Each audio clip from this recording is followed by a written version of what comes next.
Chapter 385. Of the 36 stratagems, escape was the best stratagem. Wushu slipped away quietly in front of Chunxi's eyes.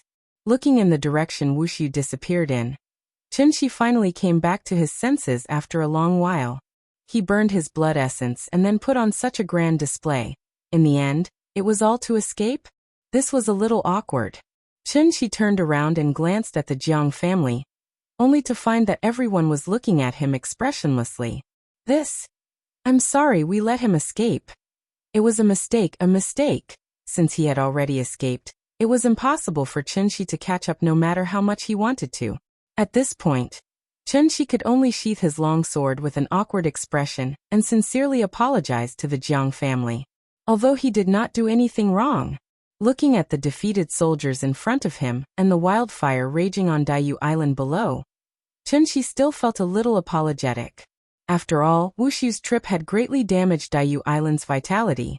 Although he had arrived in time to save the Jiang family, as long as Wushu successfully escaped, it meant that this was actually a meaningless and crushing defeat. They had lost more than 100 heavenly beings, but in the end, they only managed to get the other party to escape unscathed. No matter who it was, they would not be able to accept this result.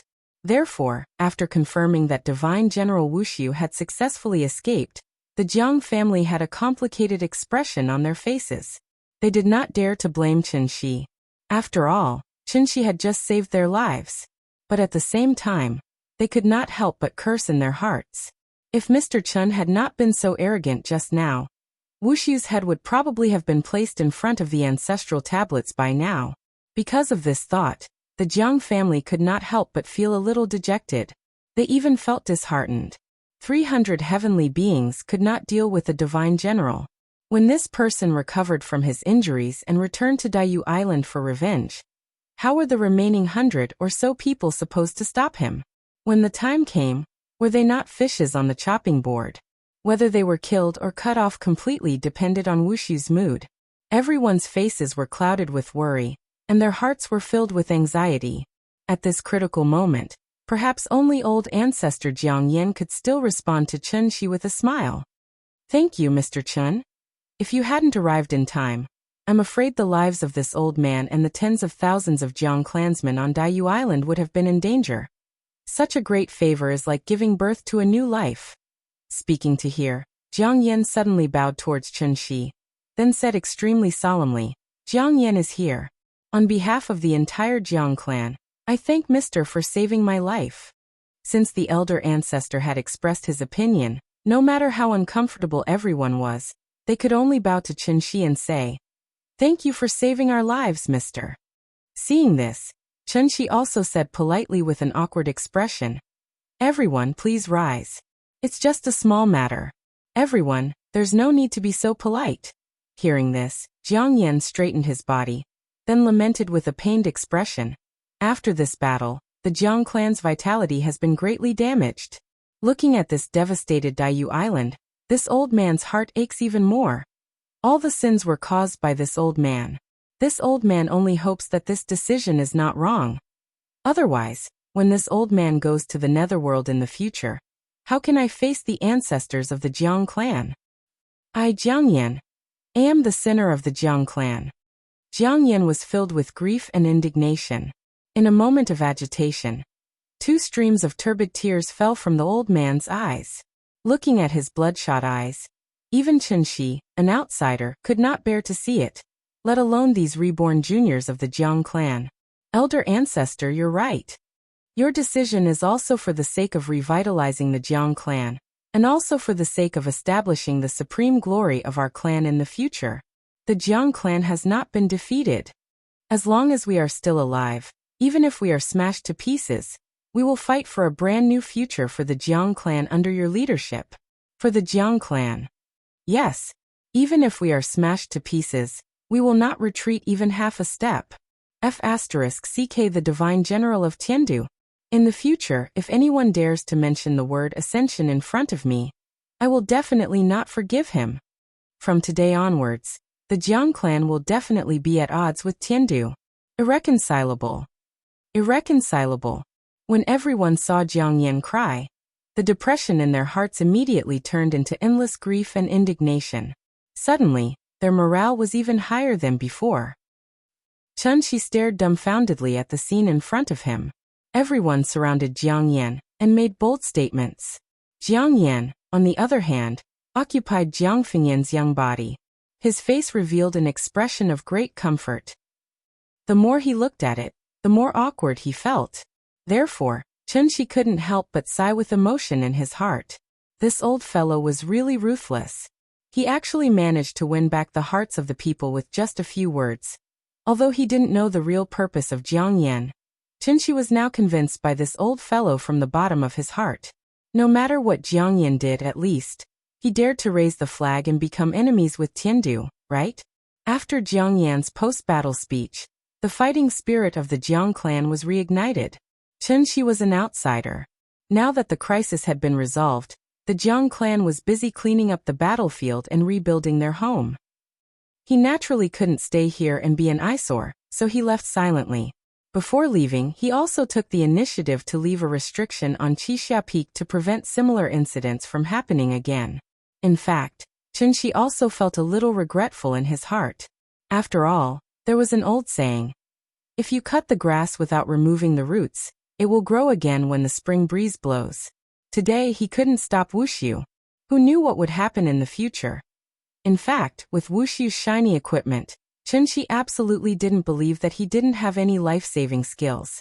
Did he really think that Wuxiu was a wild chicken on the roadside that could be killed at will?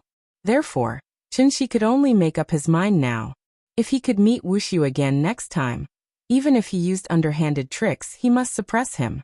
Today's situation must not happen again. Chunxi recalled what he saw today while flying back to Shangjing. It was almost time.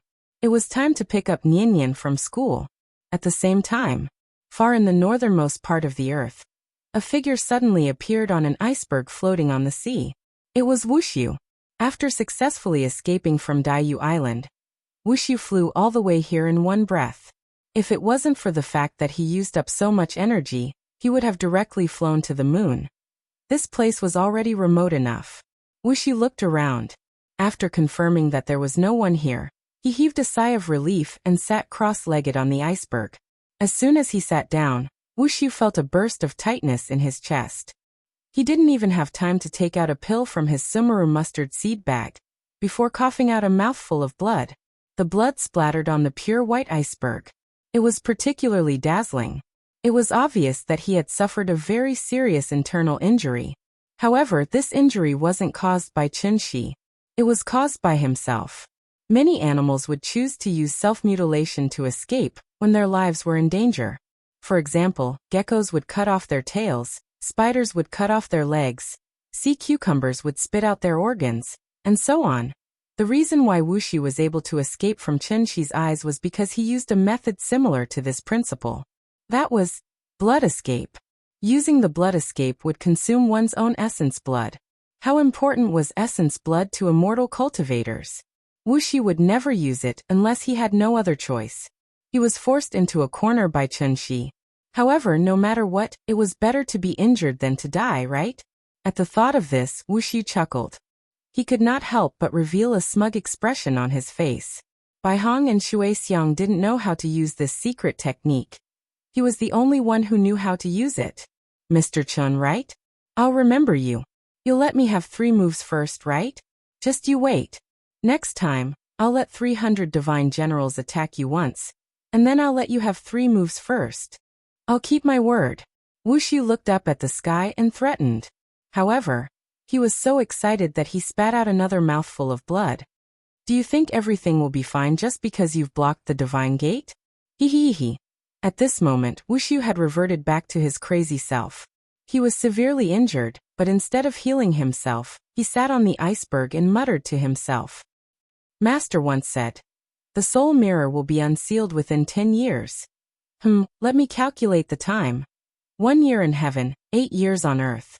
If that's the case, doesn't that mean I'll have to stay in the lower realm for a full year?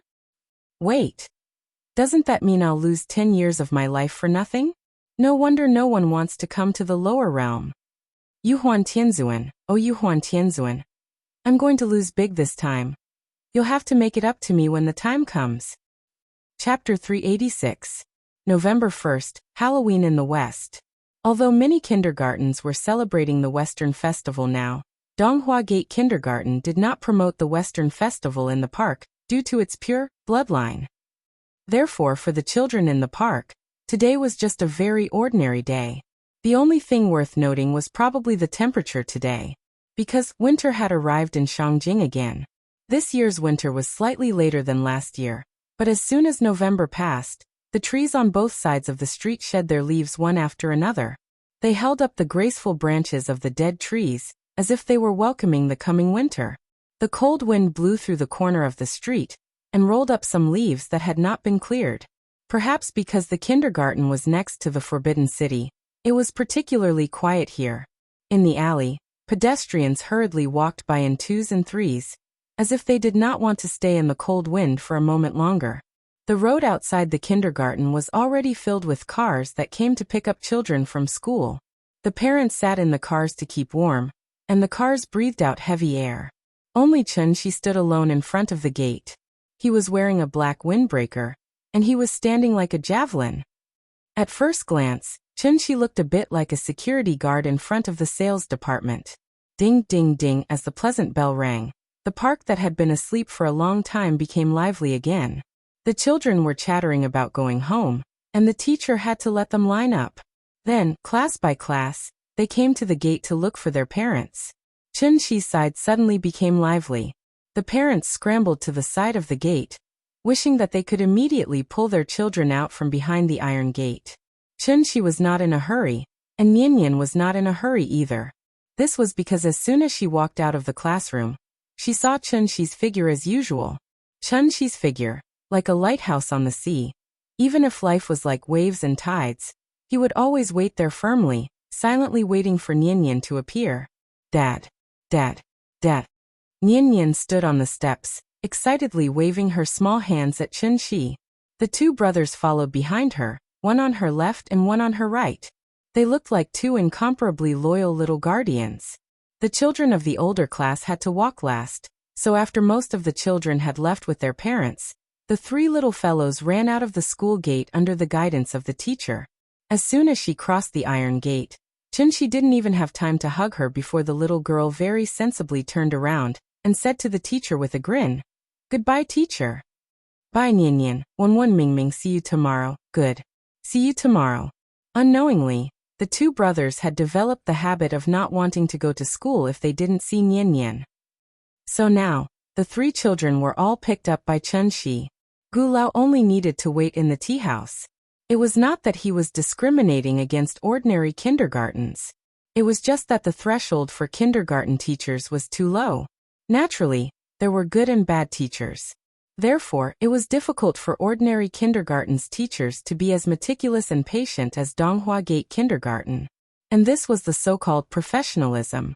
Under the patient guidance of the teachers, in addition to changing her accent, Nian's wild nature, which had been spoiled by Chun-Shi and his wife, gradually began to be restrained. In the beginning, under the guidance of Aunt Zhang, Nian was like a little girl in the mountains.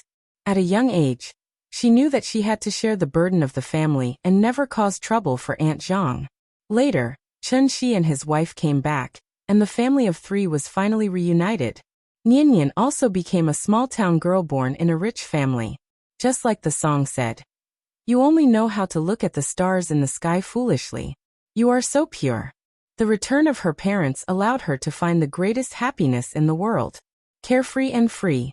But it was also because of Chun-Shi's fatherly attitude of holding her in his hands and fearing that she would fall and melt in his mouth, that Nian gradually let go of the nature of a child. She learned to be coquettish, naughty, shameless, and throw a tantrum. But it was also at this time that only then could he be considered a complete child.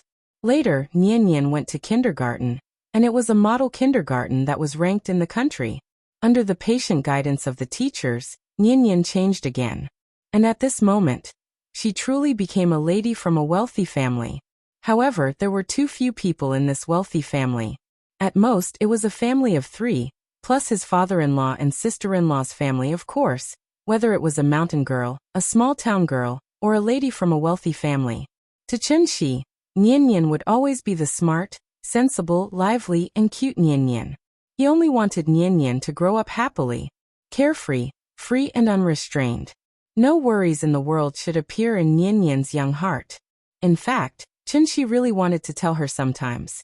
No matter what happens in the future, even if the sky falls down, Nian, don't be afraid, don't be sad, and don't be sad. That's because I'll take care of you. Dad. The teacher gave us a little red flower today. Why? Because we're good at drawing. Oh. What about the painting? On the wall behind the classroom. The teacher said that at the next parent-teacher meeting, she will show our painting to you. Nian was wearing a pink down jacket today and a rabbit ear hat on her head. Coupled with her rosy cheeks, she looked extremely adorable. She sat in Chunxi's arms, and when she was excited, her little body couldn't help but gently twist. When Chunxi patted her back and motioned for her to sit down, she would immediately obediently hug Chunxi's neck, and then coquettishly rub her head against Chunxi's head. The father and daughter whispered, and the brothers obediently followed behind them.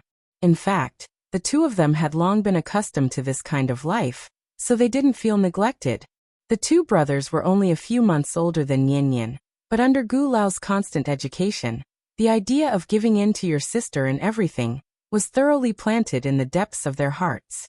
Even the most common things in daily life, such as playing on the slide, the two brothers would let Nian play first, and then it would be their turn. This kind of feeling was also in line with the mood described by Li Bai in The Long Journey. Riding a bamboo horse, circling the bed to play with green plums. Living together for thousands of miles, the two young people have no quarrel. Childhood sweethearts, childhood sweethearts. It was important to mention that childhood sweethearts had nothing to do with love, but it referred to the most innocent and pure friendship in the world. Children were still young, so naturally it was impossible to speculate with adult thinking. But no matter what, humans were always social animals, and childhood without companions was incomplete. With the company of the two brothers, Nian's childhood would only be more fulfilling and happy. As for the future, that would be discussed in the future. Chapter 387. Now that the matters on Daiyu Island were settled, Chunxi's life returned to normal. The life of an ordinary person. Naturally, it was dull and repetitive.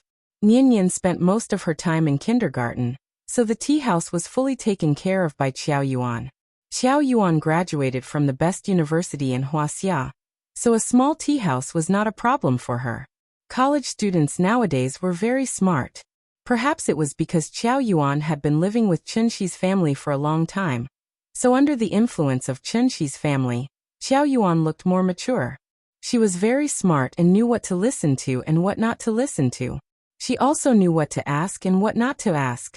As the saying goes, one is marked by the company one keeps. In Qiao Yuan's eyes, Chunxi's family was a hidden expert. Therefore, she did not know when it started, but there was a slight change in her thinking. In the past, Qiao Yuan was just an ordinary college student who had gone astray. She did not have any plans for the future. She always felt that after she graduated, she would find a suitable job according to her major.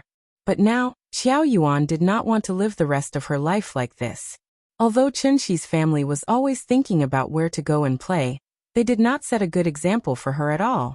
But under her rich imagination, she was able to completely fill in the background of Chunxi and her husband.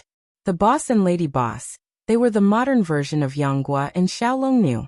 They had seen the prosperity of the world, crossed thousands of mountains and rivers, but in the end, they resolutely chose to retreat from the turbulence and live a seemingly ordinary, but happy and stable life with their loved ones. This was Qiao Yuan's dream, and also her role model in life. It was just that Chunxi's family had reached the end, while she had just started. Qiao Yuan was in her 4th year of university this year, and her mind was gradually becoming more active. In fact, not to mention Chunxi's family, even the retired old man Gu Lao was not simple. Although the two brothers looked like losers all day long, in fact, the moment they were born, they were already rich second-generation heirs. After all, the two of them had a courtyard house in Hohai. It was very valuable. The little girl's mind was active, and she didn't know what Chunxi was busy with recently, so the responsibility of playing chess and chatting with Gu Lao naturally fell on her shoulders. Needless to say, this old man and young man actually got along quite well. Although Gu Lao didn't specifically teach Qiao Yuan anything, this little girl would always inadvertently learn things that couldn't be learned in school. Qiao Yuan was accumulating herself, just like the sweeping monks in the scripture depository. When she decided to leave the small tea house, it was time for her to set sail and usher in her brilliant life. Day after day, the cycle repeated itself. Like a sponge, Qiao Yuan studied and improved herself crazily, while Gu Lao enjoyed the rest of his life. Qin Ruoying was in closed-door cultivation all day long, and Chen Shi rarely showed up except to take the 3 children to and from school, because Chen Shi was busy with something important. A very, very big thing.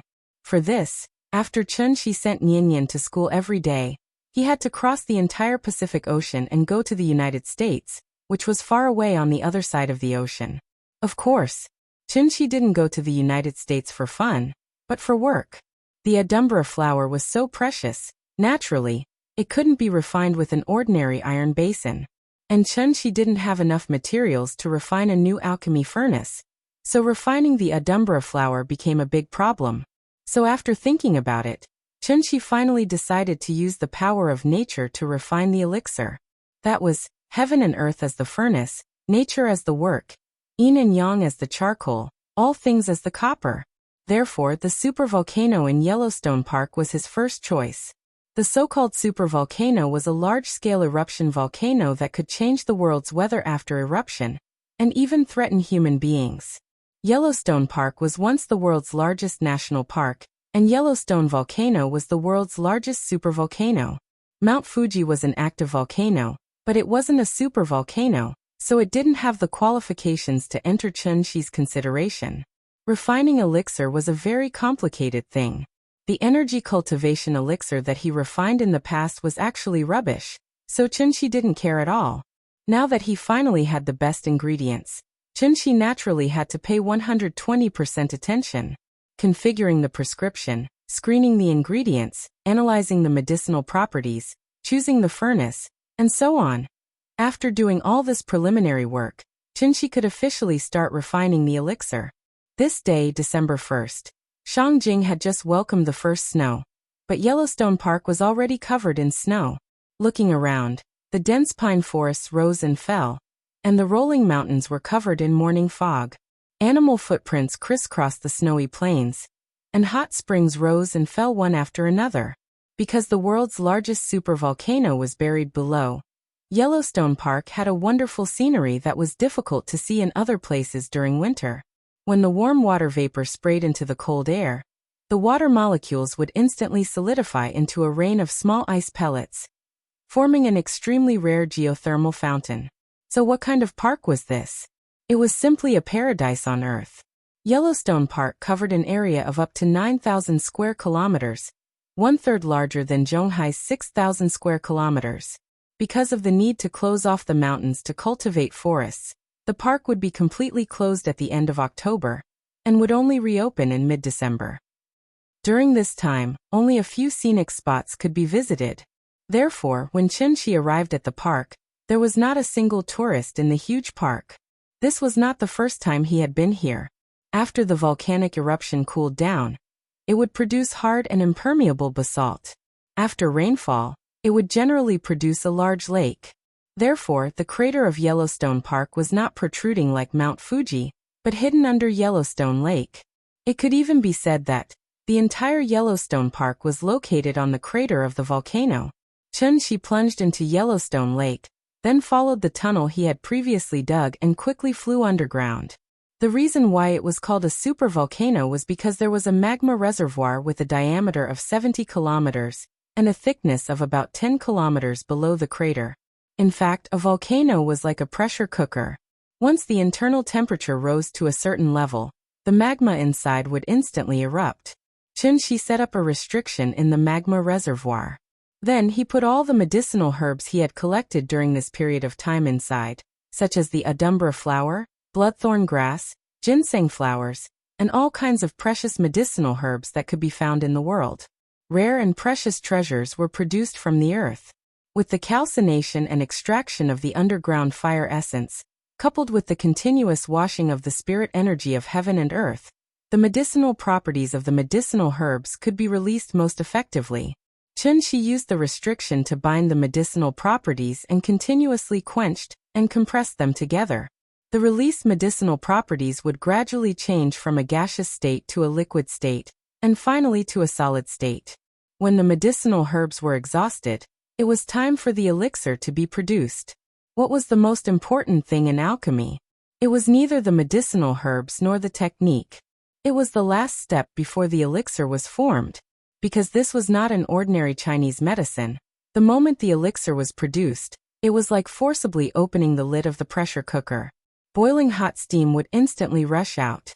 What Chun-Shi had to do was to smoothly take the elixir out of the furnace from this boiling hot steam. It sounded very simple. But what if the steam was replaced with the spirit energy of heaven and earth? The Adumbra flower's grade was very high, and the elixir it produced was at least a 9th grade elixir.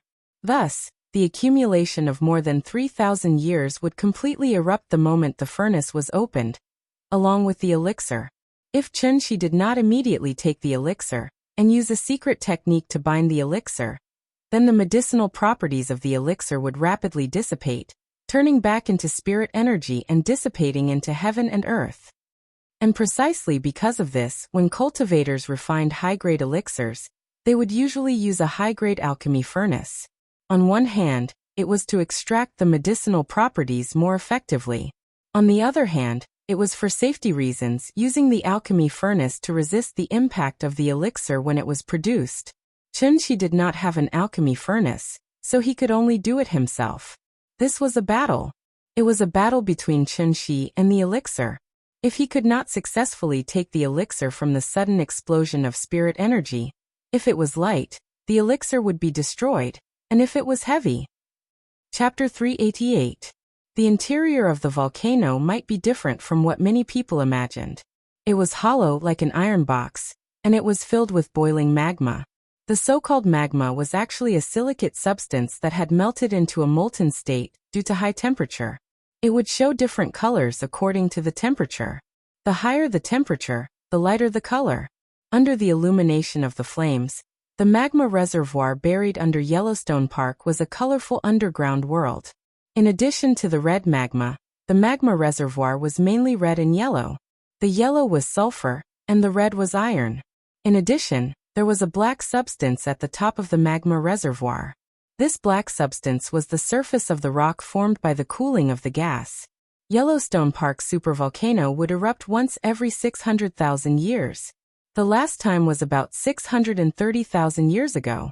Therefore, this supervolcano had entered the eruption cycle and could erupt at any time. Scientists had used computers to simulate the eruption. Once the supervolcano in Yellowstone Park erupted, 90% of the people within 1,000 kilometers would not be spared. Most of them would die from inhaling the volcanic ash, which would cause their lungs to solidify. In other words, most of the United States would become a land of death. There was no chance of survival. After the eruption, the volcanic ash that was spewed out by the magma would drift to every corner of the Earth within 2 days. Then the nuclear winter would arrive. The thick volcanic ash would cover most of the world. Sunlight would not be able to reach the Earth. A large number of animals and plants would begin to die, and black acid rain would cover the entire world. This process would last for at least 3 to 6 months. In other words, once the supervolcano erupted, not only would the United States suffer, but the entire world would fall into a food crisis. The disaster movie 2012 had already shown this point. After all, Chun-Shi was not a geologist. Therefore, when he chose the location of the pill refinement, he only focused on finding the largest volcano, and did not consider other problems at all. The refinement of the pill had reached the final stage. Chun-Shi floated at the top of the magma reservoir. The ball of light directly below him was the heaven and earth furnace that he had set up. In addition, he had even set up a spirit gathering formation here. With Yellowstone Park as the center, all the spirit energy within 100 miles flowed into it, so that the entire magma reservoir was filled with rich spirit energy of heaven and earth. It was like a balloon that had been stretched to its limit, and could explode at any time. Lava surged and earth fire raged. Heaven and earth were the furnace, and spiritual energy was the charcoal. Under the continuous burning of the earth fire, the medicinal properties of the Adumbra flower were completely unleashed. Once the spirit pill was formed, the restriction would fall apart, and the compressed spirit chi of heaven and earth would explode in an instant. Its intensity would not be inferior to a large-scale spirit chi tide. In fact, it was even more ferocious and surging than the tide of spiritual energy. At the same time, it was also more threatening. Chunxi waited patiently, focusing all his attention on the ball of light. Suddenly, a slight cracking sound came from the top of the magma chamber. Crack! It was a very weak sound. Before Chunxi could react, the faint cracking noise had turned into a series of loud rumbling noises. The earth seemed to be torn apart. Immediately afterward, the volcanic passage that had been deposited for hundreds of thousands of years came alive again. The strong air pressure continued to rise, trying to find a way to vent. The mountain could not withstand the pressure, and huge cracks began to appear, spreading all the way to the surface at an extremely fast speed. The cracks grew bigger and more numerous. Countless huge rocks continued to fall from above.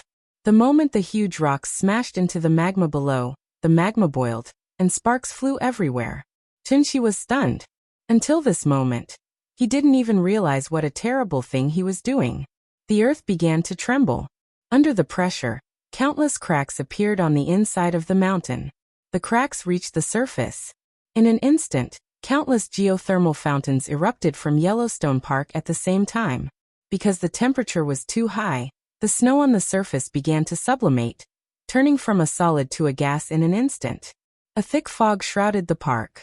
At the same time, earthquake alarms sounded in several cities around Yellowstone Park.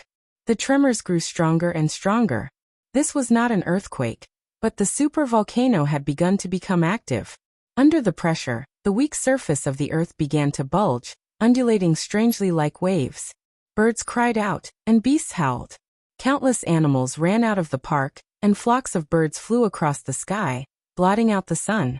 The only thing worth celebrating it was probably because Yellowstone Park was not open to tourists during this period of time. This place was freezing cold. Other than a few park staff, there were not many people. Chunxi was inside the magma chamber, so he could see more clearly. He saw the mountain collapse. He also saw the magma boiling. Originally, he came to pick up the medicine happily, but he did not expect to witness a volcanic eruption with his own eyes. Chunxi finally realized the seriousness of the matter. But just as he was about to find a way to contain the volcanic eruption, the elixir came out of the furnace without warning. The sudden burst of spiritual energy forced him to take a few steps back. Seeing this, Chunxi could not help but let out a long howl, and immediately rushed toward the ball of light. It was not easy to wait for the elixir to come out of the furnace. If he really failed at this time, wouldn't he be depressed to death? The spiritual energy turned into gusts of wind, like sharp blades, constantly slapping Chunxi's body. Even if his cultivation was unparalleled, at this moment, he could only barely withstand the pressure, and then slowly approached the elixir. The elixir was quietly suspended in the middle of the cave. It was like a luminous pearl, shining brightly. After such a long time of extraction, the medicinal properties were fully displayed. As soon as it came out, the magma chamber was filled with a refreshing smell. Just taking a deep breath of the aroma would make one feel refreshed and refreshed. The elixir was right in front of him. Thinking of the efficacy of this elixir, even Chunxi could not help but feel a little excited. As long as he took this elixir, then Ying would step into the diviner realm and condense the golden elixir. In a moment of excitement, Chunxi also used all his strength, and a burst of true essence energy instantly erupted from his body, not inferior to the spiritual energy tide. The energy was like a sharp knife, leading Chunxi all the way to the elixir. However, with every step he took, a layer of true essence in his body would be consumed. Finally, Chunxi flew near the elixir. The moment his fingers touched the elixir, the surging spiritual energy in the magma chamber seemed to have heard the call, and all of it converged into the elixir. The pressure suddenly disappeared. However, before Chunxi had time to be happy, the boiling magma below was like a fountain, and it suddenly spewed up into the sky. Why did the volcano not erupt? That was because the spiritual energy of heaven and earth filled the cave, and thus the magma was firmly pressed in the magma chamber. Once Chunshi took the elixir, the magma that had lost its suppression would be like a dam bursting, and it would spray out more fiercely and violently than before. This was an explosive volcanic eruption. From afar, it looked like a super nuclear bomb had been dropped in Yellowstone Park. First, a burst of strong light lit up the sky. Immediately after, a gigantic mushroom cloud slowly rose. At the same time as the mushroom cloud rose, there were countless bolts of lightning shuttling back and forth. The angry volcano spewed magma and thick smoke, and ferocious electric snakes hissed in the air. This was not a movie, but a joint performance of the sky and the earth, volcanic lightning. Chapter 389. The supervolcano erupted. At that moment, the entire world seemed to have quieted down. The crater of the volcano was like a lit-up firework. First, it emitted a cloud of smoke that covered the sky, then it suddenly exploded into the sky. In an instant, a mushroom cloud formed by volcanic ash and steam rose into the sky, almost breaking through the clouds. Dark red magma spewed out along with the billowing black smoke. The red-hot rocks were pushed into the sky and exploded like fireworks, then fell in all directions. From afar, it looked like thousands of meteors had passed by, leaving streaks of fiery red marks in the sky. At the same time, the shock waves that accompanied the explosion spread out wave after wave. Countless boulders were blown away by the strong wind, and countless trees were uprooted. The accumulated snow on the ground turned into white smoke and drifted in all directions. At that moment, all living things cried out, and the plants bowed their heads. Because sound traveled the slowest, after the shock waves exploded, the loud rumbling sound began to spread out in all directions. The entire earth was shaking violently.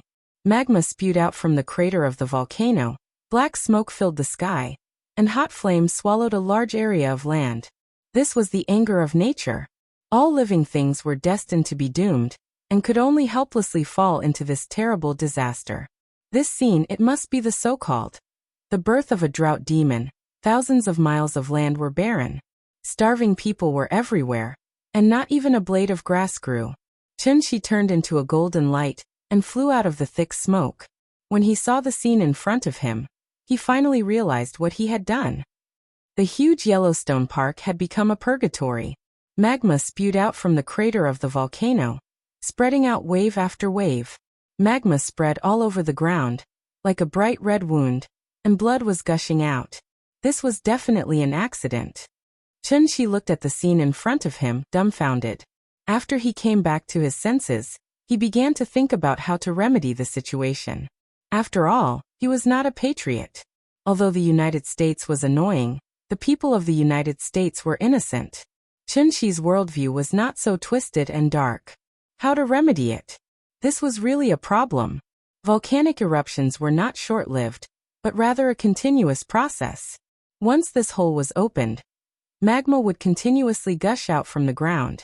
This would last for at least a few hours, at most a few days, or even a few years. Rain could not extinguish a volcano. This was because volcanoes were not only found on land.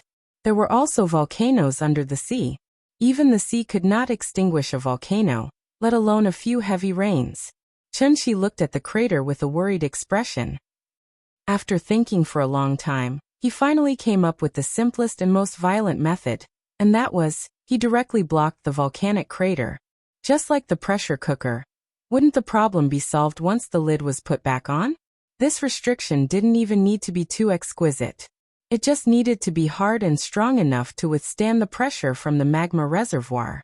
Thinking of this, Chunshi immediately began to work hard to arrange. As long as they acted quickly, they might be able to save many lives before the magma spread to the nearby cities. While Chunshi was busy cleaning up the mess Karakoram, this was a place Chunshi was very familiar with.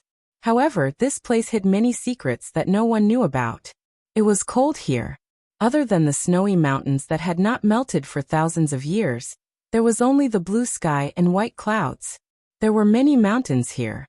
After climbing over a tall mountain, one would see countless tall mountains. Above the white snow, in the middle of the vast mountain range, there was a seemingly ordinary 10,000-year-old snow mountain. It was not high enough, nor was it dangerous enough. In addition to this remote terrain, it did not even have a widely spread name. It was just the most inconspicuous mountain among the vast mountains. However, 10,000 years ago, it also had a very beautiful name, which was Floating Mist Mountain. The green grass could be waves, and the blue sea could be dust. The green hills could be turned into a flowing ocean, and the sea could also be turned into the land where dust had settled. Tens of thousands of years had passed. The glory of Floating Mist Mountain had turned to dust with time. The current Floating Mist Mountain was probably just a barren snowy mountain. But today, however, this barren snowy mountain welcomed an uninvited guest. Jiang Yan. In fact, since the moment Wushu attacked Daiyu Island, there was no such person as Jiang Fengyan in this world. A 20-year-old body and a 1,000-year-old soul. After a month of recuperation, Jiang Yan had completely adapted to this body, so with every movement he made, his body naturally exuded a weather-beaten feeling. Jiang Yan stepped on the snow and walked slowly, step by step. It was like an ant walking on a painting. Although it was small, it was very obvious. It seemed that this was not the first time Jiang Yan had come here. But perhaps because it had been too long, he would stop and look around after a few steps to make sure that he did not take the wrong path. He did not fly, but walked slowly on the snow. But as he walked, Jiang Yan's figure actually disappeared into thin air just like that. Because he walked into a formation. The instant he stepped into the array formation, a passageway appeared before Jiang Yan's eyes. Jiang Yan did not even hesitate and walked straight into the tunnel. There was no light source in the tunnel, it was pitch black. But Jiang Yan had no intention of lighting a light at all. He continued to walk forward without stopping. He did not know how far he had walked before a faint light appeared at the end of the tunnel. Seeing this, a faint smile immediately appeared on Jiang Yan's face. At the end of the tunnel was a hall. There was only a faint green light source inside. From afar it looked like a will-o'-the-wisp. It wandered in the hall while emitting a dim light.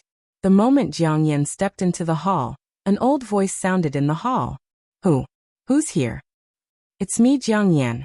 The young man's voice was good. The energetic voice suddenly formed a sharp contrast with the lifeless voice. And as soon as Jiang Yan's voice fell, the hall that had been silent for a long time seemed to come alive again. Jiang Yan. Jiang Yan. Jiang Yan. Countless different voices sounded in every corner of the hall. Just like the many spectators sitting around, the moment they saw Jiang Yan appear, they cheered in unison. But these voices sounded like the voices of dried corpses. It was dry and shriveled, and at the same time, it was a bit harsh and hoarse. Jiang Yan seemed to enjoy the feeling of being the center of attention. After a while, he raised his arms and signaled for everyone to be quiet. The cheers stopped abruptly. At this time, Jiang Yan faced the center of the hall and said slowly, "I'm sure you all know what's going on outside. So now I just want to ask. The oath back then, is it still valid now?" After that, Jiang Yan began to look around. But no one answered him. The entire hall was silent. It was quiet and empty. It was as if he was the only living person in the room. Jiang Yan stood in the center of the hall and waited silently. After a long while the old voice sounded again. "How can the oath of the 9 serenities be taken lightly? Since you have decided to come out, we will not continue to endure here. Go ahead and make the arrangements. If there is no doubt, I am willing to respect Jiang Yan as the co-leader of the 9 serenities and lead us to fight against Tiandu. Do you have any objections?" As soon as this question was asked, there was a sound of agreement in the hall. Seconded. Seconded. Seconded. Just like the company's board of directors, Jiang Yan was officially elected as the new CEO of the 9 serenities. There were 9 levels of heaven and 9 levels of earth. There was Tiandu above and the 9 serenities below. The 2 words 9 serenities were the fundamental reason why Jiang Yan dared to go against Tiandu. For this, he was even willing to sacrifice the entire Jiang family and offer up all the remaining celestials on Daiyu Island for the 9 serenities to take. Because what he wanted. Chapter 390. After Chun Shi busied himself for half a day, the mess in Yellowstone Park was finally cleaned up. For this reason, he specially set up a super large restriction to completely seal the magma reservoir. In fact, This could be regarded as a blessing in disguise. After Chunxi's messing around, part of the pressure on the Yellowstone Park's supervolcano had been removed, coupled with the effect of the restriction. The next natural eruption of this volcano was estimated to be tens of thousands of years later. If the United States knew the truth of this matter, they would probably only be grateful to Chunxi and would worship him as their ancestor. It was just a short eruption. Although the scale was large, the destructive power was always limited. The only thing that was painful to lose was probably the beautiful natural scenery of Yellowstone Park. Even if they immediately began to rebuild it, it would take many years to form an ecological chain of today's scale. Of course, these losses were not for Chunxi to worry about. He had done what he could and made up for what he could. Therefore, after carefully checking the restriction, Chunxi happily took the spirit pill and embarked on the return journey. Perhaps because he was in a good mood, during the flight to Huaxia, he took out the spirit pill from time to time to observe it. Just a whiff of this fragrant scent was enough to make one intoxicated. Although the grade of this spirit pill was not as high as he imagined, it could barely reach the 6th or 7th grade. After all, the supplementary ingredients were just some ordinary medicinal materials. It was already very good to be able to reach this standard. And with the current conditions on Earth, how could Chunxi not be satisfied with the fact that such a high-grade spirit pill could be refined?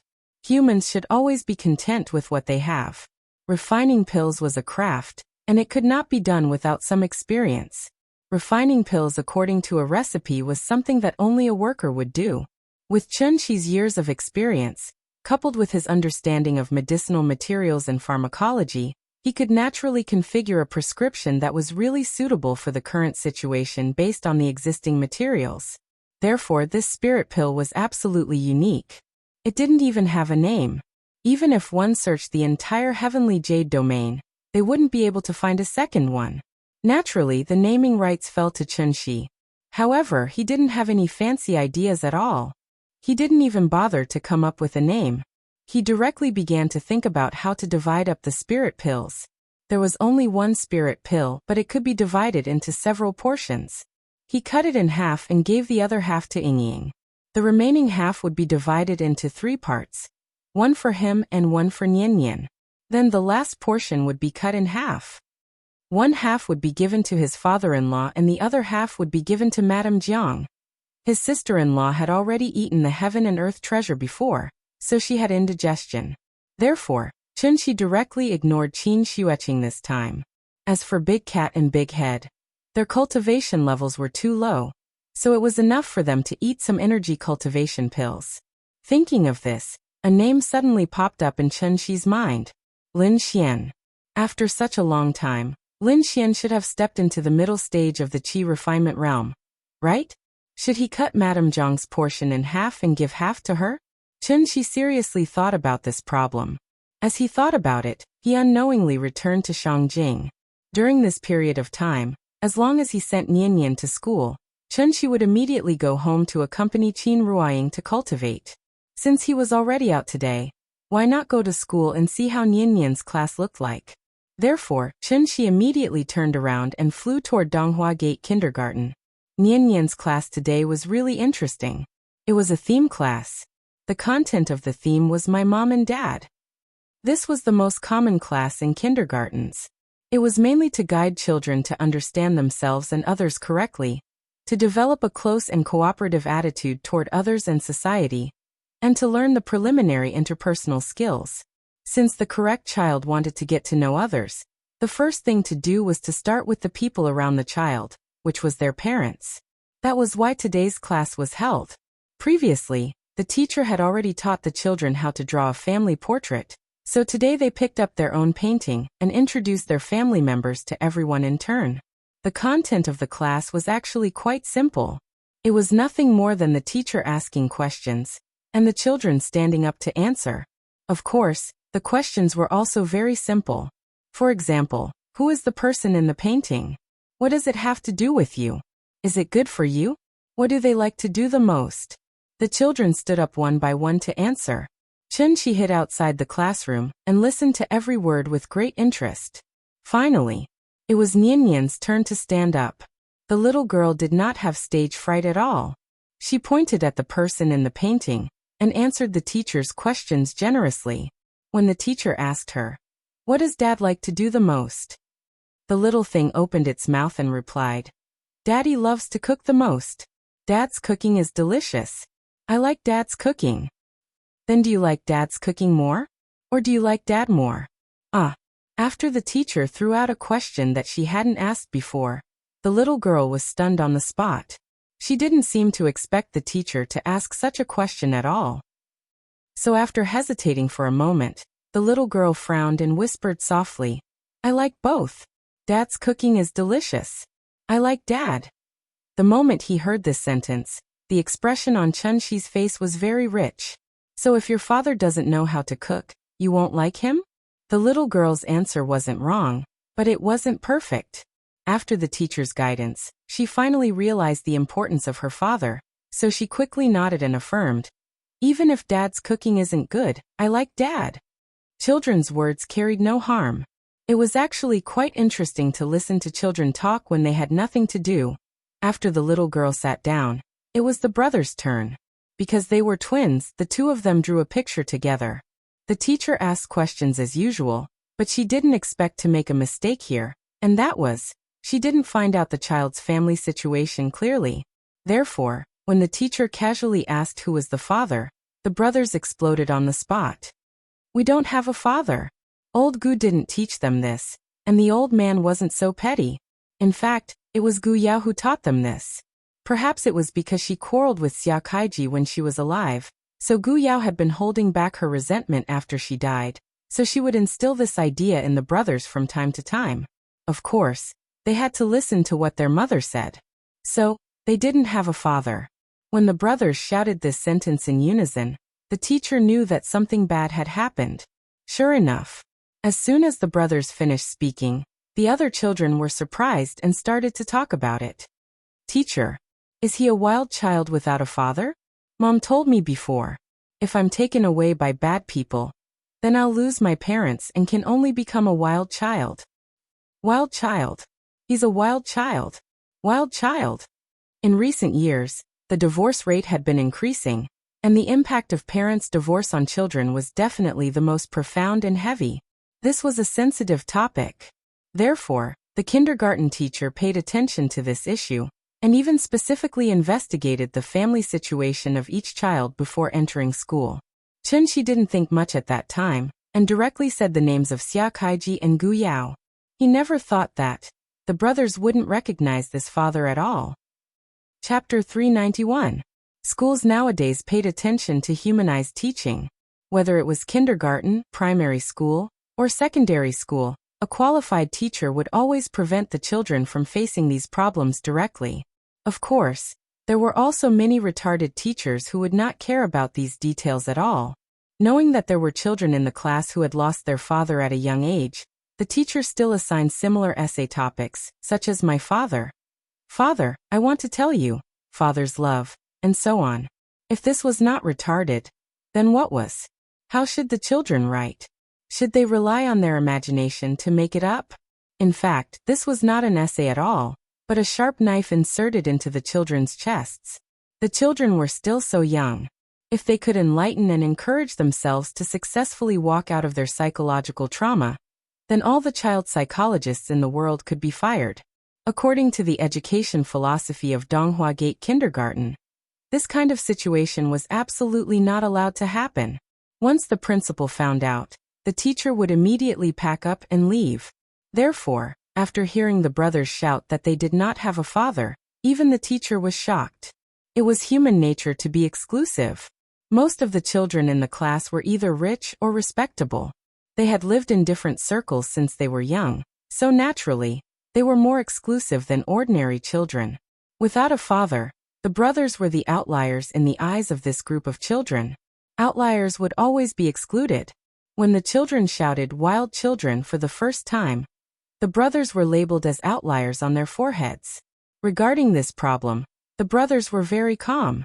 The two of them stood upright in the middle of the classroom, and there was no intention of avoiding the gaze in their eyes. Because in their eyes, this was the truth. And the facts also proved that They only needed their mother and grandpa. Of course, the brothers did not have much of a reaction, mainly because they had not experienced what Nian had experienced. They had not been ridiculed and ostracized by children of the same age, so naturally, they did not understand that the words "no father" could not be said casually. The class suddenly became lively. Seeing this, the teacher could only quickly signal for everyone to be quiet. But at this moment, the little girl at the side suddenly flipped out. "Don't talk nonsense." Nian stood up from her seat and then shouted at the class with righteous indignation. "They are not wild children." The little girl was very angry. On one hand, it was because the two brothers were the closest to her.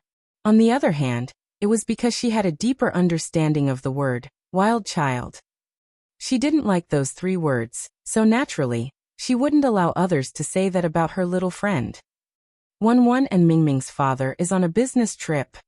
My father used to go on business trips too. He only returned after a very long time. That's why they called me a wild child.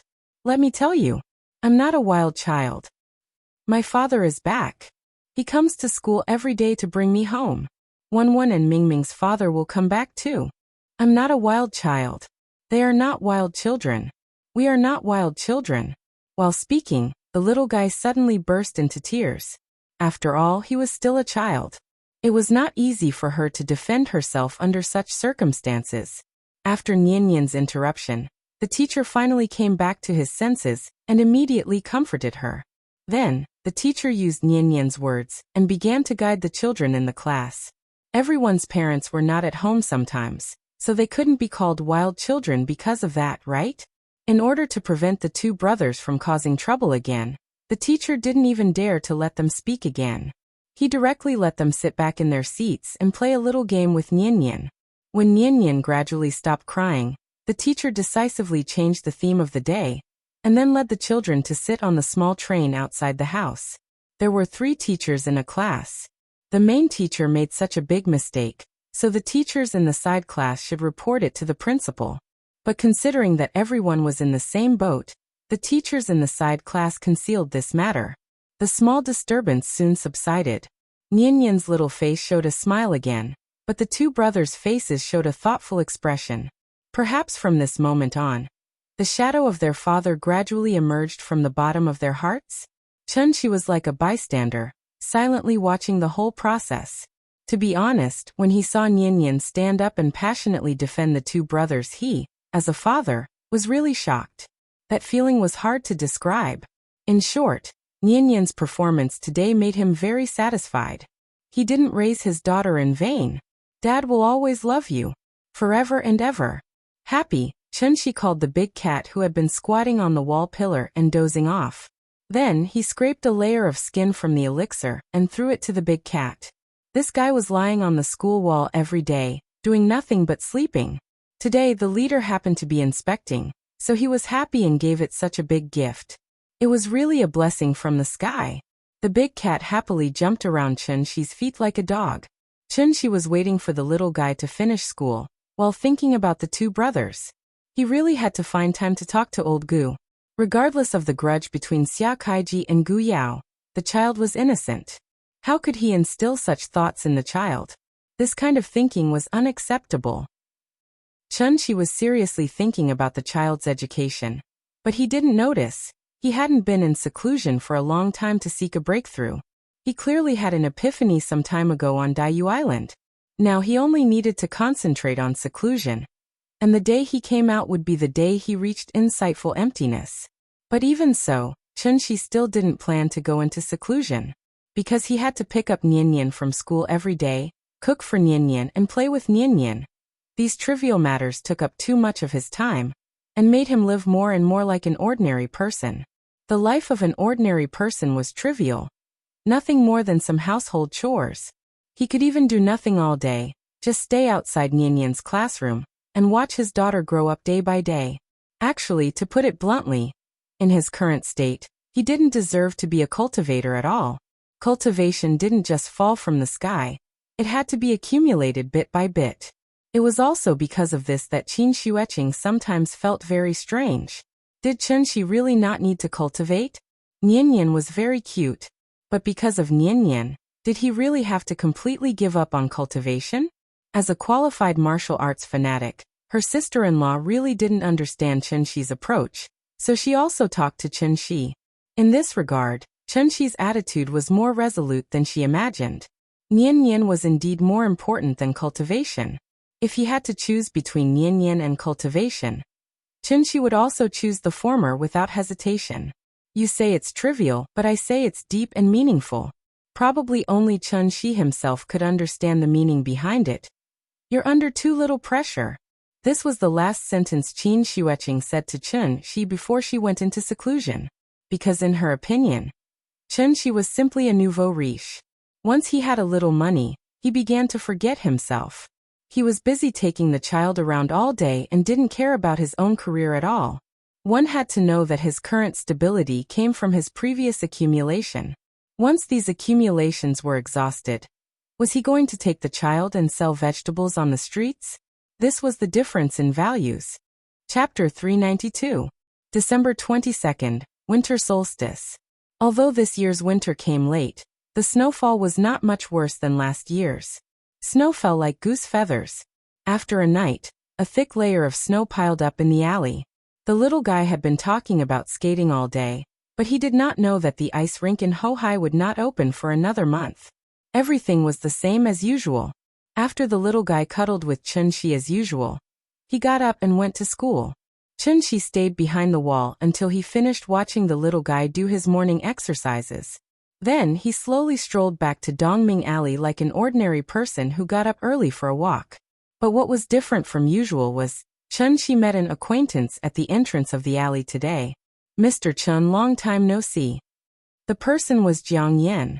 Jiang Yan was wearing a long black down jacket and a gray wool hoodie on his head, hiding his long hair. Jiang Yan's current appearance. He looked no different from the young people you could see on the street. The only difference was that he still had an outstanding temperament that was as deep as the abyss. Why are you here? Chen Shi never thought that Jiang Yan would come to Shangjing, and even find him at his door. So the moment he saw Jiang Yan, he was a little surprised. Could it be that this old guy had been stuck in the soul crystal for too long, and wanted to wander around after taking over his body? Haha. Actually, it's like this. After I took the elixir you gave me, I realized that this elixir was extraordinary. You must have added a lot of rare herbs in it, right? Jiang Yan laughed. After seeing Chen Shi extend his hand and make a pleased gesture, he immediately followed Chen Shi into the courtyard. The visitor was a guest, so he had to at least show some basic courtesy. So, Chen Shi led Jiang Yan to the main hall, and made him a pot of tea. I did add a lot of things, but they are just some common herbs. The most important thing is your adumbra flower. After hearing Chen Shi's words, Jiang Yan immediately laughed and said, the Jiang family doesn't have such exquisite alchemy skills like yours. After your careful concoction, this adumbra flower really showed its medicinal effects. If that's the case, the Jiang family has really profited. Jiang Yan seemed very happy. Seeing this, Chen Shi laughed a few times. She was too lazy to be polite with him. As long as he was happy, it was fine. In fact, after Chen Shi thought that this elixir would definitely end up in Jiang's stomach, he cut the Jiang family's portion in half, and planned to leave the other half for Lin Xian. After all, he should not let the goodies. The old man had been hiding in the soul crystal for so many years, so he probably had accumulated a huge amount of vital energy. Thinking about it, this little bit was not too much, and this little bit was not too little. He just had to make do with it.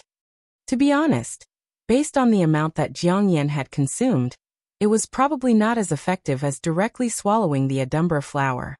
Therefore, even if Chen Shi used her but to think, she knew that the old man must have other motives for coming to her door today. Alright, you don't have to be so polite with me. Chen Shi did not have the time to talk nonsense with him, so he asked directly, tell me, why did you come all the way here? Hearing this, the smile on Jiang Yan's face became even more cheerful. Ha ha ha ha.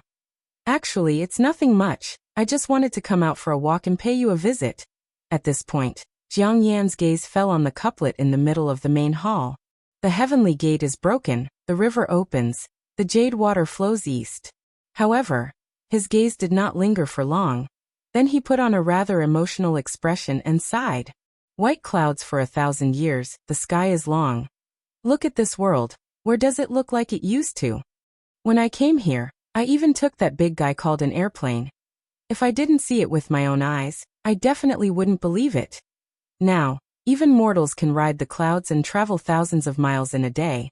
It's just like what the ancestors said. A day in the mountains is 1,000 years in the world. I think it's time for Dayu Island to change its philosophy. The Jiang family can't always live in the past. We should try to integrate into the present. The old man was a chatterbox, and once he opened his mouth, he would not stop muttering. After listening for a while, Chunshi felt a headache coming on, so he found an excuse to send him out. No wonder everyone said that the older a person was, the more long-winded they became. This old man had been holding it in for thousands of years. If he really let him continue, wouldn't he talk for 3 days and 3 nights? All right, then I won't disturb you.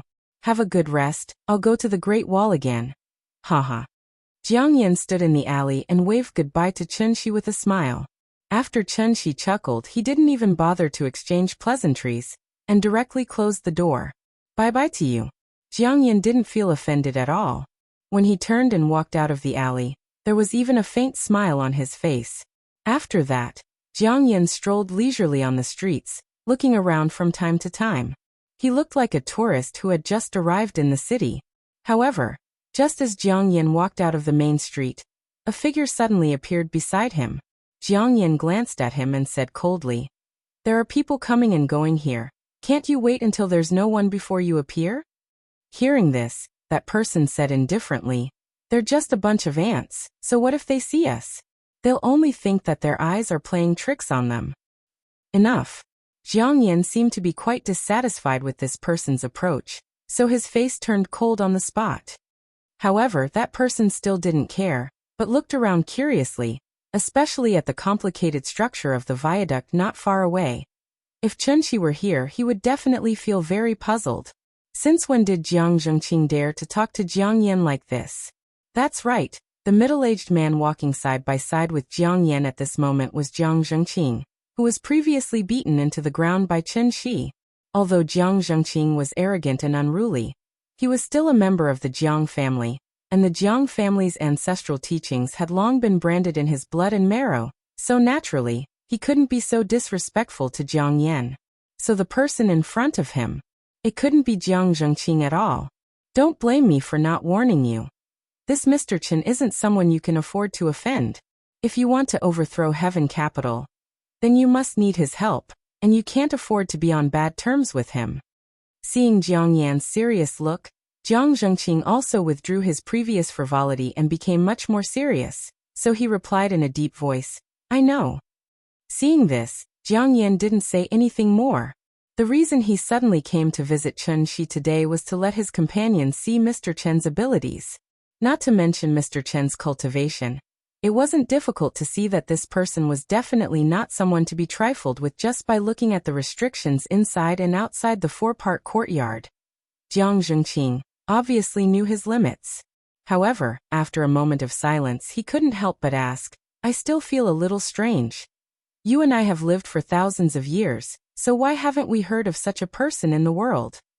Are you so sure? He's not from Heaven Capital?" After hearing Jiang Zhengqing's words, Jiang Yan didn't immediately answer, presumably thinking about the reason behind it. After a long while, Jiang Yan frowned and said, "It shouldn't be. Based on the strength this person has shown before, he's at least above the level of a divine general, or even at the level of a heavenly venerable. Over the years, no divine general has defected from Heaven Capital, and no heavenly venerable has died, so he can't be from Heaven Capital. Moreover, I think Wuxi really doesn't seem to know him." Hearing this, it was Jiang Zhengqing's turn to be silent again. It wasn't until the two of them walked side by side for a long distance that Jiang Zhengqing said with a serious face, "I think this matter needs to be considered at length, so don't act rashly." Chapter 393. December 24th. Christmas Eve. Christmas Eve. With the rapid development of Huaxia over the years, the common people gradually began to understand and accept Western culture. Christmas was the most important holiday in Western countries. No matter how much Donghua Gate Kindergarten promoted traditional culture, they could not deliberately ignore it. Otherwise, how was it different from closing the country off? Therefore, Christmas was the only Western festival that Donghua Gate Kindergarten celebrated. Since it was a holiday, they naturally had to arrange themed activities. Playing with the children was secondary. The school mainly wanted the children to understand the differences between Chinese and Western culture more easily, and understand the meaning of Christmas. They also hoped to cultivate the children's interest in learning English. After all, no matter how Huaxia developed in the future, it was imperative to integrate with the international community. Therefore, learning English was definitely beneficial to the children. The winter break would start in the middle of next month. Therefore, the kindergarten would usually set this day as the Winter Parent-Child Activity Day, requiring the parents to attend. The parent-child activity could not only promote the emotional exchange between the children and their parents, but it was also beneficial to the healthy growth of the children's body and mind. Naturally, its importance was needless to say. The kindergarten hoped that every child's parents could be present. For this reason, they gave the parents a notice half a month in advance, which could be considered as leaving sufficient time for the parents to prepare. Qin Ruoying originally wanted to participate. However, because she had taken the largest portion of the elixir some time ago, if she did not go into seclusion to digest it in time, much of the medicinal effect would be wasted. The adumbra flower was so precious. Wouldn't it be a pity to waste it? Qin Ruoying's aptitude was very ordinary. If she did not rely on external help, then when would she be able to break through to the celestial being level? Chen-Shi had no choice but to repeatedly persuade her. After the little fellow said that she must let her mother have a good rest, Qin Ruoying reluctantly returned to her room and went into seclusion. Qin Ruoying could not be present, and Chen-Shi had other arrangements that day. Therefore, he had to find someone to take care of Nian for him temporarily. This important task, naturally, it fell on his sister-in-law's shoulders. For this, Chen-Shi specially called out his sister-in-law, who was in seclusion. Qin Shiweqing had always been impatient with Nian, as if she didn't like children. However, Chen-Shi knew very well. Qin Shiweqing was a typical example of a woman who said she didn't want to, but her body reacted honestly. Nian was taken care of by her sister-in-law, but the brothers were in trouble. The last time the two of them complained in the classroom that they didn't have a father, so Chen-Shi wanted Xia Kaiji to attend the Christmas party in person, hoping to ease the estrangement between father and son. After all, blood is thicker than water. When Chen-Shi proposed this idea, although Gu Lao still felt a little uncomfortable in his heart, he did not speak out against it. On the other hand, the reaction of the two brothers was obviously a bit too extreme. We don't have a father. No, there isn't. We don't want daddy. I just want my mother. The two brothers said one after another. And no matter what, they refused to acknowledge this father. This made Xia Kaiji, who was hiding outside the tea house, so sad that he shed tears. When he received Chen-Shi's call, Xia Kaiji was full of joy, thinking that Gu Lao had finally forgiven him. Unexpectedly, the children actually refused to acknowledge him.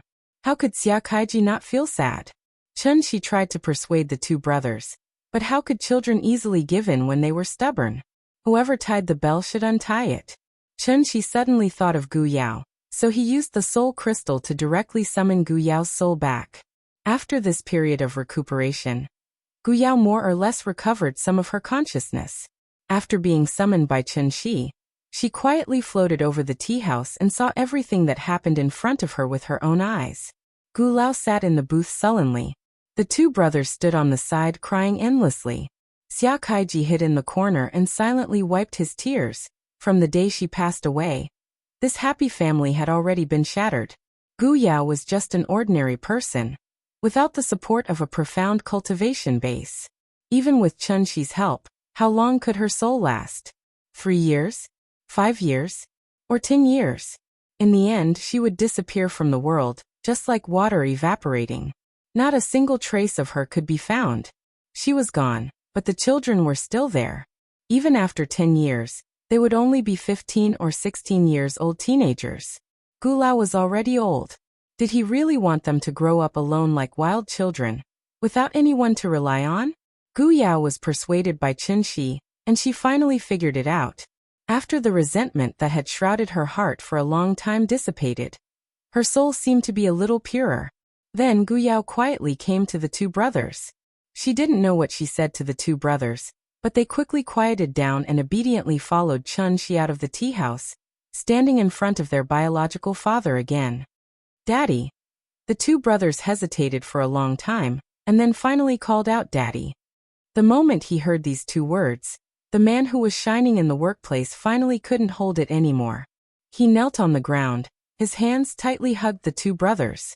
Because of a moment of excitement, Xia Kaiji actually let out a whimper. "I'm sorry. Yao Yao. I'm sorry." He touched the two brothers' face. Looking at them, who obviously grew a lot taller, his tear-stained face couldn't help but reveal a trace of smile. "I'm sorry, it's all Daddy's fault. Daddy let you suffer." "I'm sorry, Yao Yao. I regret it so much." Xia Kaiji repented painfully, but he didn't know that every word he said now floated into Gu Yao's heart without missing a single word. Gu Yao came to Xia Kaiji's back as usual, gently hugged him from the back. But it was a pity, Xia Kaiji could no longer feel that kind of feeling from before. Chen Shi quietly returned to the tea house, leaving the warm moment to Xia family's father and son. Sister-in-law sat in the booth, bored to death, flipping through the book, as if she was not interested in everything around her. The Christmas party will only start after school. Nian Nian was still in school. The two brothers were taken out by Chen Shi. Qin Xueqing seemed to be dissatisfied with Chen Shi because of this trivial matter. So when she saw Chen Shi came over, she rolled her eyes at Chen Shi, and then turned her body to the side. Seeing this, Chen Shi didn't take it to heart, but directly sat in front of her, and smiled and asked, "Let me ask you a question. Why did you say you are cultivating?" Sister-in-law didn't answer. She didn't even bother to lift her eyelids. Chen Shi waited for a while. Seeing that she still didn't speak, he continued to say, "Your so-called cultivation, first of all, is to get rid of the distracting thoughts, not to care about the chaos of the mortal world. Or else, if the heart is not calm, it will mess up your actions." But why do I feel? This kind of cultivation is no different from getting rid of feelings. Humans have 7 emotions and 6 desires. Getting rid of feelings, getting rid of desires. Is that still a human? After hearing this sentence, Qin Xueqing finally reacted. She looked at Chen Shi with a speechless face. And just as she was about to say something, Chen Shi stood up and walked out. Before she left, Chen Shi didn't even look back as she threw down a sentence. This situation was very similar to the last time they talked. I'll also leave you with a sentence. Who doesn't cultivate in life? Through the years of wind, frost, rain, and snow, feel the mellow and long life. The Gains. Chapter 394. 7 o'clock in the evening. The lanterns were lit, and the night was still dark. Shangjing City was shrouded in darkness, and the Forbidden City was sleeping soundly. Donghua Gate Kindergarten, which was only a street away from the Forbidden City, was brightly lit and lively for the first time today. The children had just finished dinner when the Christmas-themed party slowly began. Shangjing's winter was very cold, so the party could only be held in each class. Under Chen Shi's repeated requests, Qin Xueqing reluctantly walked into the classroom. It had to be said that Qin Xueqing's image was indeed very outstanding. As soon as she stepped into the classroom, she successfully attracted everyone's attention.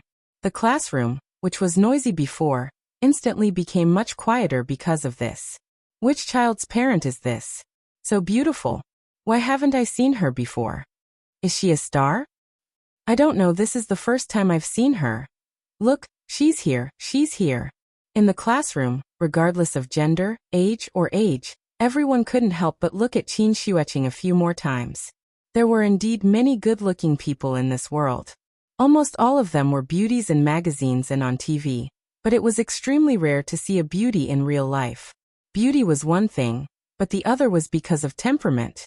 When a living person stood in front of you, the temperament she exuded would directly affect the overall beauty of this person. Qin Xueqing was indeed very beautiful, but what was really eye-catching about her was actually her temperament, which was like an iceberg. Extremely beautiful, but at the same time daunting. She was like a holy mountain on the plateau, which could only be looked up at, but could not be climbed. Auntie, Auntie, I'm here. As soon as Qin Xueqing walked into the classroom, the little girl immediately noticed her, so she excitedly waved her little hand at her. Seeing this, Qin Xueqing went straight to the little girl and sat down. Qin Xueqing had always been indifferent to the little girl, but this little girl was very affectionate to her. Therefore, as soon as Qin Xueqing sat down, the little girl very intimately lay on her lap, then raised her little head and asked in a coquettish voice, "Auntie, where's Daddy? Why isn't Daddy here?" "Don't worry, he'll be here soon." "Oh, okay." Hearing this, the little guy nodded obediently, then reached out to pick up a piece of candy from the table and handed it to Qin Xueqing. "Auntie, have some candy." "No need, I've already eaten." Oh, after not seeing each other for a long time, the little fellow wanted to be intimate with Qin Xueqing, but she didn't expect that Qin Xueqing was still indifferent to her. However, the little boy did not mind at all. Instead, he stuck close to Qin Xueqing and started to play by himself. "Hello, Miss Qin." Xia Kaiji had already met Qin Xueqing before, so he nodded to her politely. However, he was tactful and didn't try to talk to Qin Xueqing. After greeting her, he continued to whisper with the two brothers. Xia Kaiji didn't strike up a conversation with Qin Xueqing, but Wang Junqing and Zhao Ziyu couldn't hold it anymore. In front of a peerless beauty, as a normal man, how could he not let his imagination run wild? What's more, the two of them had always felt that they were superior. They were rich and powerful, so naturally, they wouldn't shrink back just because Qin Xueqing showed a sour face. "Hello, are you Nian Nian's aunt?" "I am." Wang Junqing tried to talk to Qin Xueqing with the help of the child. However, before he finished speaking, Qin Xueqing said coldly, "Not interested." After that, Qin Xueqing closed her eyes directly and sat in the classroom with her eyes closed. Wang Junqing was given the cold shoulder, and had no choice but to get together with Zhao Ziyu resentfully. Although the two of them were nearly 10 years apart, they had the same bad ideas. Therefore, after giving Wang Junqing a look, Zhao Ziyu secretly took out his cell phone and prepared to secretly take a photo of Qin Xueqing for investigation. However, the moment Zhao Ziyu turned on the camera, a stream of vital essence hit the cell phone, causing the screen to turn off. Zhao Ziyu fiddled with the cell phone for a long time and found that it couldn't be turned on. He had to take a deep look at Qin Xueqing, trying to remember her appearance. Qin Xueqing naturally knew what he was doing, so she opened her eyes and prepared to teach Zhao Ziyu a lesson. However, at this moment, a burst of cheerful music suddenly sounded in the classroom. Ding ding dang, ding ding dang, bell ding dang. How happy we are skiing, we sit on the sleigh. Ding ding dang, bell ding dang. How happy we are skiing, we sit on the sleigh. The moment the accompaniment of ding ding dang sounded, all the children in the class sang together with the teacher. This was a surprise prepared by the teacher for the parents. The moment the music sounded, the Christmas lights in the classroom were all lit up. After the teacher took out the Christmas spray and sprayed it on the glass, the atmosphere in the classroom was suddenly pushed to the highest point. Every child's face was filled with the most enthusiastic smile. Since it was a parent-child activity, naturally parents and children had to play games together. The content of the game was very simple, which was to ask parents to accompany their children to make a Christmas card. Looking at the scissors, glue, colored pens, and socks on the table, Qin Xueqing's expression froze on the spot. When had she ever made these things in her life? But she had no choice, she had already promised Qin Shi that she would take care of Nian Nian for him. Even if Qin Xueqing was unwilling now, she had to be patient and accompany the little girl to pick up the scissors and paintbrush, and began to make the first Christmas card in her life. While teaching everyone how to make a card, the teacher told a short story about Christmas on the podium. The most attractive one was, of course, Santa Claus who gave gifts to every child on Christmas Eve. After telling the story, the teacher motioned for everyone to stop what they were doing for a while, and then announced loudly, "Children, look who's here." After that, the teacher pointed to the door of the classroom. Then, a Santa Claus wearing a red coat and a long white beard appeared outside the door. Santa Claus. The moment Santa Claus appeared, the children were in an uproar. He held a big red bag with many small gifts in it. As soon as he entered the classroom, he began to give the children gifts, and at the same time he gave them an apple that meant peace. Finally, Santa Claus came to the little girl. The little girl eagerly took the apple from the old man's hand, looked up, and found that the face hidden under the beard was particularly familiar. Dad. He was indeed a biological child. Even if she was wearing a beard, the little girl still recognized him at a glance. Dad. The little girl excitedly jumped up, and was about to go forward and hug Chun-Shi, but Chun-Shi made a shushing gesture to her. Shoo! Don't let others know that Dad is Santa Claus. This is a secret. If you tell others, Dad can't be Santa Claus. Hearing this, the little girl suddenly nodded quickly like a chicken pecking at rice. I won't say. For the little girl, there was obviously nothing more surprising than her father being Santa Claus. The little girl was so happy that she couldn't close her mouth, but her sister-in-law had a speechless expression. She never thought. Chun-Shi asked her to come out and take care of Nian, just to make a cameo appearance as Santa Claus tonight? Did he make a mistake? In fact, since the school proposed the Christmas-themed party, Chun-Shi went to discuss with the teacher, hoping that he could make a cameo appearance as Santa Claus.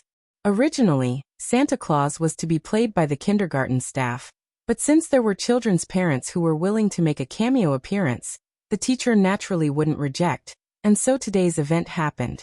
Of course, this secret couldn't be known by the other children, otherwise, they would be envious. This was the surprise that Chun-Shi specially prepared for Nian. From the little girl's reaction, his goal was achieved. Therefore, the first surprise that Nian experienced in her life. Chapter 395. Since she found out that her father was Santa Claus, the little girl had been very excited. She wanted to share the joy in her heart with the two brothers, but she had scruples about Chun-Shi's warning just now, so she could only hold her little face and wriggle with excitement all night. Maybe it was because Chun-Shi was sitting next to her today, so when the little girl drew the Christmas card, she specially drew it for her. This is Dad. This is Mom. This is Auntie. After drawing the card, the little girl handed the card to Chun-Shi as if she was presenting a treasure. When Chun-Shi saw the little red person with a big belly on the card, the corners of her mouth couldn't help but reveal a faint smile. Wasn't this chubby Santa Chun-Shi? Looking at Nian's little face that had turned red because of happiness. Suddenly, Chun-Shi seemed to finally understand Chun-Shi's idea. With such a daughter, what more could a man ask for? It was said that a daughter was her father's little lover in his last life. Wasn't it because the first man in the world who saw her smile or cry was her father? The first man in the world who hugged her and kissed her was her father. The first man in the world who dared to say to her that he would always be by her side was also her father. Her father was her daughter's most firm and dependable support, and also the most affectionate and sincere man in the world to her. Only her father would care about her and love her without asking for anything in return. Her father would never be like other men. Yesterday, he kept saying that he loved you, but today, he would stab you with the sharpest knife. In short, no matter what her father did, he always had only one starting point, and that was for the good of his daughter. As for whether his daughter could feel and understand the strong father's love in it, it was obviously another matter. A father's love was like a mountain, and a mother's love was like water. The mountain was high, mighty, and magnificent. The mountain was high, and the scenery was moving. The water was good, and the flow was meticulous. It was trickling, soft, and flowing continuously. This was a Christmas full of joy and joy.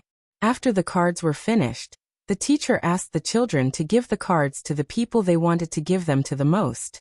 Some children, under the guidance of their parents, gave the cards to their teachers. Some of the children gave the cards to their parents. Only the little girl did not do so. Instead, she put the greeting card into her small school bag. The teacher noticed her unusual behavior, so he came to her side and gently asked her who she wanted to give the card to. Hearing this, the little girl stared at her with her big eyes and asked in confusion, "Teacher, didn't you say that if we give the patients a card, they will get better faster?" "Mom is sick. I want to give this card to my mother. That way Mom will recover faster." After saying that, the little girl patted her school bag like a treasure. It seemed that she had high expectations for this greeting card. Chun-Shi had lied to her that her mother was sick, And the little girl had always kept this matter in her heart. Patience needed more care and attention. This 5-year-old child had already learned how to care for others. Qin Xueqing fell silent. She gently stroked the little fellow's head, but didn't say a word, because she finally understood. What exactly was his sister searching for back then? 10,000 Holy Valley was too cold. The stubborn feudal clan rules restricted her thoughts. So all along, she only had one pursuit in her heart. That was to cultivate, and cultivate again. Why cultivate? To ascend. But wasn't ascension another form of liberation? It was only at this moment that Qin Xueqing truly saw her own heart clearly. She seemed to be strong and decisive, but in fact, she was much weaker than Qin Ruoying.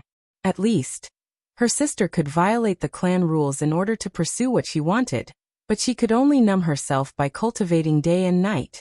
Just like what Qin Shi said, humans had 7 emotions and 6 desires. This was an unavoidable fact. If one extinguished their emotions and desires, would they still be human? Looking at Nianyan's innocent and beautiful smile, Qin Xueqing suddenly felt enlightened. She closed her eyes, and the vital energy in her body suddenly began to flow slowly. Under her influence, a faint breeze suddenly blew through the originally closed doors and windows of the classroom. The wind blew the paper on the picture album on the table, and also gently brushed the faces of all the children. No one noticed that something was wrong with her. This woman with exceptional talent and excellent aptitude. She actually had an epiphany just like that. At this moment, Qin Shi had also changed and returned to the classroom. He noticed that Qin Xueqing was acting strangely, so he immediately set up a restriction to ensure that her epiphany would not be disturbed by the outside world. Dad, what's wrong with Auntie? Auntie is tired. Let her rest for a while. She'll be fine soon. Oh. Then let's speak softly. Don't disturb Auntie. Good girl, you're sensible. His sister-in-law had an epiphany. After the Christmas party ended, she went home and shut herself in. The secular world tempered her heart, and she took it with equanimity. The world was full of disturbances, and her heart reflected the secular world. Qin Shi just casually gave some advice, but he didn't expect Qin Xueqing to understand it completely. Qin Shi didn't know whether to laugh or cry about this. After all, this question was obviously beyond the scope of the syllabus. Perhaps this was what they meant by flowers planted with the intention do not bloom, but willows planted without the intention do. Ever since she found the Earth Soul, Qin Xueqing's cultivation level shot up like a rocket. Qin Ruoying had the best resources, but her cultivation progress was still like a tortoise's crawl. There was no obvious improvement at all. Everyone had their own fate. Fortunately, Qin Ruoying was not a narrow-minded person. Otherwise, she would be depressed to death if she saw this situation. December 31st. It was the last day of the year. Qin Shi waited outside the west wing door, like a father waiting for his child to be born. He paced back and forth in the courtyard, slightly anxious. Suddenly, a strong wave of spirit energy surged out from the west wing. Qin Shi immediately jumped into the room, as if he had been electrocuted. As soon as he entered, he saw Qin Ruoying sitting cross-legged on the bed and looking at him with a ying smile. Qin Ruoying had finally fully digested the effects of the spirit pill, and officially came out of seclusion. Come, Mingying, let me see if there are any side effects. As Qin Shi spoke, she moved closer to Qin Ruoying with a bashful face. In fact, Qin Ruoying had only broken through to the diviner stage. It wasn't a forced breakthrough, so how could there be any danger? Qin Shi was taking the opportunity to take advantage of her. Seeing this, Qin Ruoying didn't hesitate. Instead, she offered her red lips and gently pecked Qin Shi's face. Not enough, not enough. You have to do it here too. In your dreams. Not kissing? Then I'll kiss you instead. Aya, stop fooling around. Come on, just one, hee hee hee. They were obviously an old couple, but when the two of them were together, they were still as sweet as before. After a round of lovemaking, Qin Ruoying gently leaned on Qin Shi's shoulder, and then chatted with him casually. How has Nian been doing during this time? Very good. She even made you a greeting card. When is the school holiday? Around the middle of next month. So soon? Why don't we take Nian Nian out for a trip when she's on holiday? Oh, where do you want to go? Anywhere is fine as long as you're with me. Okay, you've worked hard during this time. I'll arrange it.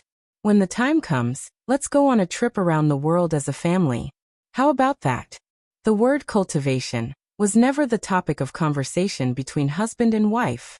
They preferred to live in the moment and enjoy the sweet time with their family. And this should be the so-called happiness, right? Therefore, the only thing Chunshi wanted now was to let this happiness continue to last. No one could ruin his happy life. Chapter 396. January 3rd. After the New Year's holiday, Nian Nian and the two brothers reluctantly returned to school. They had a great time during the holiday.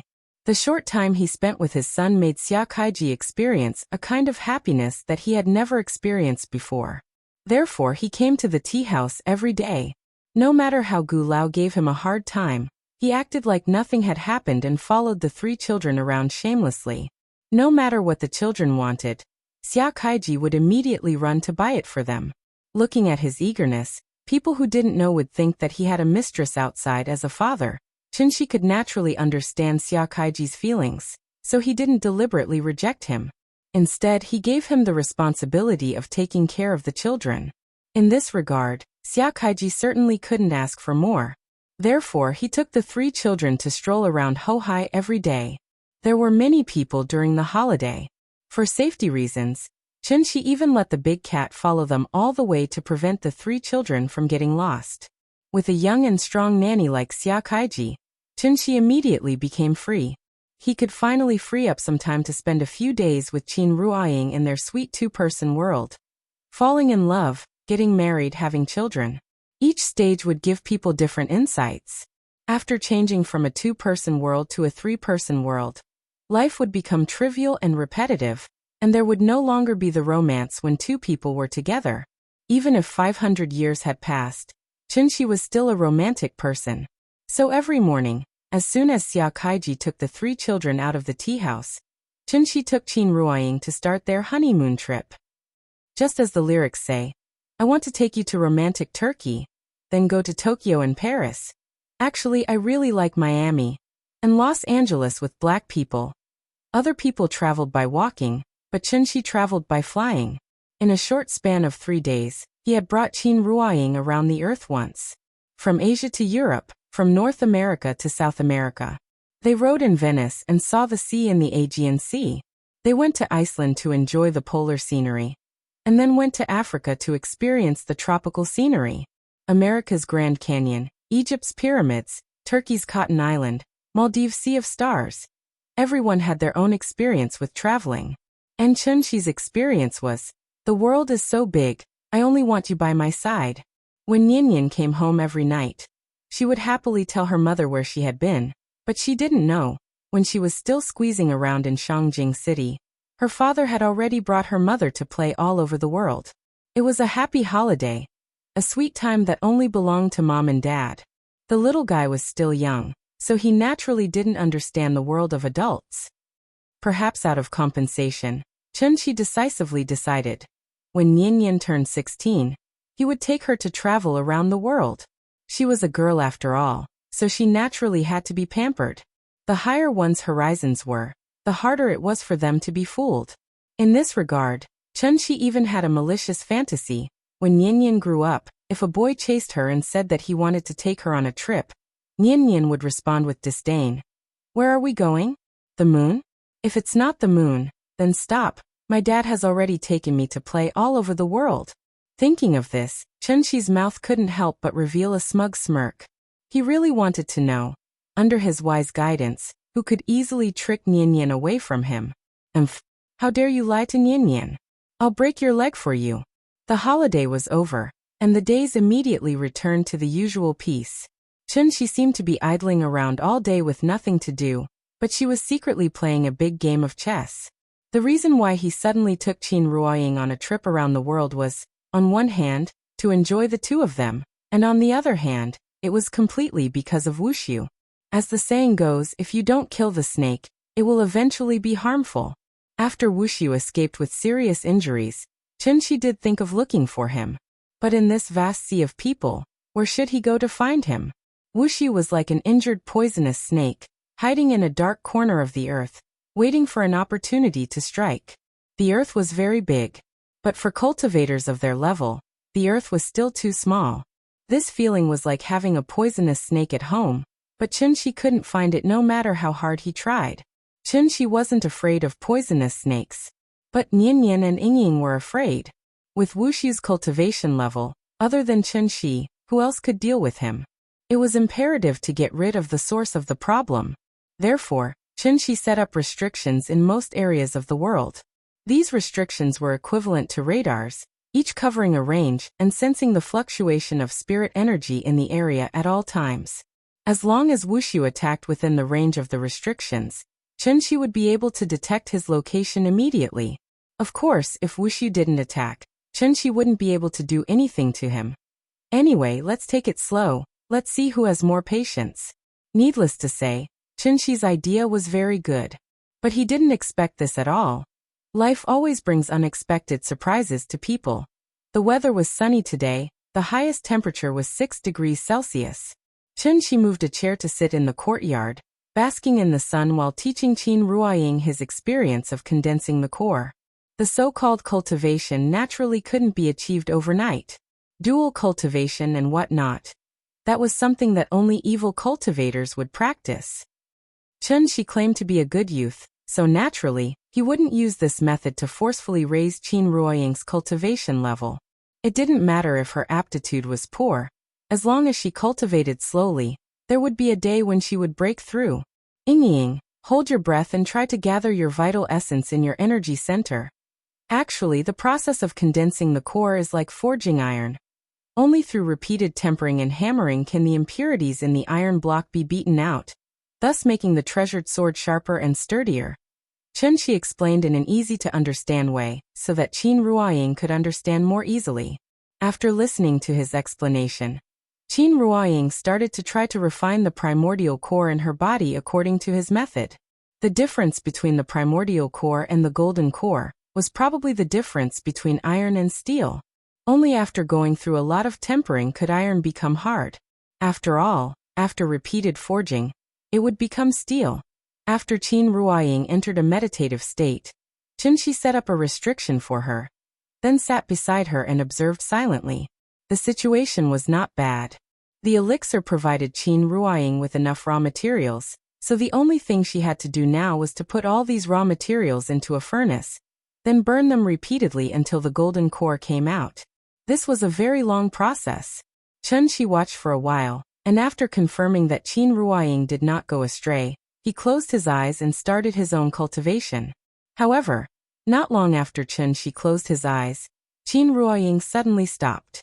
She suddenly opened her eyes, then as if she was feeling a little uncomfortable, she subconsciously reached out and rubbed her forehead. Yingying, what's wrong? Are you not feeling well?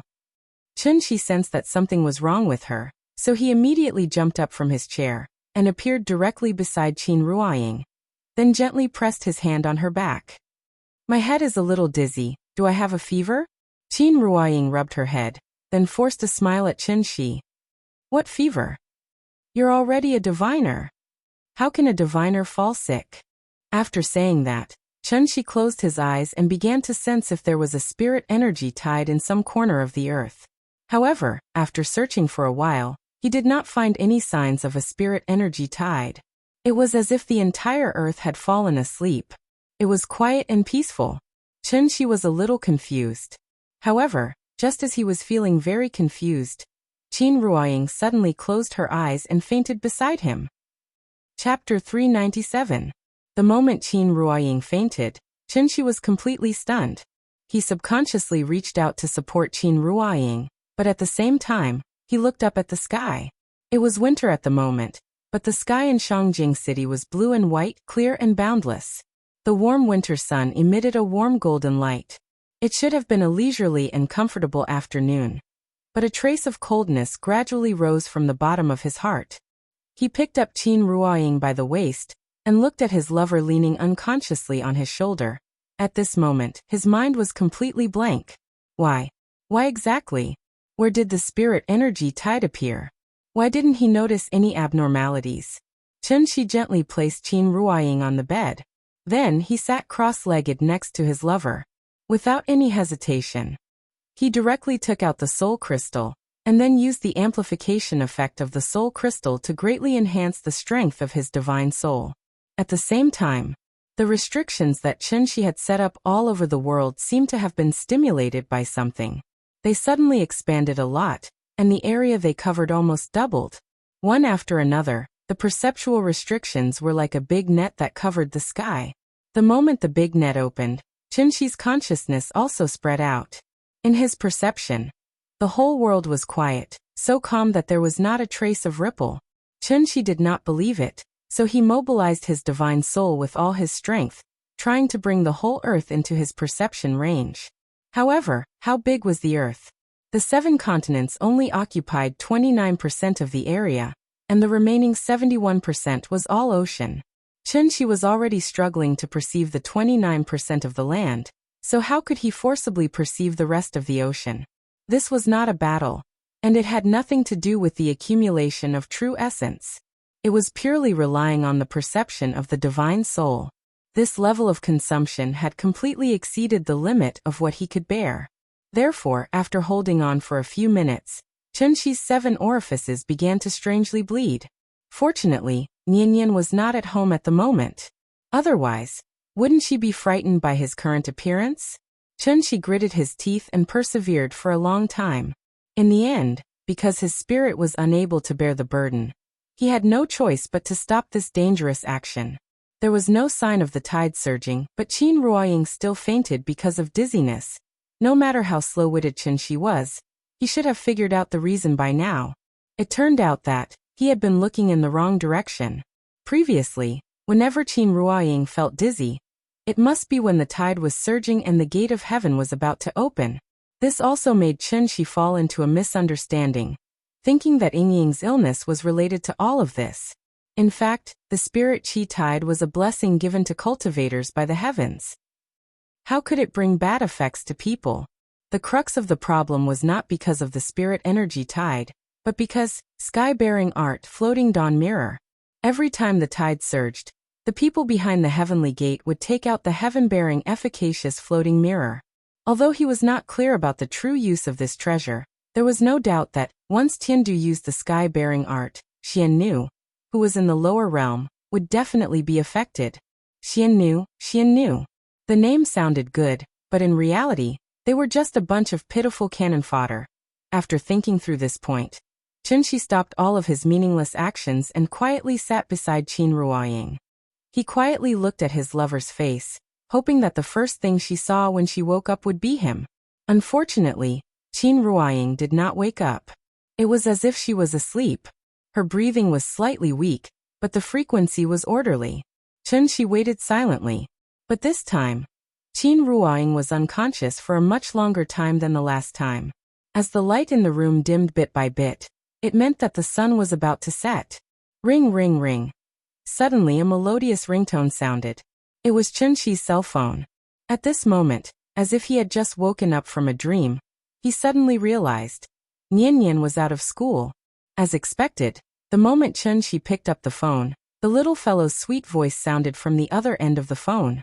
"Daddy, where are you? We're out of school." Daddy was delayed by something. "I'll come pick you up now. Wait for Daddy for 1 more minute, okay?" "Okay." After hanging up the phone, Chunshi lowered his head to look at his lover who was still in a deep sleep. After gently kissing her forehead, Chunshi's figure suddenly disappeared from the room. When he appeared again, he was already outside the school gate. "Daddy, Daddy, Daddy, Daddy is here to pick me up. Goodbye, teacher." As usual, the moment the little fellow saw Chunshi, she immediately raised her little hand, stepped forward, and ran towards him excitedly. After Chunshi picked up the little fellow from the ground, the 2 brothers who had been following the little fellow finally relaxed and waved goodbye to the little fellow reluctantly. The 2 of them were now picked up by Xia Kaiji's car every day.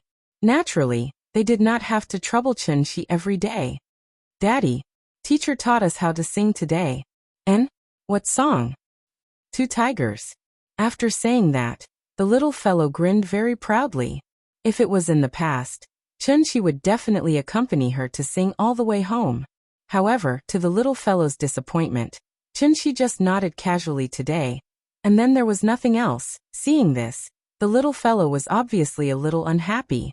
Just as she was about to flare up, the little fellow suddenly seemed to have thought of something, so she immediately shut her little mouth and quietly lay on Chunshi's shoulder. The teacher said, "Everyone has a time when they are in a bad mood. Even Daddy and Mommy are no exception. Daddy is in a bad mood today, so I won't disturb Daddy. Nian is very sensible." The father and daughter quickly returned home without saying anything. At this time, the little fellow finally knew why Daddy was in a bad mood. Mommy is sick again. Looking at Mommy lying on the bed, the little fellow followed Daddy's usual behavior and carefully covered Mommy with the quilt. After that, the little fellow stopped making a fuss.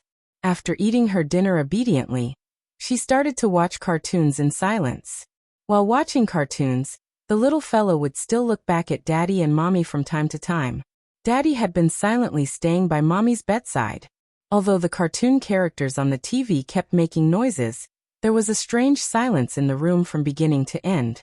Time passed by, and soon it was time for the little fellow to sleep. She was sleepy. However, she did not call Daddy. Instead, she ran to the bathroom, then brought a small stool and tiptoed to turn on the tap. The sudden sound of running water startled Chunshi.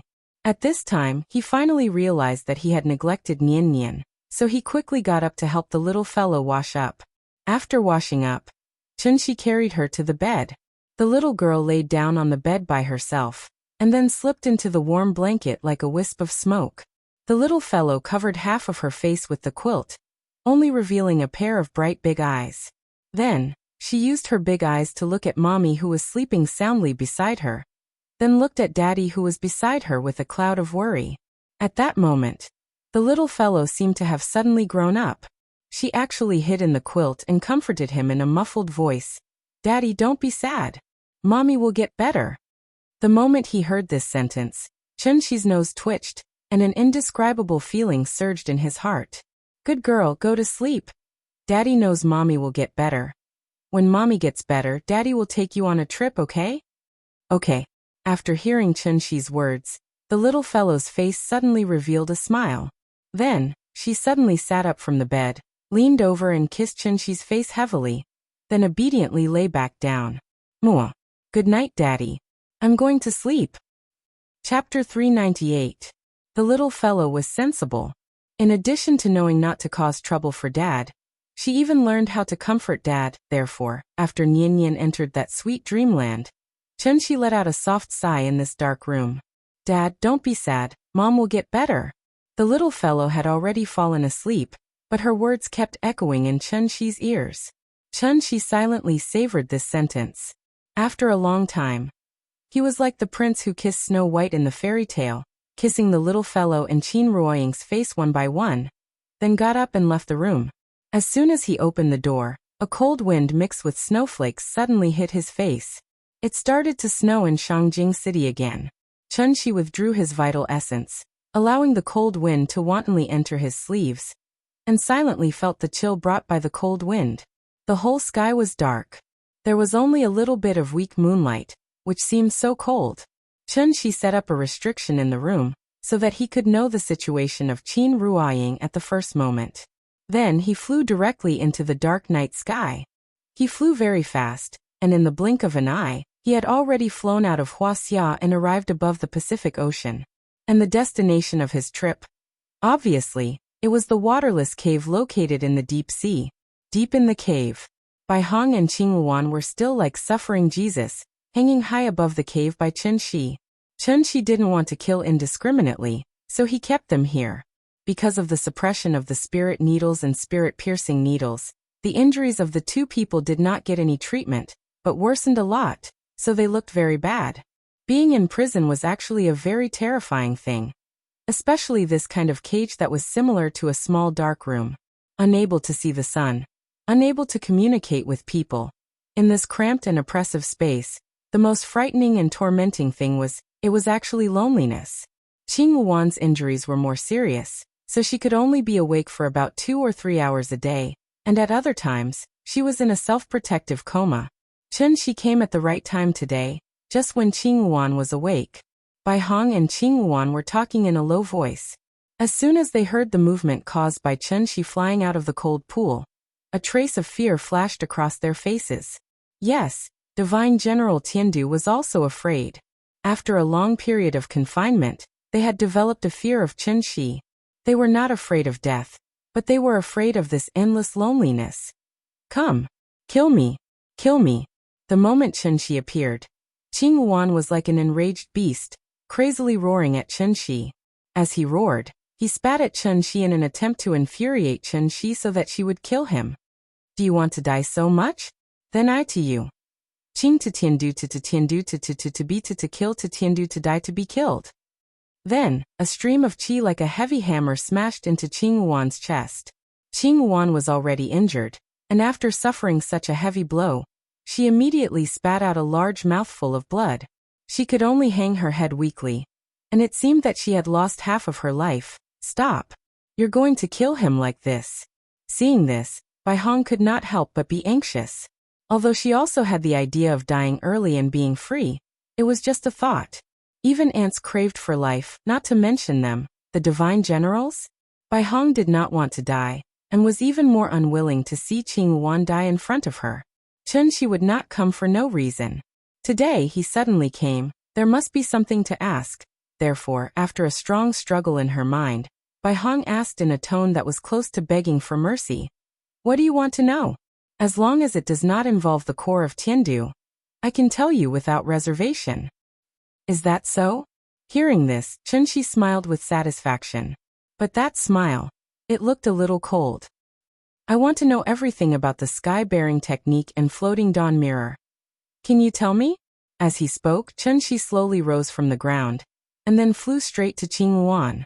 He was obviously talking to Bai Hong, but he used his qi to lift Qing Yuan's head, and began to size up this poor divine general who was covered in wounds.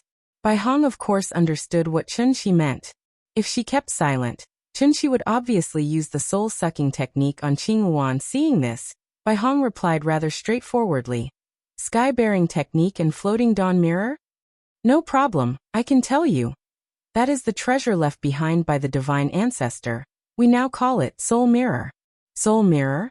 Chen Shi repeated this name, then frowned and asked, what is its use? Hearing this, Bai Hong immediately answered honestly. The 5 great temples and the 13 soul-gathering cauldrons are all related to the soul mirror. Simply put, you can see it as the key to open the gate of heaven. Don't blame me for not telling you. Although the soul mirror is a treasure, it has no practical use.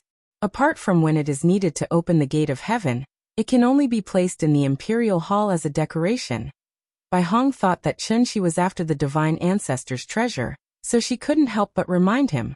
However, after hearing this, Chen Shi continued to ask, if I were to ascend from the lower realm and enter the gate of heaven, where would I appear? Where is the imperial hall? Who is usually in charge of the soul mirror? What is this person's cultivation? Are there any other defensive arrangements around it? Bai Hong was stunned by Chen Shi's series of questions. He stared blankly at Chen Shi for a long while before saying in shock, you're actually thinking about the soul mirror? Chen Shi roared impatiently, answer my question. Bai Hong was really scared. Looking at Chen Shi's attitude, he really wanted to go to the imperial hall to snatch the soul mirror. What kind of place was the imperial hall? That was the core of the divine capital, equivalent to the emperor's throne room. Are you crazy? Bai Hong looked at Chen Shi speechlessly. At this moment, Chen Shi looked like a bloodthirsty gambler. Seeing that Bai Hong was unwilling to answer, he actually pressed his hand on Qing Yuan's head and used the soul-snatching technique. In fact, the soul-snatching technique was not as exaggerated as Chen Shi had said before. This technique had a lot of restrictions. After using it, one could only inquire about some insignificant surface information. If it involved important secrets, the target's soul would automatically hide it, making the caster unable to pry. Since Qing Yuan was a divine general of the divine capital, he obviously had a detailed understanding of the layout of the imperial hall. To Qing Yuan, the imperial hall was no secret at all. Naturally, it would not be deliberately protected by his soul. Chapter 399. He saw. The moment Chen Shi pressed his palm on Qing Yuan's head, Qing Yuan seemed to have been electrocuted. Her body twitched violently in the unconscious state. Bai Hong was stunned. He never thought that Chen Shi would actually really deal such a vicious blow to Qing Yuan. Stop! At that instant, Bai Hong's eyes were about to split. However, due to the suppression of the soul-setting needle, he could only watch as the Azure Luan was tortured. Bai Hong struggled with all her might, her eyes flashing with uncontrollable anger. He gnashed his teeth so hard that they creaked, and he looked like a ferocious beast that had lost all reason due to rage. He wished for nothing more than to pounce forward and tear Chen Shi into pieces. But unfortunately, this was just Bai Hong's wishful thinking. Chen Shi was like a cold robot. He completely ignored the pain and anger in his heart, and searched for all the information in Cyan Phoenix's mind. Since it was a forced soul search, this secret technique would naturally put a huge burden on the target's divine soul. Therefore, it didn't take long before blood began to seep out of the 7 orifices of the green phoenix, just like when Chen Shi forcibly perceived the entire world. Bai Hong stared blankly as everything unfolded. He didn't understand the soul-snatching secret technique, and thought that what Chen Shi had said to scare him was true. Bai Hong could accept that Chen Shi had directly killed Qing Yuan because their skills were not as good as his. But he couldn't accept it. Chen Shi used this method to torture Qing Yuan. Absolutely not. I'm going to kill you. I'll kill you. Anger gives strength, as long as it is not mixed with the hesitation and apprehension of the weak. It was precisely because of this, Bai Hong, who was already on the verge of death, actually burst out with an extremely strong true essence fluctuation from his body. This surge of true essence was too ferocious, and it actually shook off the golden needles that Chen Shi had inserted into his body one by one. Chen Shi didn't even have time to withdraw the secret method from Qing Yuan's body, before Bai Hong rushed towards him like a tiger that had just escaped from its cage. Die. Bai Hong's face was strangely flushed. As soon as he broke free, his body constantly emitted a strong true essence fluctuation. Bai Hong's current state was very strange. He was clearly wounded all over, and there was barely a tenth of the Zhen Yuan left in his body, but he was still able to release Zhen Yuan fluctuations that were far stronger than when he was at his peak. Before it could attack, the true essence slammed into the wall again and again, causing the entire cave to tremble violently. After Bai Hong let out a roar, he immediately waved his right hand and slapped Chen Shi's head fiercely. At this time, Chen Shi, who sensed the abnormality, hurriedly withdrew his secret technique and took Bai Hong's palm strike head-on. Bang! In an instant, there was a violent explosion in the cave. Chen Shi was actually forced to retreat more than 10 meters. Are you crazy? Looking at this divine general of Tiandu who was on the verge of going crazy, it was Chen Shi's turn to be surprised. Bai Hong is burning his own yuanying. Yuanying was the result of a cultivator's painstaking cultivation, and it was also the foundation of their abilities. Even if they died, as long as their yuanying was not extinguished, a cultivator would still have a chance to be reborn. Therefore, for a cultivator, yuanying represented everything, even more important than life.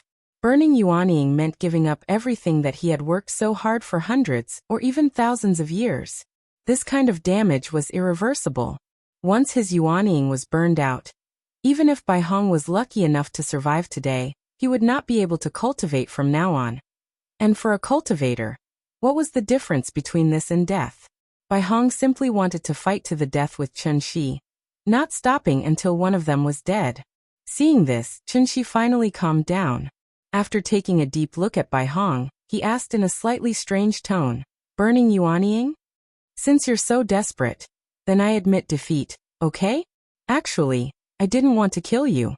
This secret technique won't harm your life, it's just to scare you. How about this? Let's talk nicely." Admit defeat? Hearing this, Bai Hong could not help but be stunned. But after thinking about it, he thought that Chen Shi was deliberately stalling for time, so he immediately attacked Chen Shi again. Seeing this, Chen Shi uncharacteristically turned around and ran. He had no intention of fighting with Bai Hong at all. Trying to be a hero depended on the situation. Since Bai Hong had already burned his yuanying, Chen Shi only needed to temporarily avoid the attack. After half an hour, Bai Hong would probably collapse because of his yuanying. Bai Hong clearly knew this, so he wanted to fight to the death with Chen Shi before his yuanying burned out. But what he did not expect was, Chen Shi was running faster than a rabbit at this moment. His cultivation level was much higher than Bai Hong's. Now that he was determined to run, how could Bai Hong easily catch up to him? Thus, the two of them began a game of cat and mouse in the deep sea. Chen Shi was like walking a dog on an electric scooter. From time to time, he would turn around and send a voice transmission to Bai Hong. Calm down, let's talk nicely. If you stop now, you should still be saved. You saw it too, if I'm determined to run, you won't be able to catch me at all. I advise you not to be so stubborn. When the nascent soul is burned up, I will be able to decide whether I want to kill him or not. I see that you're a man. I don't want to take your life, so I advise you. Under Chen Shi's constant persuasion, Bai Hong finally stopped. He could not catch up, and he could not beat him. What else could he do? He was also very desperate. The two confronted each other across the trench. After a long while, only then did Bai Hong say in a deep voice, I only have one request. If you agree, you can kill me or cut me up as you wish in the future. If not, I can only fight to the death with you. In this regard, Chen Shi was very magnanimous, so he responded readily, okay, say it. Don't use such despicable means again, or I won't let you go even if I become a ghost. Chen Shi naturally did not take Bai Hong's threat to heart. However, he still gave Bai Hong a definite answer.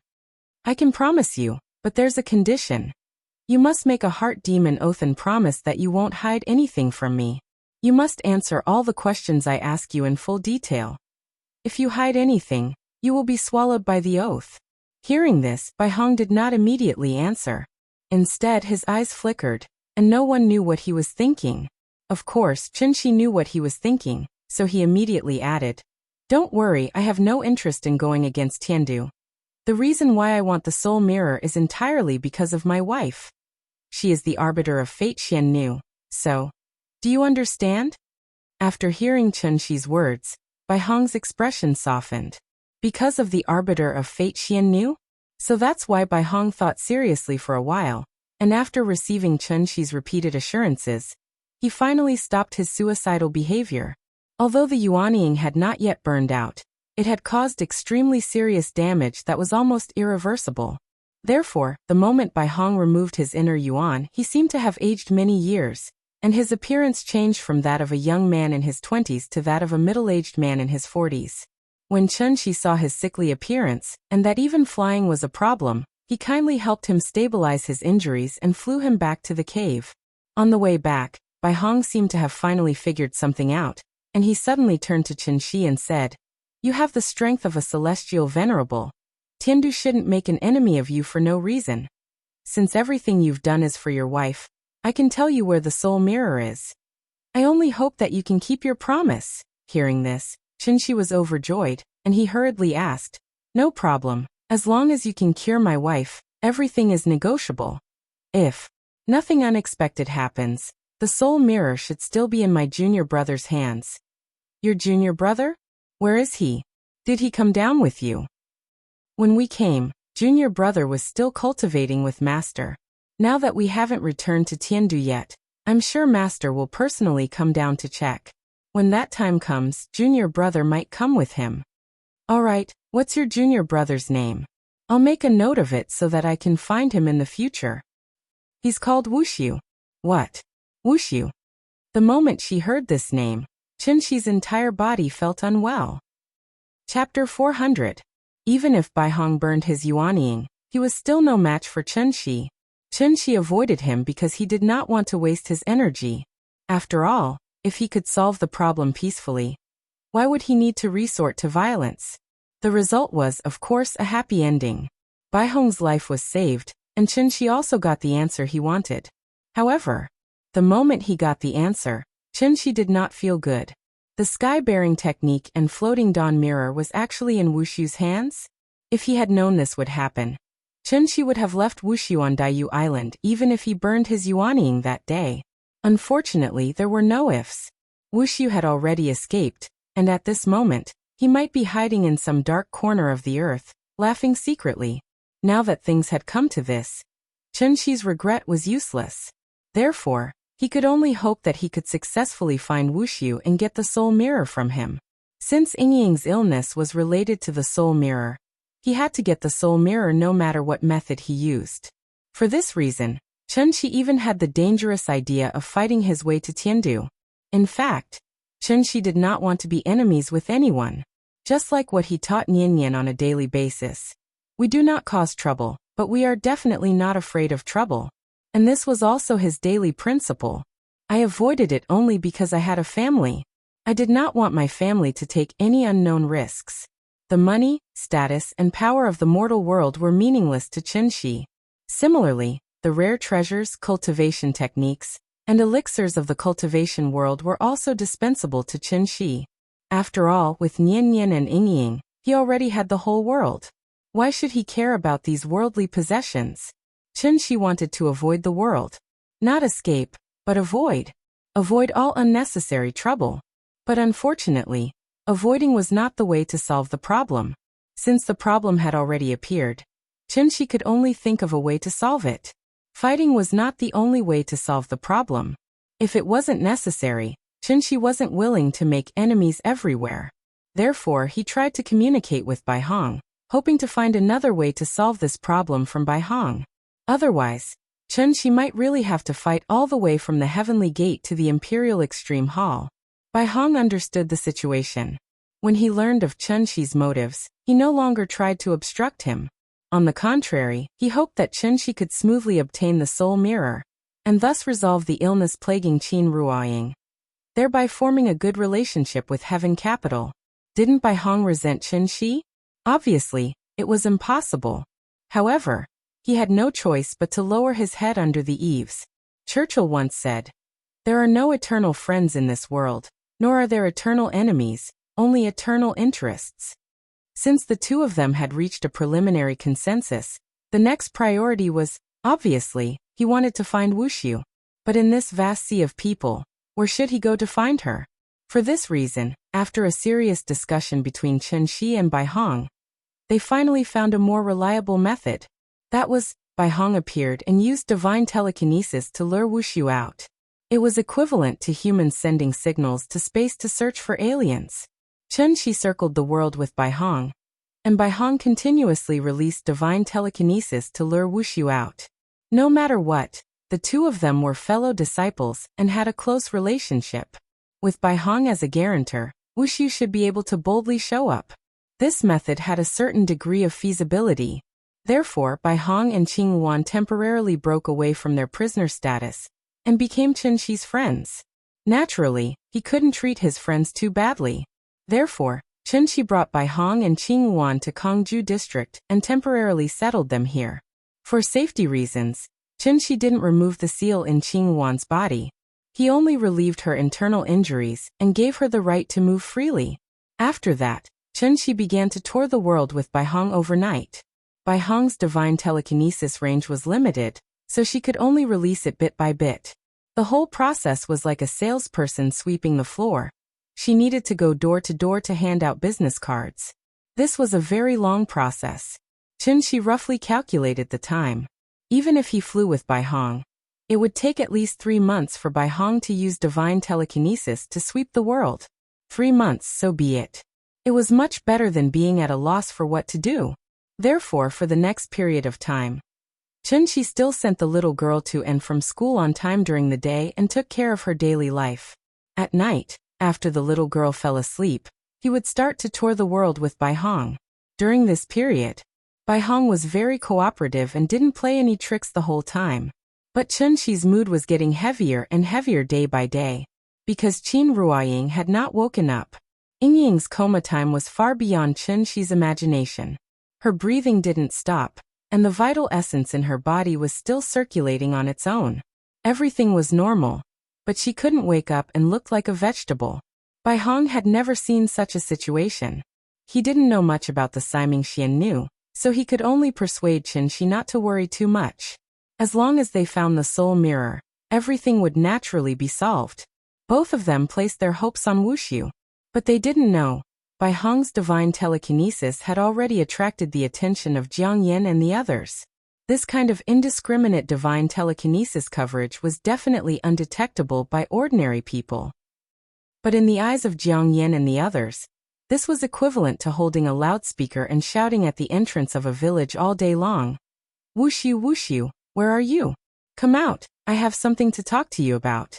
Because of this, Jiang Yin even pretended to call Chunxi to ask. Although they were allies, Chunxi was still wary of this old man, so he didn't tell him the truth. He only said that he wanted to find Wushu to prevent future trouble. Jiang Yin naturally didn't believe Chunxi's excuse. Therefore, this old man continued to follow Chunxi for a long time, and accurately guessed Chunxi's true purpose. For Jiang Yin, Chunxi was a great help in overturning Tiandu, so he naturally couldn't let this help become a hindrance. So Jiang Yin began to act. No one had ever noticed this mysterious organization. It was called the 9 Serenities. There were 9 heavens in the sky and 9 layers of earth. There was Tiandu above, and the 9 Serenities below. Ever since the divine ancestor led the generals of Tiandu to ascend to the great world, the sinners left behind in the lower realm were full of hatred and formed this mysterious organization. Compared to Tiandu, its strength was too insignificant. After all, they could only watch the spiritual qi dry up and witness the arrival of the end of the world. They used to be high and mighty cultivators, but now they were like maggots in the gutter. Even becoming a diviner required a great opportunity. They could be as humble as dust, but they couldn't be as twisted as maggots. The resentment that had accumulated for thousands of years. It wasn't until the emergence of the first spiritual qi tide that they finally had the opportunity to release it. The generals of Tiandu didn't even know that there was such a reactionary organization in the lower realm. But the people of the 9 Serenities had already made an oath. They only lived to overturn Tiandu and avenge the suffering of thousands of years of repression. The 9 Serenities had begun to plan a long time ago. In addition to constantly sending people to Tiandu as spies, the rest of the people were silently waiting for the opportunity. For this reason, they would rather endure hundreds or even thousands of years of loneliness and torture, just to wait for the right time. Now the time had come, and they only lacked the opportunity to blow the horn. And Chunxi. Chapter 401. This was an era where there were no secrets. But the existence of the 9 Serenities had never been known to outsiders. After tens of thousands of years of dormancy and management, the power of the 9 Serenities had far exceeded everyone's imagination. They were like an invisible net, firmly grasping the entire earth in the palm of their hand. Whether it was the Huaxia or other countries, from the nobles to the lowly peddlers, no one could escape the control of the 9 Serenities. It was a very simple principle. Even the Rothschild family could exist for hundreds of years, let alone a super-large organization composed of immortal cultivators like the 9 Serenities. Zhuangzi once said, "Summer insects cannot speak of ice, and children cannot speak of the sea." For immortal cultivators, fame and fortune in the eyes of mortals were meaningless. The only purpose of their existence was to one day completely overturn Tiandu and establish a new dynasty of their own, the 9 Serenities. As the spiritual energy of heaven and earth declined day by day, the celestial being almost became a threshold for cultivation. But the inheritance of the 9 Serenities was passed down generation after generation. They hid behind the scenes, providing unimaginable help to mortals, and indirectly controlling one dynasty after another in the world. Whether it was the Huaxia Empire in the east, or the Roman Empire, the Ottoman Empire, or the Macedonian Empire in the west, the 9 Serenities never interfered with the rise and fall of human dynasties, but they always put down their chess pieces when necessary. After all, compared to the high and mighty Tiandu, the 9 Serenities were too weak. They had to make use of all the resources available to them in order to fight a battle with Tiandu with a great disparity in strength. The winner could have everything. Just like when the Taiqing divine ancestor led everyone to the great world and enjoyed the entire great world alone. The sinners who stayed in the lower realm could only suffer the depletion of spiritual energy and watch their inheritance deteriorate with each generation. That feeling, just like how human civilization degenerated from the universal era to the primitive era. How could the primitive people who stayed on Earth not hold a great grudge against Tiandu? The Nine Serenities was a super-large tribe formed by these primitive people, although the divine ancestor had kindly left the divine gate and gave the descendants of the sinners a chance to ascend. However, the old man seemed to have not thought of a problem at all, and that was, if the descendants of these sinners were able to cultivate to the celestial realm in such simple conditions in the lower realm, then if they were born in the great world, how could their cultivation base stop at the celestial realm? Think about it from another perspective. I spent my entire life cultivating in the lower realm, and it took me 200 years to finally break through to the Deva realm. But when he came to Tiandu, he found that a young man in his 20s or 30s could easily become a celestial. How would the sinners of the lower bound, who had cultivated their entire lives, feel? That was how resentment was born. They could be as humble as dust, but they could not be as twisted as maggots. Such an unfair encounter had already distorted the mentality of the people of the Nine Serenities. Finally, the resentment that had accumulated in their hearts for tens of thousands of years was completely ignited with the appearance of the spirit energy tide. With the recovery of spirit chi, the human world will prosper. The Nine Serenities would never allow Tiandu to return to the lower realm, because the lower realm belonged to them. It was precisely because of this. At the same time that Chunxi led Bai Hong to search for Wushu, the Nine Serenities led by Jiang Yin also began to move. They did not have a soul as powerful as Chunxi's, but they used a more effective method, which was face recognition. As long as there were cameras and internet coverage, there was no way to escape the detection of a supercomputer. Wushu might not have thought that there would be so many people in the world looking for him. After this period of recuperation, his injuries had more or less healed. However, for safety reasons, Wushu had never left the Arctic Circle. In addition to his daily cultivation and recuperation, this guy would lie on the iceberg, fishing and playing with polar bears. His days were quite comfortable. On this day, January 20th, it had been a full 3 months since they had escaped with the Wushu blood escape. If compared to the time in Tiandu, it was equivalent to 24 months, which was 2 years. Everything was relative, including time. The flow of time in the great world was different from that in the lower realm. 1 year on earth was 8 years in heaven. And this was the fundamental reason why the flow of time in the Goyao Temple was 8 times slower than the outside world.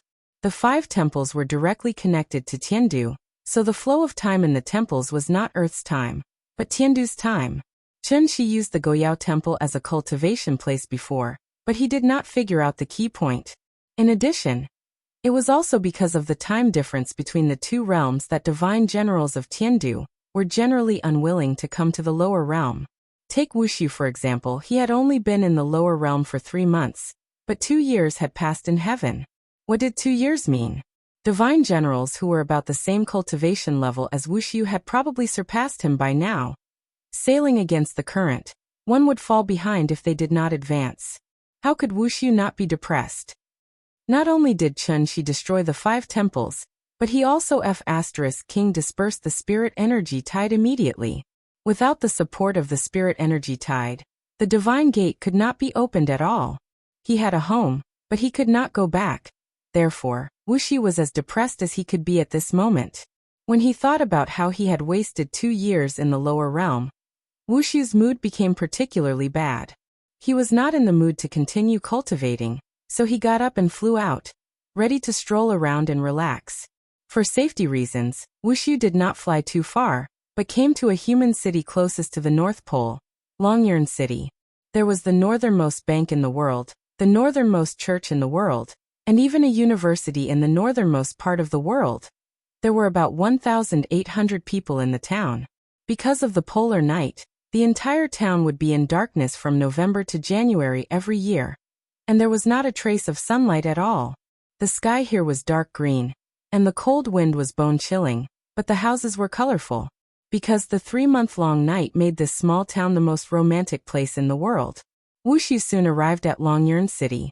As soon as he walked into the town, he was deeply fascinated by the colorful houses and the colorful neon lights in front of him. Therefore, Wushu walked directly into the bar with the most people almost without any hesitation. In terms of combat power, ordinary people were no different from ants in the eyes of immortal cultivators. But in terms of playfulness, 10,000 immortal cultivators might not be as good as one ordinary person. Maybe because he had been lonely for a long time, when Wushu came to such a lively place, he could not help but be affected by the atmosphere in the bar. Therefore, he did not even think about it, and directly removed the breath concealment technique, then sat at the bar like an ordinary customer and drank leisurely. From beginning to end, he did not realize that the thing that kept flashing red on the bar was called. Chapter 402. There was no day in Longirali City, only 24 hours of night. This was a pure land located in the far north, the only city in the world where death was illegal. But today, this pure land was destined to be dyed red with blood. Under the long polar night, Longirali City was filled with a romantic atmosphere. This was the best time for the town's bar business. The bar music was turned up to the maximum, almost deafening people's ears. Tourists from all over the world were affected by the atmosphere and started to dance crazily on the dance floor. The air was filled with the smell of hormones. A coldly dressed woman mixed in with the crowd of men, laughing and joking. She used flirtatious words to tease the men who couldn't control themselves. When the man wanted to take a step further, the woman was like a slippery loach, running to another target. The woman shuttled back and forth in the crowd. Suddenly, she saw the Asian man sitting by the bar. This man was very strange. He was only wearing a strange long robe and a thin layer of clothing. The woman guessed which country's traditional clothing was from, and her interest was piqued little by little. Since he was used to eating Western food, it would be a good experience to change his tastes once in a while. The woman treated this man as her prey tonight, and sat directly next to him. There were no blondes in Tiandu.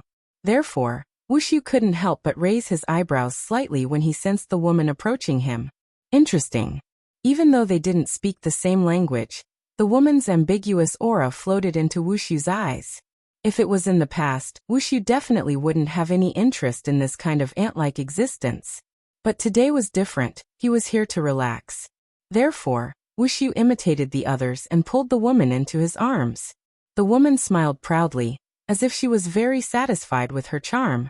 However, just as the woman was about to offer her red lips and have a beautiful encounter with this mysterious Asian man, Wushu's figure mysteriously disappeared from her side. The woman was stunned for a few seconds before she let out a heart-wrenching scream. At the same time, Wushu's figure suddenly appeared above the town. It was snowing heavily outside the house, and the cold wind was bone-chilling. The visibility was less than 10 meters, but Wushu's line of sight was firmly fixed on the southeast direction.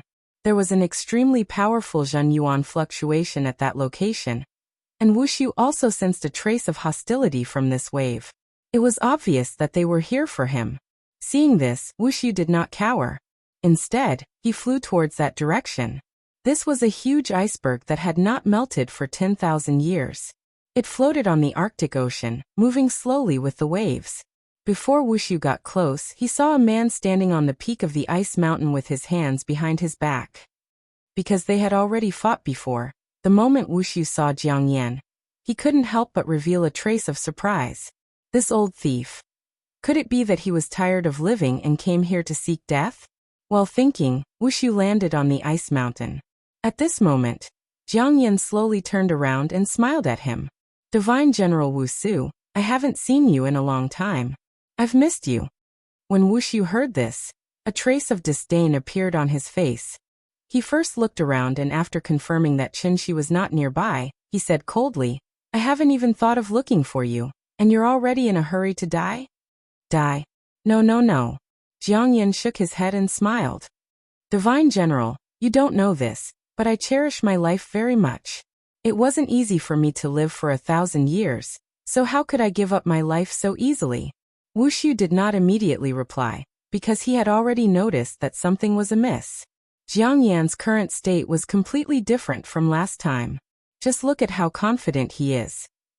Even if Wushu used his but to think, he knew that if he did not have a certain amount of confidence, Jiang Yan would definitely not come all the way here to die. Wushu was confident, but he was not arrogant. Last time, Wushu was forced to use the blood escape technique by Qinshi, and he had already suffered a great loss. Therefore, he would not allow himself to fail again. Fighting because of personal feelings was something that only children would do.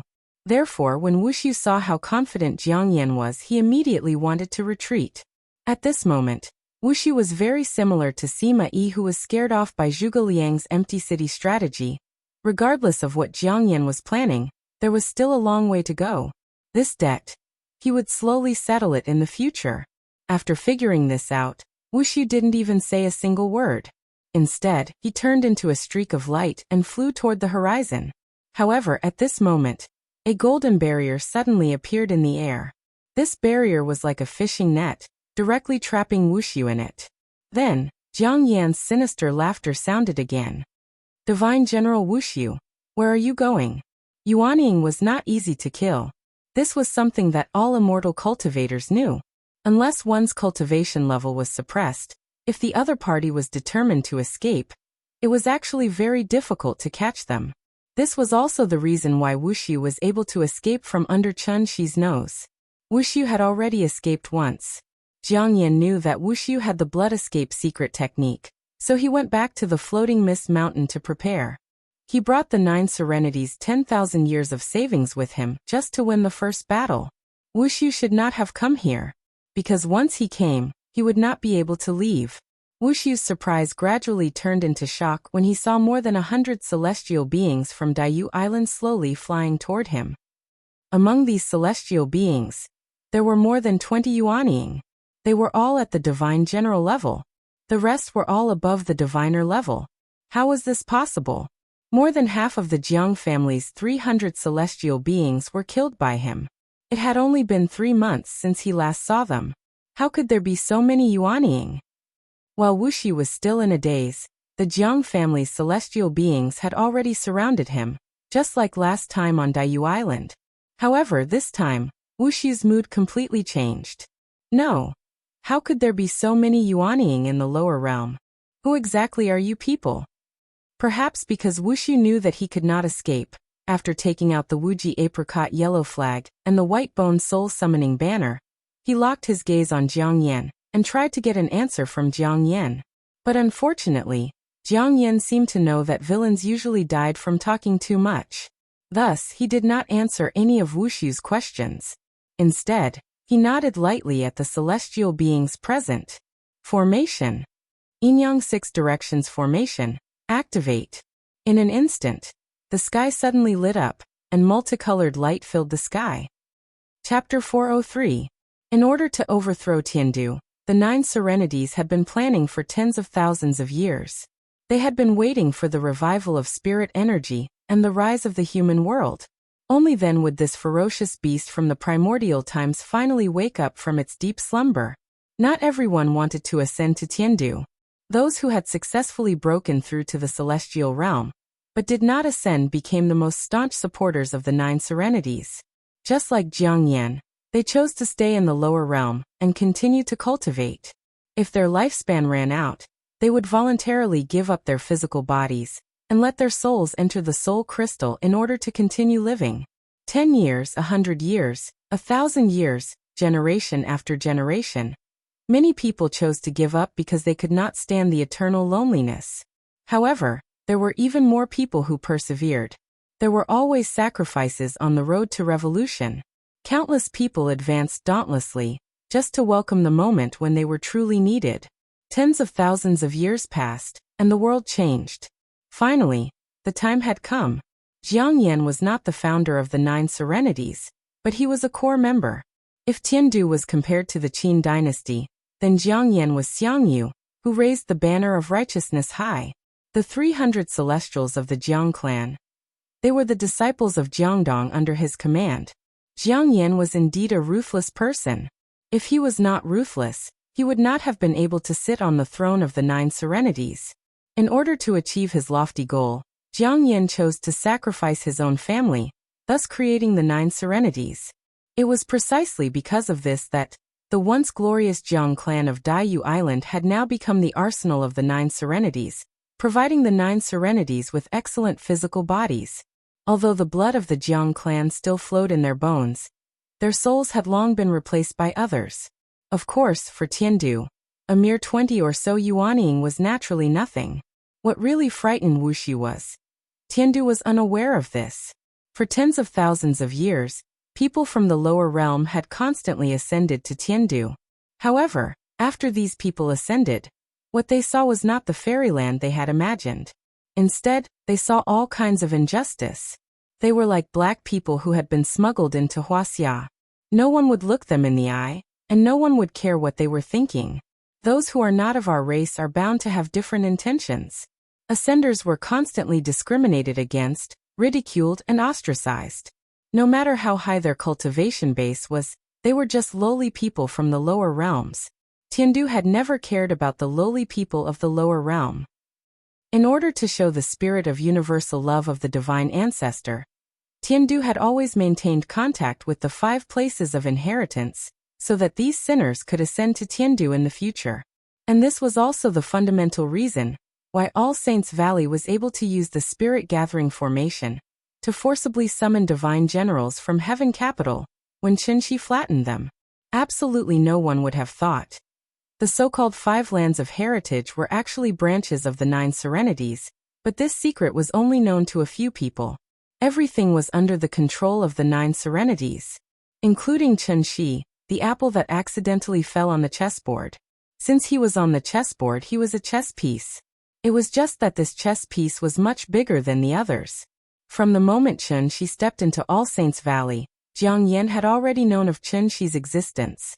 Although he was a variable, he was controllable. This was why Jiang Yan had displayed an almost abnormal enthusiasm for Qinshi when Qinshi first set foot on Daiyu Island. It was a pleasure to have a friend from afar. Jiang Yan was guiding Qinshi, trying to pull Qinshi to the opposite side of Tiandu.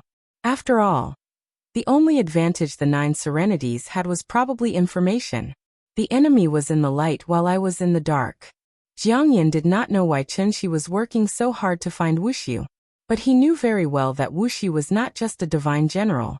Wuxu, he was actually Yuhuan Tianzuan's only son. If they could successfully kill Wuxu, who would face Yuhuan Tianzuan's wrath? It would not be Jiang Yan, nor would it be the 9 serenities. It would be Qinshi, who had always been at the forefront. Wuxu's identity was not a secret. Almost everyone in the great world knew about it. This guy had been outstanding since he was young, but he was mischievous and disliked cultivation. Yuhuan Tianzuan could not do anything about him, so he handed him over to Heavenly Venerable Wondrous Spells, hoping that Heavenly Venerable Wondrous Spells could guide this mischievous second generation back to the right path. But he did not teach his own son. The consequences were, after Wuxu grew up, he did not recognize him as his father. No matter the occasion, Wuxu would always call him Yuhuan Tianzuan, which almost angered him to death. In fact, from the respect Wuxu showed to Heavenly Venerable Wondrous Spells, Wuxu was actually quite a sentimental person. The reason why he made Yuhuan Tianzuan angry was probably because he had a special father-son relationship with Yuhuan Tianzuan. Yuhuan Tianzuan probably knew this too. So even though he was usually cold to Wuxu, he was secretly very concerned about this son of his. Through Heavenly Venerable Wondrous Spells, he indirectly gave Wuxu all kinds of Dharma treasures. This was a very strange father-son relationship. It seemed distant, but it was also very close. So when Wuxu saw the Yin-Yang 6 directions array being activated again, a relieved smile suddenly appeared on his face. It was the same array formation, but the person who said it was completely different. Wuxu held the flag in his hand, already understanding what he was about to face. So before Jiang Yan made a move, Wuxu suddenly raised his head and let out a long howl. Yuhuan Tianzuan, oh Yuhuan Tianzuan. This time I'm really going to fall. Although you can't hear me. But I'll call you again. Father. Speaking of this, Wuxu's expression suddenly froze. Immediately after, he did not forget to ridicule himself. As expected, I'm not used to it after not calling you for a long time. Yuhuan Tianzuan. Did you hear that? Your son is being bullied. Remember to avenge him. Father. Wuxu did not say the last word out loud. Instead, he silently repeated it in his heart.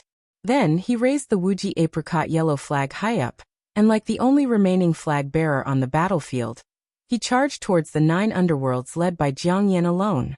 Even if the entire army was killed, the flag bearer could not fall. If he fell, it would be a true annihilation.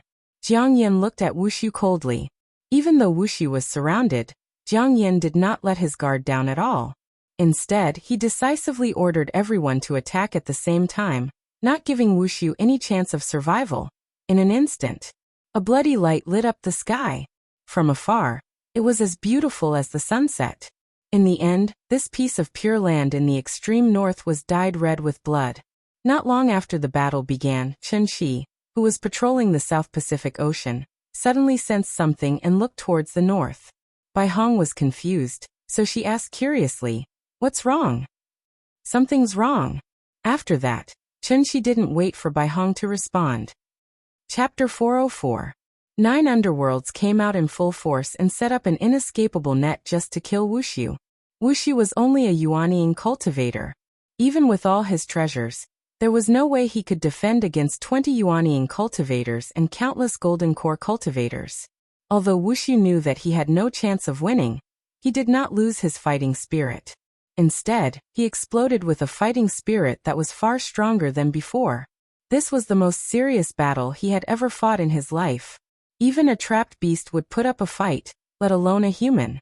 He was a divine general of Tiandu, and the only son of Yuhuan Tianzuan. He represented Tiandu, so even though he knew that he would die, he had to die with dignity. Therefore, Wushu decided to burn his Yuanying. He did not want to run anymore. The scenery at the North Pole was not bad. It would be one of the happiest things in his life to be able to sleep here. After Wushu let out a long roar, his body began to burn like firewood. At that moment, blood dyed the sky red. The sound of spells exploding could be heard continuously. It was as if the spell was playing a requiem for this arrogant and slightly neurotic man. The burning of Yuanying would not last for long. Therefore, the battle quickly came to an end. This was a battle that seemed short, but was actually extremely tragic. Wushu thought that killing one was enough, and killing two was worth it. When he was about to die, he actually used a secret technique to detonate the yellow flag and white bone soul summoning flag in his hands. The 2 9th-grade spirit treasures exploded at the same time, destroying the souls of the 3 Yuanying stage cultivators closest to him on the spot. At the same time, the Yin and Yang 6 directions formation was successfully shattered, causing the spiritual energy to dissipate, which successfully attracted Chen Shi's attention. As for Wushu himself, of course, he was also turned into a wisp of smoke in the explosion. From now on, there would be no more divine general named Wushu in this world.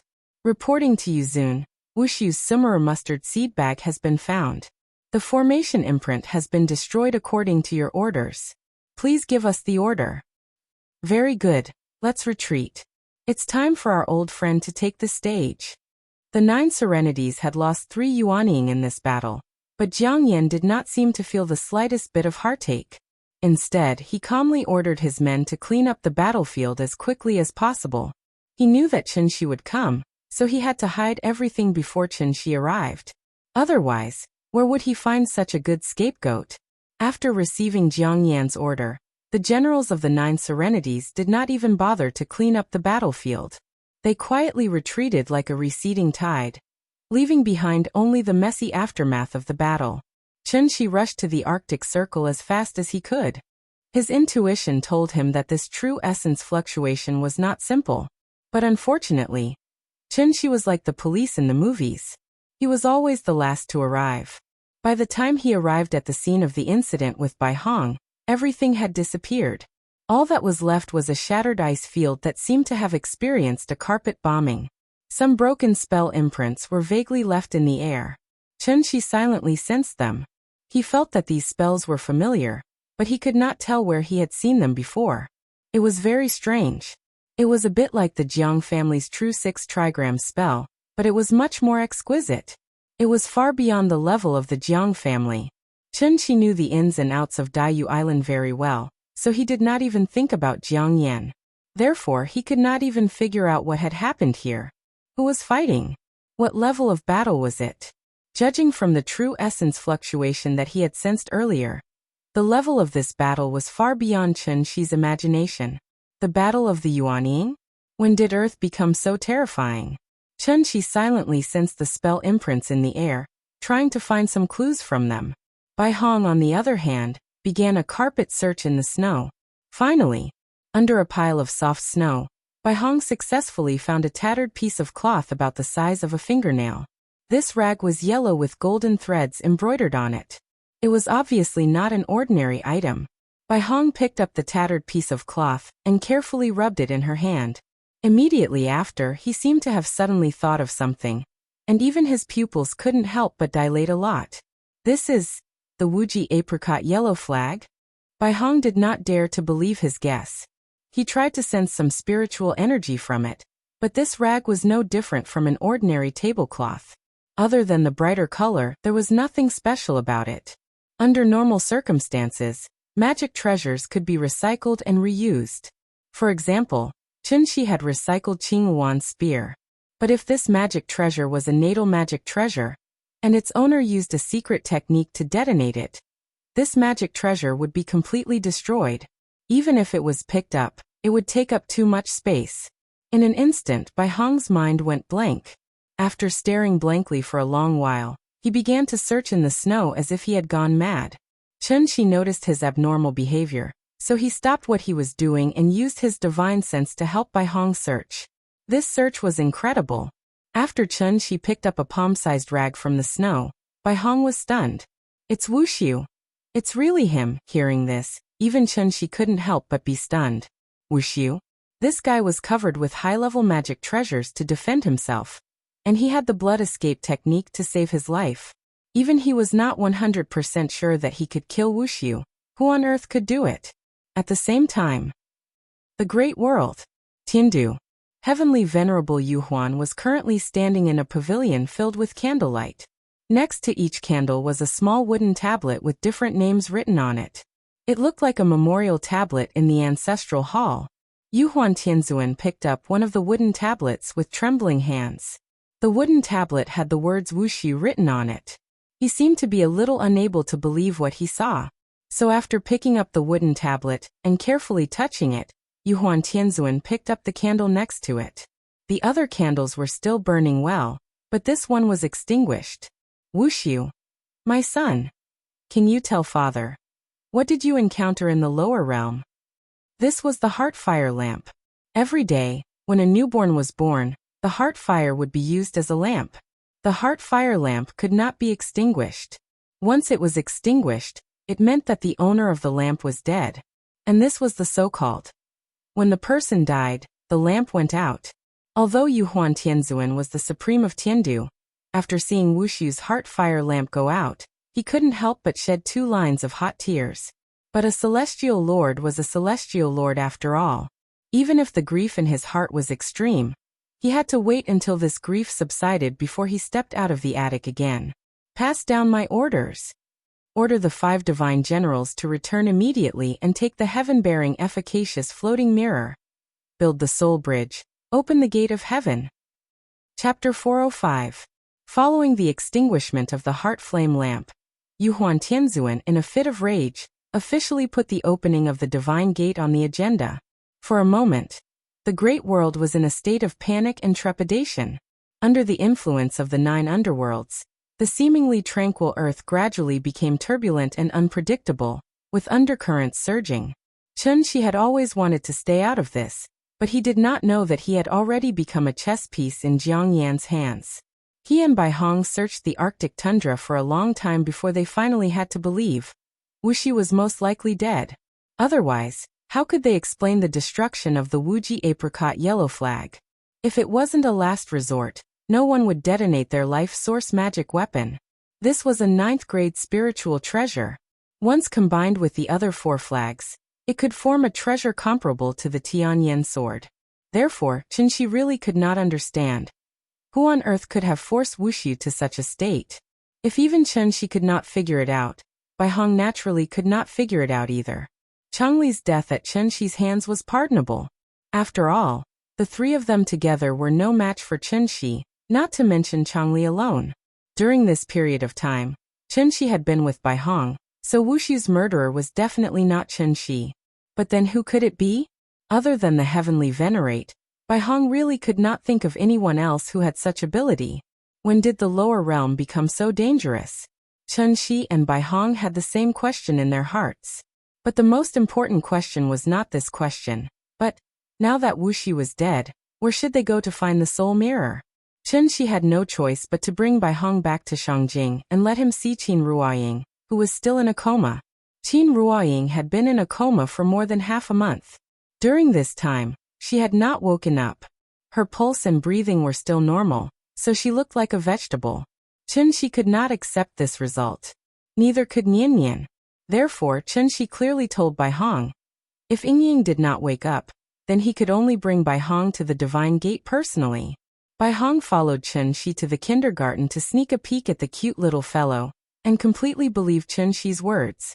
But unfortunately, Bai Hong was just an ordinary divine general, so his knowledge was limited. Therefore, after seeing Qin Ruoying's condition, he could only frown and analyze.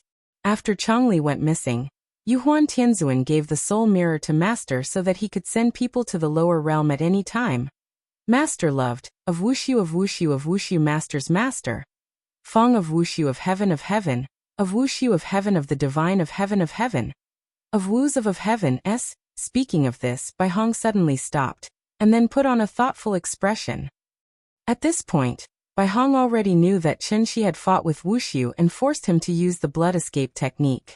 Therefore, after thinking for a while, he continued, I didn't know that Wushu had already descended. Since you forced Wushu to use the blood escape technique, he must have been severely injured. Wushu couldn't force open the Divine Gate on his own, so he stayed in the lower realm to recuperate. And you just said that your wife has been unconscious for half a month. If that's the case, the soul mirror can't be in Wushu's hands. He must have left the soul mirror in Divine Capital before he descended. Hearing this, Chen Shi was stunned. Wasn't this King nonsense? After going in such a big circle, he still had to enter the Divine Gate to solve the problem? Chen Shi's patience had run out. So without saying a word, he pulled Bai Hong and flew directly to the sky above Shangjing City. Opening the Divine Gate required a spirit energy tide, right? There was no spirit energy tide now, right? At most, he could artificially create a spirit energy tide. Chen Shi had already thought it through. He was not going to Divine Capital to fight, but to reason with them. As long as he could solve Yingying's illness, he didn't even mind becoming friends with Divine Capital. A soul formation stage cultivator had taken the initiative to express his goodwill. Presumably, any faction with a brain wouldn't refuse. Bai Hong was shocked by Chen Shi's courage. He was imprisoned by Chen Shi for more than half a year, and he dreamed of returning to Divine Capital. Seeing that Chen Shi took the initiative to take him back, Bai Hong was naturally happy, so he wanted Chen Shi to bring Qing Yuan and Shui Xiang along. As long as the three of them could return to Divine Capital safely, Bai Hong promised to let bygones be bygones. He was also willing to recommend Chen Shi so that Chen Shi could smoothly obtain the soul mirror. After all, Chen Shi just wanted to borrow the soul mirror, not occupy it permanently, so the heavenly venerables wouldn't be so stingy. The two reached a consensus. Then, Chen Shi used himself as the eye of the formation, and the entire Shangjing city as the formation pattern, to forcibly set off a huge spirit energy storm in the sky. A steady stream of spirit energy rushed to the center of the storm. In less than a while, this storm evolved into a turbulent tide of spiritual energy. Taking advantage of the gap between Chen Shi's maintenance of the tide, Bai Hong hid at the side and frantically grasped the spirit energy of heaven and earth. Under the nourishment of the spirit energy, Bai Hong's skin gradually became white and rosy, so much so that he looked much younger. Chen Shi used his own vital essence to gather the tide. This action was like reaching into a water tank and stirring it, forming a waterspout in the water.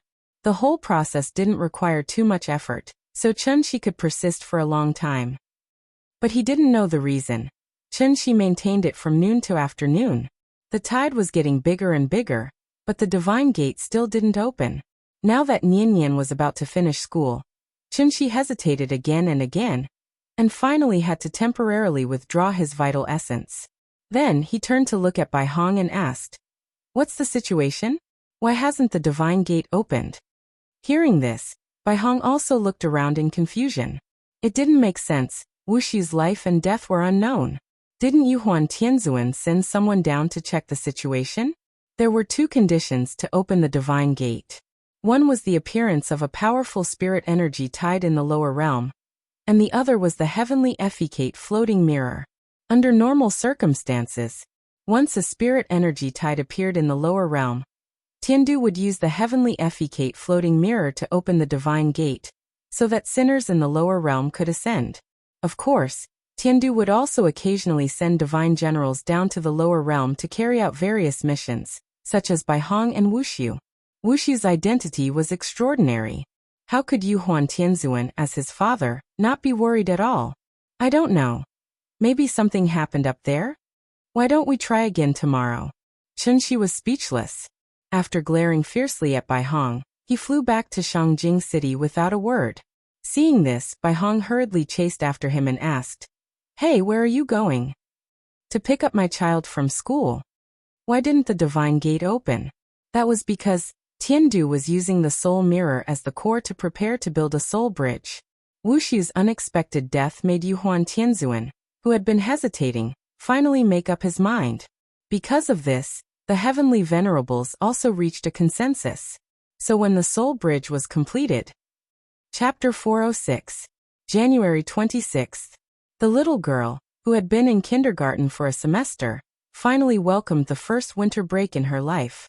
Before the break, the teacher held a class meeting to remind the parents of the things to pay attention to during the break. At the same time, she gave the children a winter break homework. The winter break homework of the kindergarten was naturally not as exaggerated as that of the middle school. At most, it was only 2 or 3 pages. The content was mainly to write numbers from memory, review pinyin, memorize nursery rhymes, and so on. She only hoped that the children would not forget all the things the teacher taught after the winter break. "Goodbye, teacher. I'll miss you. Nian, good girl. I'll wait for you at school. See you next semester. Goodbye." The little girl nodded her little head like she was pounding garlic. After waving goodbye to the teacher reluctantly, she turned her head to look at the 2 brothers. Now that the 2 brothers were sent to and from school by Xia Kaiji, they naturally could not go to school with her every day. Now that the winter break was finally here, the 3 children agreed to meet at the tea house tomorrow, and then go to the ice rink to play. Mingming, see you tomorrow. The little girl held Chunxi's hand and waited very politely until Xia Kaiji's car started. Then she turned around and followed Chunxi home. The closer it was to the end of the year, the more deserted Shangjing City seemed. Every time the little girl breathed, she would exhale a stream of hot air. She thought it was very fun, so from time to time, she would raise her little head and then imitate the dubbing in the short video. She would pout her mouth and shout a Chinibu line. "The evil dragon roars a woodawa." The little girl was like a cute little sun. Even in this cold winter, she could still bring some warmth to Chunxi. The father and daughter held hands and walked slowly on the street. Before Chunxi could find a topic to talk about, the little girl asked first as usual, "Daddy, is Mommy better today?" "Yes, she's better. She just got up and steamed some soup dumplings for you. When you get home, it'll be ready." Chunxi gently squeezed the little girl's little hand, and a bright smile appeared on his face. The little girl did not have any doubts about this. This was because the food her mother made tasted obviously different from the food her father made. She could tell. When it came to eating, the little thing was obviously a little greedy, so it shook Chunxi's arm and laughed. "Mommy's soup dumplings are also very delicious. I can eat 3. "Really? Daddy will bring you 3 in a while. You have to finish them all." "No problem." Chunxi carefully coaxed the little fellow. He didn't want Nian to know that Qin Ruoying had been sick in bed, so he deliberately cooked ordinary food from time to time to deceive the little girl, and tell her that it was her mother who cooked it.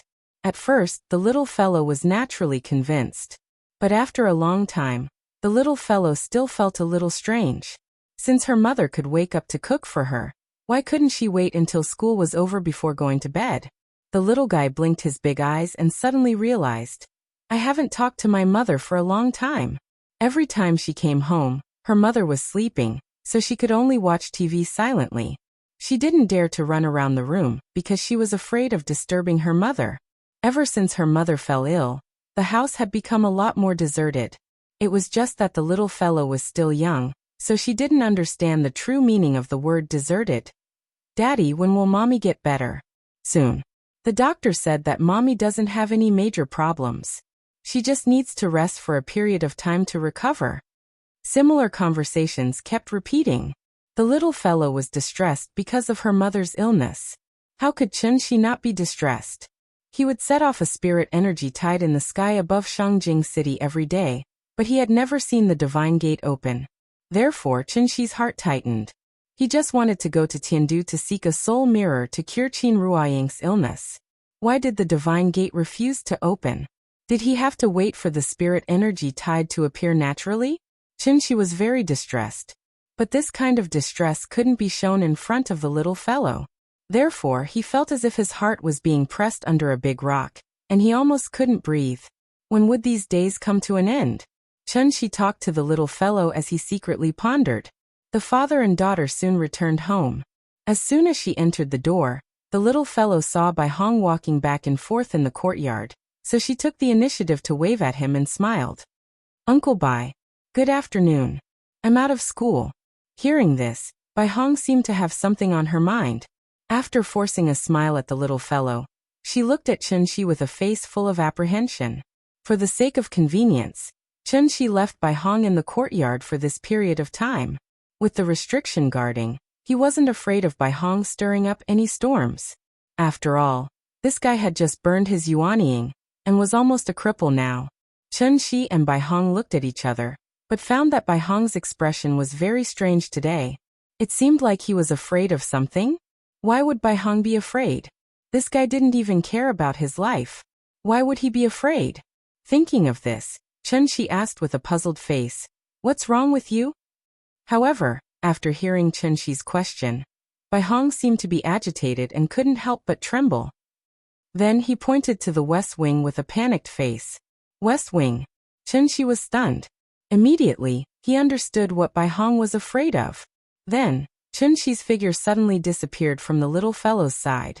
When he appeared again, he was already at Qin Ruoying's bedside. In the room, Qin Ruoying was still lying quietly on the bed. Chunshi came to her side and wanted to reach out and touch his lover's cheek, but at this moment, his hands suddenly began to tremble uncontrollably. The moment his fingers touched Yingying's cheek, Chunshi froze. At this moment, time seemed to have frozen. Chunshi's consciousness was rapidly pulled away, as if his soul had left his body. Even though his lover was close at hand, he felt that he was getting further and further away from Yingying. Finally, Chunshi's trembling fingertips touched Qin Ruoying's cheek. But where he touched, it was ice cold. In fact, how sensitive were Chunshi's 5 senses? From the moment he stepped into the room, he realized that Qin Ruoying's breathing had stopped. This news came too suddenly, like a bolt from the blue, and instantly stunned Chunshi. Yingying had stopped breathing? How could it be? He just went to pick up Nian from school. How long had he been delayed? What exactly happened? Bai Hong, tell me. Chapter 407. What the hell was going on? Chunshi's mind went blank, leaving only this question echoing in his heart. No pulse, no breathing, no heartbeat. Even the blood had stopped flowing. In medical terms, death in the absolute sense meant that there was no heartbeat and the brain was dead. At this moment, Qin Ruoying completely fit this description. So in terms of scientific theory, she was already dead. And this was what Chunshi couldn't figure out at all. It wasn't an exaggeration to say, even if the entire human race died, Qin Ruoying couldn't die. Not to mention that Qin Ruoying's cultivation had already reached the diviner level, and she was immune to all kinds of poisons. Moreover, she had Chunshi, a high-level immortal cultivator, by her side to take care of her. Her heartbeat had stopped, right? Then let the heart beat again. Her blood had stopped flowing? Then let the blood flow again. Chunshi tried to use his true essence to forcefully awaken Qin Ruoying's body. This method was indeed effective. Qin Ruoying's heart began to beat slowly, and her breathing gradually stabilized. But once Chunshi withdrew his true essence, Qin Ruoying's body immediately stopped functioning like a machine that had lost power. Everything was because her soul had dissipated. Qin Ruoying didn't condense a golden core, and she didn't have yuanying. The dissipation of her soul meant that she was completely dead, and even a golden immortal wouldn't be able to save her. Ying died just like that? Chun-Shi stared blankly at his lover's face. In a trance. He actually remembered the bits and pieces of their past. Since Zhonghai University, the two of them had known each other and loved each other. Although they didn't verbally promise to grow old together, they both hid that promise deep in their hearts. Please take care of me for the rest of my life. Except for Chun-Shi's sudden disappearance for 5 years, the two of them hadn't experienced many storms in their relationship. Chun-Shi returned from the heavenly Jade Realm after a long and arduous journey. What welcomed him was the precious baby that Ying had left behind for him. Chen Yan. My name is Chen Yan. You can call me Nian Yan. Chen Yan, Chen Yan. He was filled with longing. Later on, Chun-Shi took Nian Yan to look for Qin Ruoying all over the world. When the two met again after 500 years, Ying directly gave him a slap in the face. At the same time, she also said her wish. May you leave for half your life, and return as a young man. How could there be no twists and turns in life?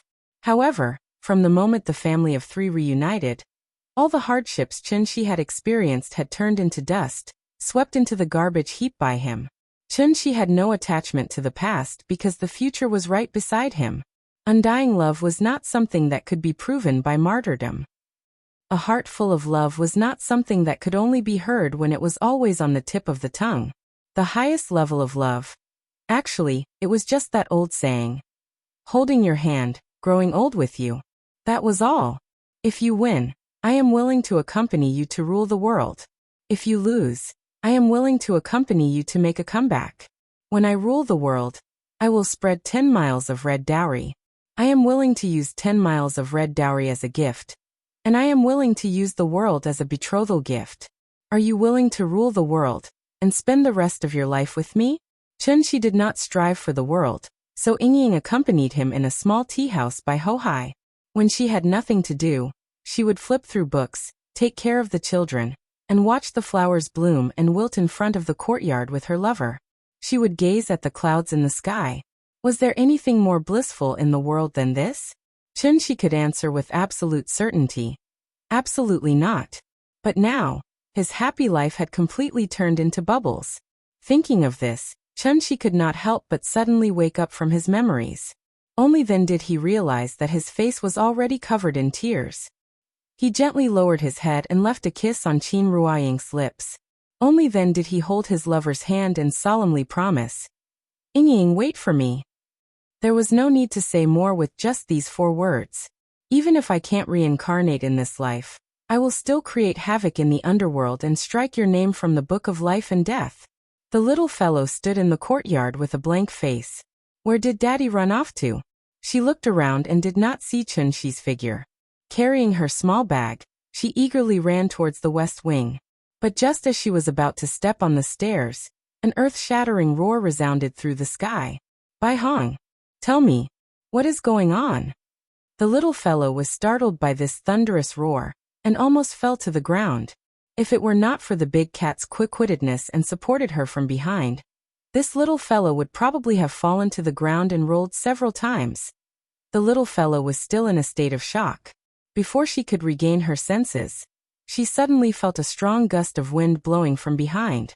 The cold wind burrowed into the little fellow's back and immediately made her shiver. She hurriedly looked back and found that Uncle Bai, who was still in a daze in the courtyard just now, was nowhere to be seen. The little fellow was frightened by this strange atmosphere, and carried the big cat directly into the west wing. At the same time, she did not forget to shout, "Daddy? Daddy, where are you?" Daddy is in the sky. Because the little fellow was in the courtyard just now, Chun-Shi was furious and directly grabbed Bai Hong's neck and lifted him into the sky. Cough, cough, cough. I don't know either. Everything was fine just now, but suddenly there was no breath. Bai Hong struggled to reply. This time he was really sitting at home, but the trouble came from the sky. Bai Hong was, after all, a divine general. Although his cultivation was not even a tenth of it, his 5 senses were still very sharp. Just now he was meditating in the room to heal his wounds when he suddenly discovered that there was no breath in the west wing. He wanted to go in to check on the situation, but was blocked by the restrictions set up by Chun-Shi, so he could only wait in the courtyard for Chun-Shi to return. It was fine if Chen Shi did not come back. But this time, he had almost lost his life. In reality, Chen Shi also knew that this matter had nothing to do with Bai Hong. He even guessed that this definitely had something to do with the spirit mirror. Otherwise, who in this world would be able to cause Yingying's soul to scatter without a sound? I'll tell you. If anything happens to Yingying, I'll definitely bury your Tiandu with her. Chen Shi was like an enraged lion, roaring at Bai Hong. Without waiting for Bai Hong to explain, he directly dragged Bai Hong and flew toward the Pacific Ocean. Although Bai Hong was not afraid of death, Qin Ruoying's current situation clearly had something to do with Tiandu, so he more or less felt that he could not face Chen Shi. So Bai Hong obediently kept his mouth shut, waiting to see what Chen Shi wanted to do next. Chen Shi was angry, but he did not lose his mind because of it. Since Yingying's soul had dissipated, the most important thing now was not to directly find her soul, but to find a way to protect Yingying's physical body. Chen Shi could not stay by Qin Ruoying's side at all times to help her maintain her physical body. So he urgently needed a magic treasure now, and that was Shui Xiang's blue wave silk gauze. Therefore, after arriving at the deep-sea cave, Chen Shi frantically poured his vital essence into the large ice block that sealed Shui Xiang. As long as Shui Xiang's injuries were slightly relieved, her frozen state would naturally be lifted. Under Chen Shi's continuous pouring of vital essence, the ice block gradually melted, and Shui Xiang suddenly fell from it. During this period of time, Shui Xiang had been in a state of suspended animation, so she did not know what happened outside. Therefore, the moment she woke up, she directly launched an attack at Chen Shi. Shui Xiang, stop. Seeing this, Bai Hong hurriedly shouted to stop. But Chen Shi's action was much faster than his voice.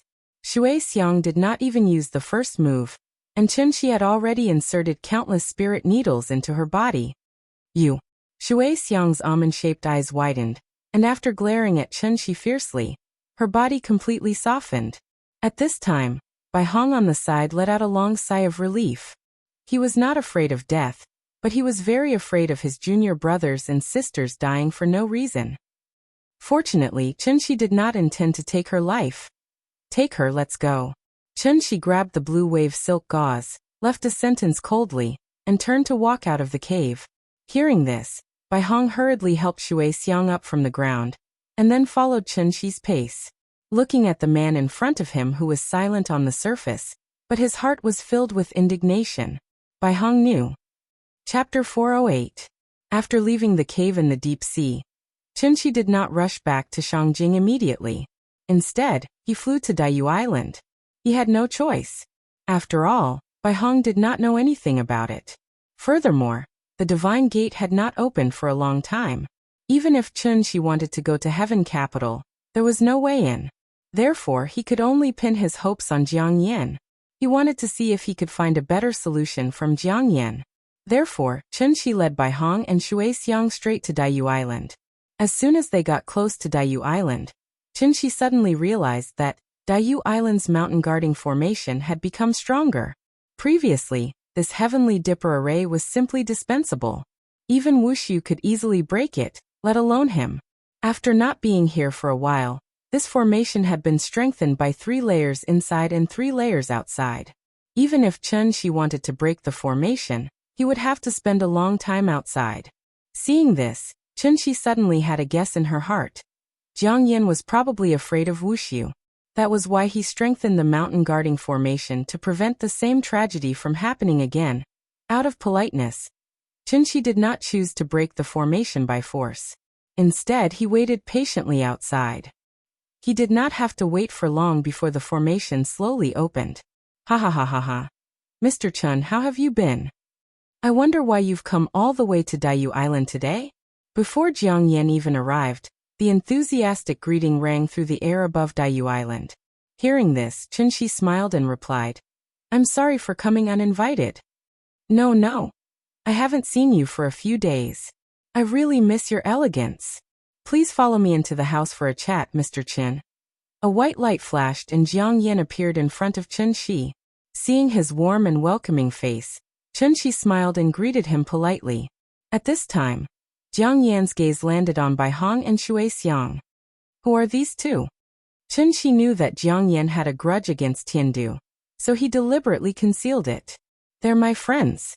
They came with me to visit Daiyu Island." "Oh, so that's how it is. Please come in." Jiang Yan laughed and made an inviting gesture to the three of them. Then he took the lead to fly to serene Afterglow Peak. Chunxi thought that he had deceived Jiang Yan, but he did not know that Jiang Yan had already known everything about Tiandu. With just a glance, he had already determined the identities of Bai Hong and Shui Xiang. However, with this old fox's shrewdness, how could he be easily seen through by Chunxi when he was caught off guard? Therefore, the old man pretended that he didn't see anything and led the way. Chunxi followed behind Jiang Yan. In the process of flying to serene Afterglow Peak, he suddenly realized that the atmosphere of Daiyu Island was very different from before. Previously, Daiyu Island was like a paradise. The Jiang clan lived a simple life where they worked at sunrise and rested at sunset. If they wanted to cultivate, the clan would provide cultivation methods. If they were not interested in cultivation, the clan would not force them. After all, this was a large clan with a population of tens of thousands. The clan leader could not possibly require everyone to cultivate. But now, Daiyu Island was like a frontline military camp. From the elderly in their 70s to the children of 4 or 5 years old, all of them were cultivating hard on the drill ground. Jiang Yan noticed Chunxi's gaze, so he took the initiative to explain. The previous battle caused the Jiang clan to suffer heavy losses. The Jiang clan originally wanted to stand aloof from worldly affairs, but Tiandu was so aggressive. How can any egg remain intact when the nest is overturned? The clan members' fighting spirit has been aroused because of this. Speaking of which, it can be considered a good thing. Hearing this, Chunxi nodded. He did not think too much about it. He was even considering whether to inform Jiang Yan of the news of Wushu's death. In fact, one could not blame Chunxi for being fooled by Jiang Yan. After all, he could not read minds. Jiang Yan didn't show the slightest bit of hostility towards Chunxi, not even a little bit. Jiang Yan kept showing goodwill to Chunxi, from his words to his actions. For example, the Adumbra flower. If not for Jiang Yan's free supply, Qin Ruoying would not have been able to ascend to the diviner level. In the end, Chunxi still owed Jiang Yan a favor. Jiang Yan led Chunxi to the Jiang clan's ancestral hall. This place was where the ancestors were worshipped. At the same time, it was also where the Jiang clan received important guests. Previously, Jiang Yuankui was in charge of the ancestral hall.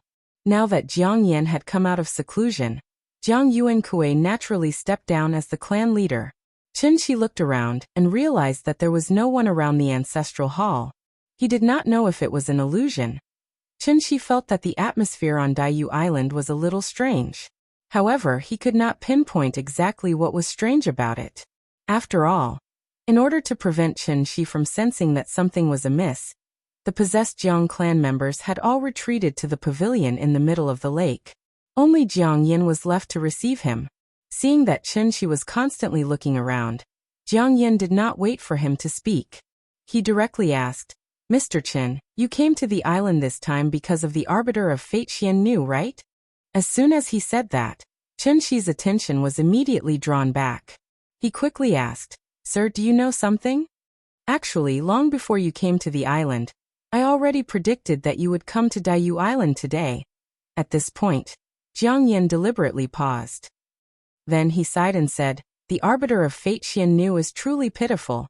Actually, I already received the news just now. Not only your wife but also the other Arbiter of Fate Xian Nu who are still alive. Even the Arbiter of Fate Xian Nu who is over 30 years old and has already stepped down.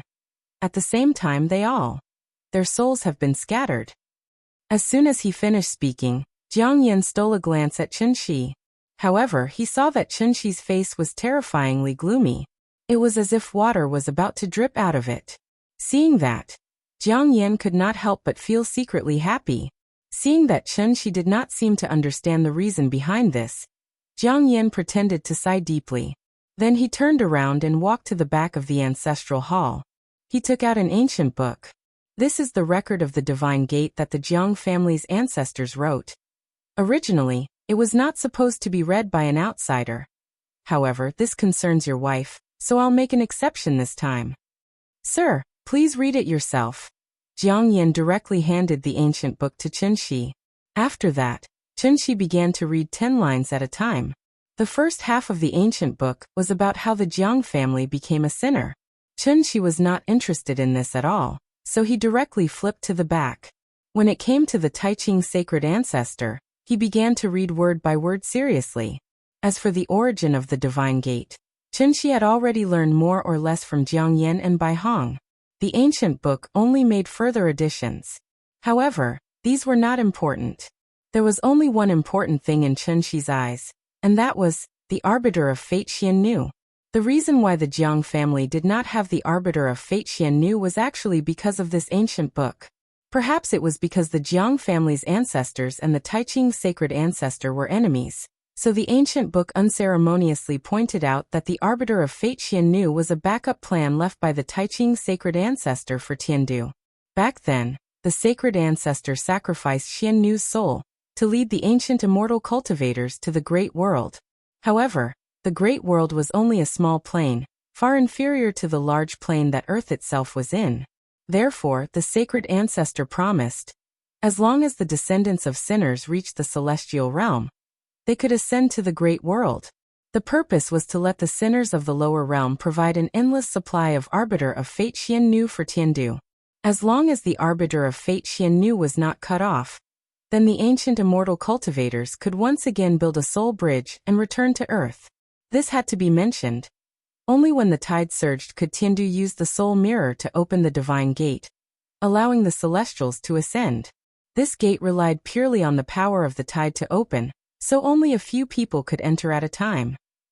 The higher the cultivation of the person who passed through the gate, the more difficult it would be to pass through the gate. It was like a giant trying to force his way into a dwarf's house. His huge body would naturally be stuck in the doorframe. Unless the giant comprehended the true meaning of the word void, he would be able to open a new gate on his own. Otherwise, he could only obediently wait outside the gate. The reason why heavenly venerable wondrous spells could come to the lower realm was entirely because of the cultivation technique he practiced. He could pass through the divine gate with his clone, so he could bring Wushu to the lower realm to check out the situation. Chunxi quickly finished reading the contents of the ancient book. However, after reading it, his brows furrowed tightly. If that's the case, Yingying's soul didn't dissipate for no reason, but was forcibly taken away by the soul mirror? Using the soul mirror to take away Xiannu's soul, and build a soul bridge that can allow millions of people to cross the two realms at the same time. In other words, Chapter 409, Building the Soul Bridge and Opening the Heaven Gate, Returning to the Human Realm. Chunxi wasn't very concerned about this. He only cared about one thing, and that was the soul mirror. According to ancient records, once the sky-bearing mirror was fully activated, the sky-bearing mirror would be activated. Then, the 5 holy temples in the lower realm, and the 13 soul-amassing cauldrons in the various branches would be activated at the same time. From there, they would build a super-large teleportation formation across the two realms, the so-called Soul Bridge. Soul Bridge? More accurately speaking, the Soul Bridge should be called the Bridge of Forgetfulness, right? The River of Forgetfulness beside the Bridge of Forgetfulness. Ancient cultivators walked leisurely on the bridge, but the river of forgetfulness beneath the bridge flowed with the blood and vengeful souls of the Siming Xiannu. In reality, there were no special requirements to become the Siming Xiannu. All one had to do was be a woman.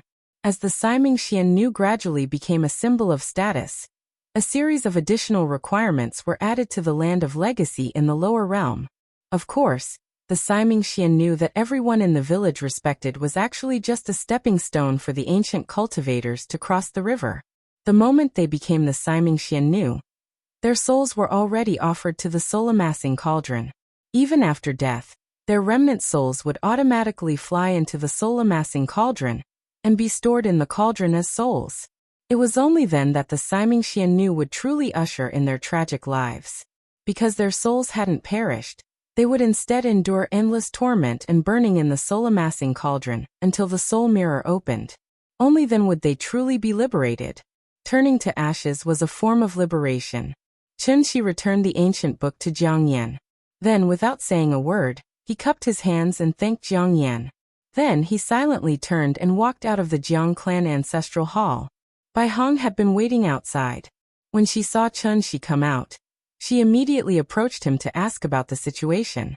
But he didn't expect that Chun-Shi would grab him and Shui Xiang and fly straight back to Shangjing.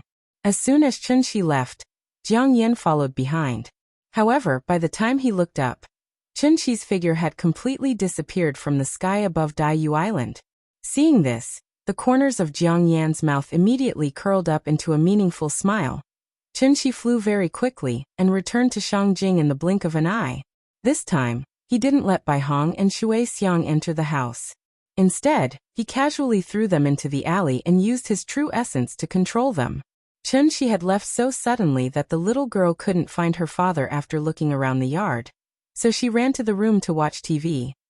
One had to know that although Chun-Shi did not waste much time on the road, but this time he was looking for Shui Xiang and Jiang Yan, so Chun-Shi wasted more than an hour.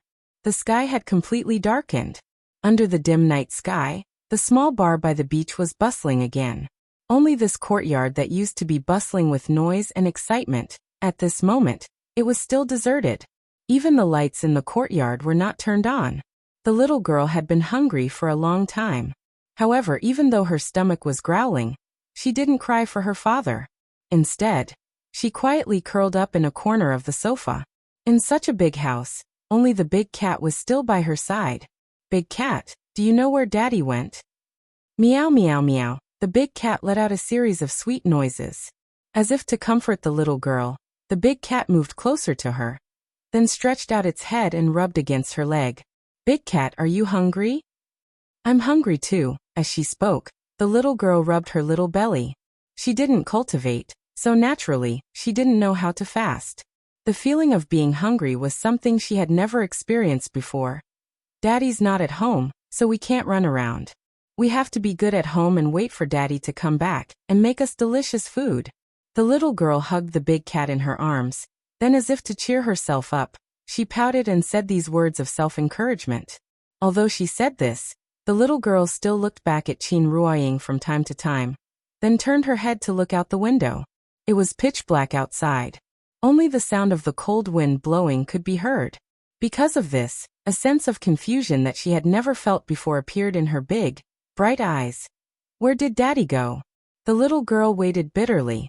Finally, Chun-Shi arrived home. As soon as he stepped into the courtyard, Chun-Shi found that the house was dark, so he used his inner energy to turn on all the lights. In an instant, the lights were brightly lit, flowing with light and color. Qin Ruoying was bedridden, so his sister-in-law naturally couldn't escape this calamity. Xiao Yuan went home for the holidays, while his father-in-law was still in seclusion in his room, unaware of the outside world. Right now, in this huge courtyard of the Qin family, only a 5-year-old child was still moving around freely. But she was still so young. She didn't even know how to turn on the lights. Thinking of this, Chun-Shi's expression couldn't help but darken. He quickly walked to the west wing. Daddy's back. The moment the lights came on, the little girl excitedly jumped down from the sofa, then eagerly hugged the big cat and rushed out of the room. Daddy, where did you go? I missed you so much. Although they hadn't seen each other for more than an hour, the little girl really missed Chun-Shi very much. On one hand, it was because she was afraid of the dark. On the other hand, of course, it was because she was hungry. Hungry, right? Let's go, Daddy will take you to cook. Unlike usual, Chun-Shi didn't apologize to the little girl immediately this time, but carried her directly to the kitchen. The little girl naturally didn't notice this difference. As soon as she heard that her father was going to make delicious food for her, this little girl instantly threw all her worries to the back of her head, then excitedly rode on Chun-Shi's shoulder, smiling as she waited for her father to make delicious food for her. Soon, the father and daughter had a full meal. After filling her stomach, the little girl clung to Chun-Shi's side as usual, then pulled Chun-Shi to watch cartoons with her. But because her biological clock hadn't been adjusted, before 9 o'clock, the little girl kept yawning. Seeing this, Chun-Shi led her to the bathroom, then washed her up. Wash clean, put on a nice towel, lie on the bed. Hey. Maybe because she was in a good mood, the little girl even hummed the little song that the teacher taught her. Looking at her innocent and cute appearance, Chunxi's face finally showed a trace of a smile from the bottom of his heart. However, this trace of a smile didn't last long. When Chunxi carried the little girl back to the bed, watching the little girl as usual, tiptoeing to Qin Ruoying's side and lying down, Chunxi could no longer suppress the raging emotions in his heart, and tears suddenly flowed out. This had nothing to do with cultivation. It was the truest feeling in his heart at this moment. In order to prevent the little girl from seeing him, Chunxi used an illusion to cover his face. "Daddy, tell me a story. Just one. After hearing it, I'll go to sleep obediently." "Okay, since you're so obedient, Daddy will tell you too. Mwah. Daddy is so good." So Chunxi hugged the little girl and softly told her a simple and childish story one after another in her ear. It wasn't until the little guy fell asleep that Chunxi finally stopped. He quietly looked at the two most important women in his life. They slept sweetly and peacefully, and nothing could disturb them. Just as Chunxi had once promised. "Even if the sky collapses, I'll hold it up for you." I'm Yingying's husband, and also Nianyan's father. For Yingying, he couldn't let Tiandu build a soul bridge, because the moment the soul bridge was formed, Yingying's soul would scatter. So he had to dare to go to Tiandu before the soul bridge was built to ask for an explanation for his lover. But if he went, he didn't know when he would come back, because he wasn't completely sure. And this was also the first time since Chunxi returned that he did something he wasn't sure of. But he had to do it. Chunxi wouldn't leave quietly, so he had to accompany Nianyan for a night and tell her everything tomorrow. In order to save Mommy, Daddy had to leave temporarily for a while. "Nianyan, wait for me. Daddy will definitely come back." "Hey, in order to prevent the big shots from exploding mentally, let's give them a heads up. This isn't a sadistic novel, and I'm not interested in killing my wife, but the plot has to move forward, right? I can't stay in the tea house all day, can I? Life has to have some ups and downs. Humans only grow when they experience things. Makes sense, right? Long live understanding." Chapter 410. The next morning, when the little fellow slowly woke up from her sleep, the sun was already high in the sky. Because of the orientation of the room, the sunlight shone directly on her face through the window, immediately making her little face bright red. The little fellow rubbed her eyes and then sat up from the bed with great effort. After habitually calling out Daddy, she then lowered her head to look at Qin Ruoying. "Good morning, Mommy." The little fellow greeted her mother sweetly, but Qin Ruoying still did not respond. She just lay quietly on the bed like that. There was no breath, no heartbeat, and of course no movement. If one looked at it from a secular perspective, this child actually slept with her mother's corpse every day. Thinking about it carefully, this scene was really strange, and even gave people a chilling feeling. Fortunately, the little fellow did not think so. In her mind, her mother was just sick, a very, very sick person. Daddy was busy taking care of her mother, so sometimes he neglected her. The little fellow did not want to cause trouble for her father. Therefore, she called out to her father, but her father did not appear for a long time. The child imitated her father's usual behavior, gently pecked her mother's cheek, and then got up from the bed. Then, the little fellow ran into the bathroom, stepped on a small stool, and began to wash herself. Brushing her teeth was too troublesome, so the little fellow directly skipped this process. She took a towel and wiped her face carelessly, and the washing was done. At this time, Qin Yongyan, who had not shown up for a long time, followed Chunxi out of the main hall. "Good morning, Grandpa." The moment she saw Qin Yongyan, the little fellow very intimately went to his side, and immediately made Qin Yongyan laugh loudly. The 3 generations of grandfather and grandson sat around the small table and had breakfast. During this time, everything was as warm and peaceful as usual. Chunxi cleared the table, and then called the little fellow to his side. "Nianyan, Daddy wants to discuss something with you."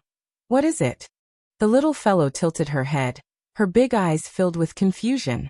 "Mom's condition has worsened. Dad has to go abroad to get the best doctor for Mom. But it's very far overseas. Once Father goes, it might be a very, very long time before I can return." The little fellow did not reply immediately. She pursed her lips and looked at Chunxi eagerly, as if she was still thinking about the meaning of his words. "Nianyan, be good. After Daddy leaves, don't be afraid. because Mom, Auntie, and Grandpa are all by your side. And the big cat, Big Head, they will always be with you. Mom and Auntie are both sick. They can't take care of you anymore, but Grandpa can. So I'll have to trouble Grandpa to cook for you and take care of your life in the future. Grandpa is already so old. He's not as young as Dad. He doesn't have enough energy to play with you. Promise Daddy that you'll listen to Grandpa in the future, okay? Chunshi gently held Nian Nian in his arms and whispered many things into her ear. He knew that Nian Nian might not be able to remember it. But he had no choice. He still had to say these words to Nian Nian. This was Daddy's reluctance and also his parting words. The little fellow was still young, so she did not know what Chunshi's words meant. She only remembered one thing, and that was, Daddy was leaving. He was going to a very, very far place. Because Mom was sick, Daddy had to find a way to treat Mom. The little fellow knew what was important. So even if she was a little unhappy, she did not cry and make a fuss to stop Chunshi from leaving. Instead, she looked up and asked seriously, Daddy, how long will you be away? When will you come back? As soon as this question came out, Chunshi fell silent. After a long silence, he reluctantly squeezed out a smile and said to the little fellow, It won't be long. You know Daddy has been abroad before. Now that I have experience, I should be able to come back soon. The little fellow nodded as if she had understood something. Then, as if she suddenly thought of something, she hurriedly asked, Dad, what should I do if I miss you? Hearing this, Chunshi fell silent again. Because he really did not know how to answer. Should he continue to deceive her? Or should he cruelly tell her the truth? Once he left, he didn't know when he would see him again. Just thinking about it was enough to break his heart. The little fellow saw that Chunshi did not answer for a long time.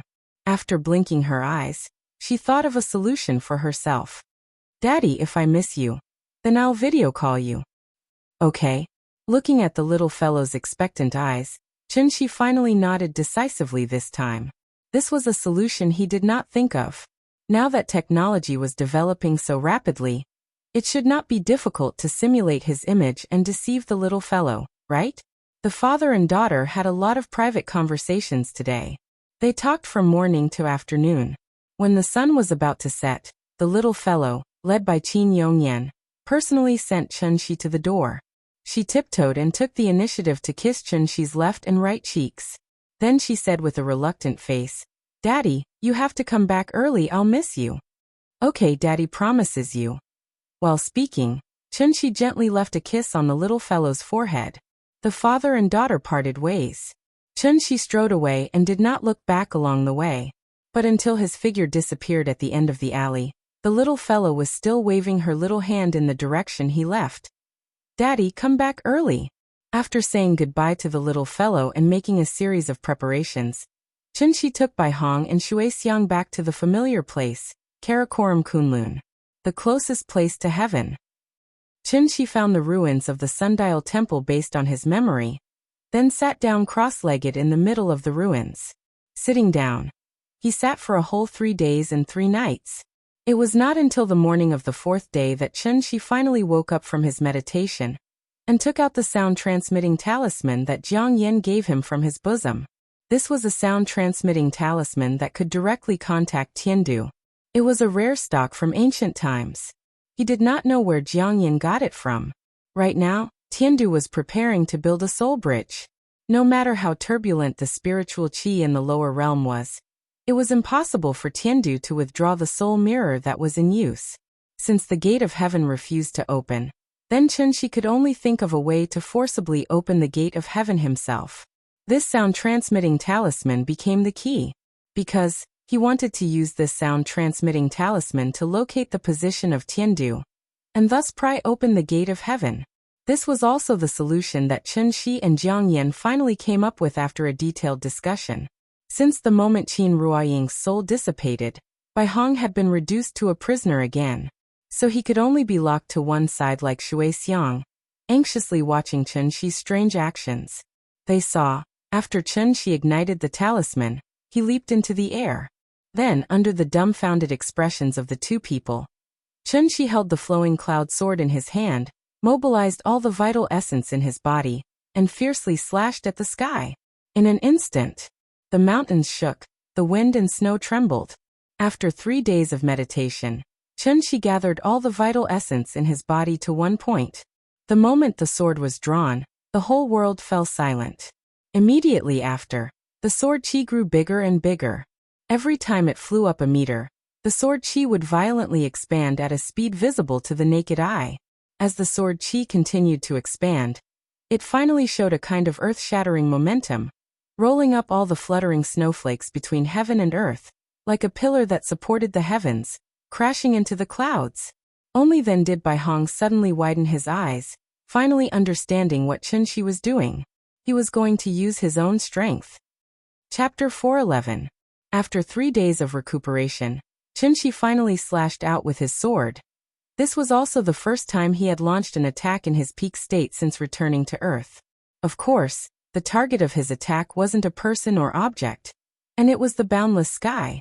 The elegance of this sword could be said to be shocking the world.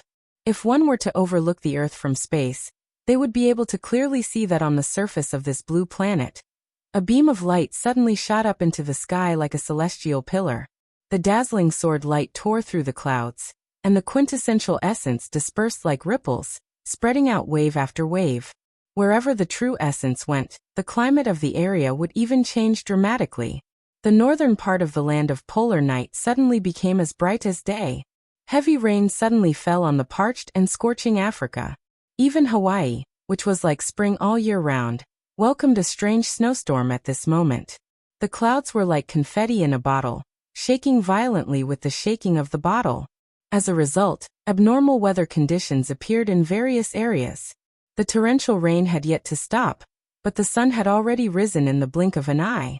The atmosphere became unbearably turbulent, and the turbulence caused by the true essence almost affected all the flights around the world. In the blink of an eye, the emergency communications from the captains blew up the command towers of various airports. Feeling the violent shaking of the plane, the unlucky passengers felt as if doomsday was coming. Some of the pessimists even began to write their wills. At this moment, how insignificant were the weak mortals. Thank goodness. This sudden change in weather didn't last long, and everything soon returned to normal. After all, Chunshi was not a villain who had come to Earth to wreak havoc. He just wanted to force open the divine gate with his own strength. He was only one step away from the insightful emptiness realm. However, this one step of difference was like a heavenly moat in front of him. The peak of the divine transformation realm, and the early Dongshu realm. It seemed like there was not much difference between them, but in reality, the difference was like heaven and earth. If one were to say that they were only comprehending the laws of heaven and earth before the divine transformation stage, only after reaching the insightful emptiness realm, could one truly be considered to be using the laws of heaven and earth. The true essence of the word void was the first law that an immortal cultivator had to master. And it was precisely because of this difference that Chunshi could only watch helplessly in the lower realm. Even though he knew that the soul mirror was the source of all suffering, he couldn't go to heaven capital to find a solution. The gate of heaven did not open. Could it be that he wasn't going? Chunshi naturally could not accept such an outcome. If Qin Ruoying's soul really dissipated in front of his eyes, and he could only watch helplessly, it seemed that Chunshi would never forgive himself in this lifetime. Thus, he had no choice but to take the risk and forcefully open the passageway between the two worlds with his soul formation stage cultivation base. It must be mentioned here. Opening and opening were two completely different concepts. The Grand Pure Divine Ancestor had built enough connections between the two realms, so Chunshi didn't need to open up another channel. He only needed to open up the channel that was originally closed.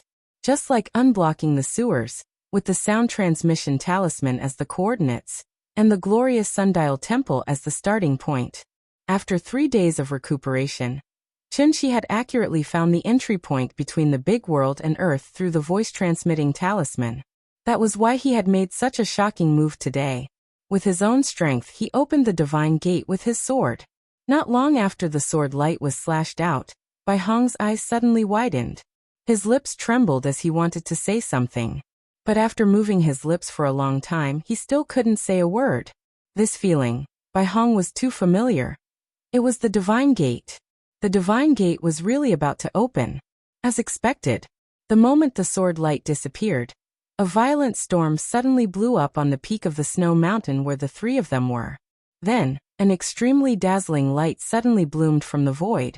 Bai Hong took a closer look and found that although this light was much smaller than what they had seen in the past, the feeling it gave him was no different from the divine gate in his impression. The divine gate was actually forcefully opened by someone. Bai Hong looked at Chen Shi not far away with a shocked expression. At this moment, Chen Shi's slightly tired face finally revealed a gratified smile. This sword strike used 120% of his strength. After the sword strike, Chen Shi was like an ordinary person who had just finished a marathon. He was sweating profusely, gasping for breath, and his mental state looked a little dispirited. However, just as Chen Shi was about to smile, this light door was like a candle flame in the wind, and it began to shrink rapidly at a speed visible to the naked eye. Seeing this, Chen Shi couldn't help but tremble. Are you kidding me? The divine gate was going to close so soon. In a hurry, Chen Shi didn't even have time to adjust his breathing. He grabbed Bai Hong and Shui Xiang and rushed into the light door as fast as he could. The three of them successfully rushed into the light door. Then this light door was like a broken light bulb. It suddenly burst out with an extremely dazzling light, and then disappeared completely. Everything returned to silence. The wind and snow once again drifted on the peak of the snow mountain. The whistling cold wind continued to blow, and the snow quickly covered the traces left by the three of them. At the same time, Floating Mist Mountain, which was also located in Karakoram Kunlun, but little known to people, Jiang Yan was standing on the peak of the mountain with his hands behind his back. He stared in the direction of the light pillar with his sharp eyes. After the light pillar finally disappeared, Jiang Yan closed his eyes and carefully sensed it. That powerful aura disappeared. After confirming that there was no mistake, Jiang Yan's mouth suddenly curved into a faint smile. Then the smile on Jiang Yan's face became more and more brilliant. In the end, he couldn't help but laugh out loud. Ha ha ha ha ha. Back to Chen Shi and the other two. When Chen Shi grabbed Bai Hong and Shui Xiang and plunged into the light door, his vision suddenly turned dark. Like a loach plunging headfirst into the mud, behind the light door, there was no light, no wind. There was no sound. Chen Shi couldn't see anything. Wherever his divine sense went, it was empty in all directions. It was like a vacuum bag. There wasn't even any air here. Thus, Chen Shi reached out and lit up a ball of light. But after the ball of light lit up, Chen Shi still couldn't see anything. Other than his body, there was only endless darkness in this dark space. Where are the two of them? Chen Shi looked around and couldn't help but feel puzzled. Bai Hong and Shui Xiang were personally captured by him and entered the heavenly gate. But after entering the door, Chen Shi's connection with the two of them was completely cut off. Chen Shi thought that he had been ambushed and subconsciously wanted to draw his sword, but he found that he had lost the flowing cloud sword at some point in time. Right now, he was only left with the training clothes he wore when he set off. Chen Shi had no choice but to search aimlessly in this dark space. But after flying for a long time, he still hadn't reached the end. Along the way, there was nothing in the range of his divine sense. There was no other way. Chen Shi could only try to fly down.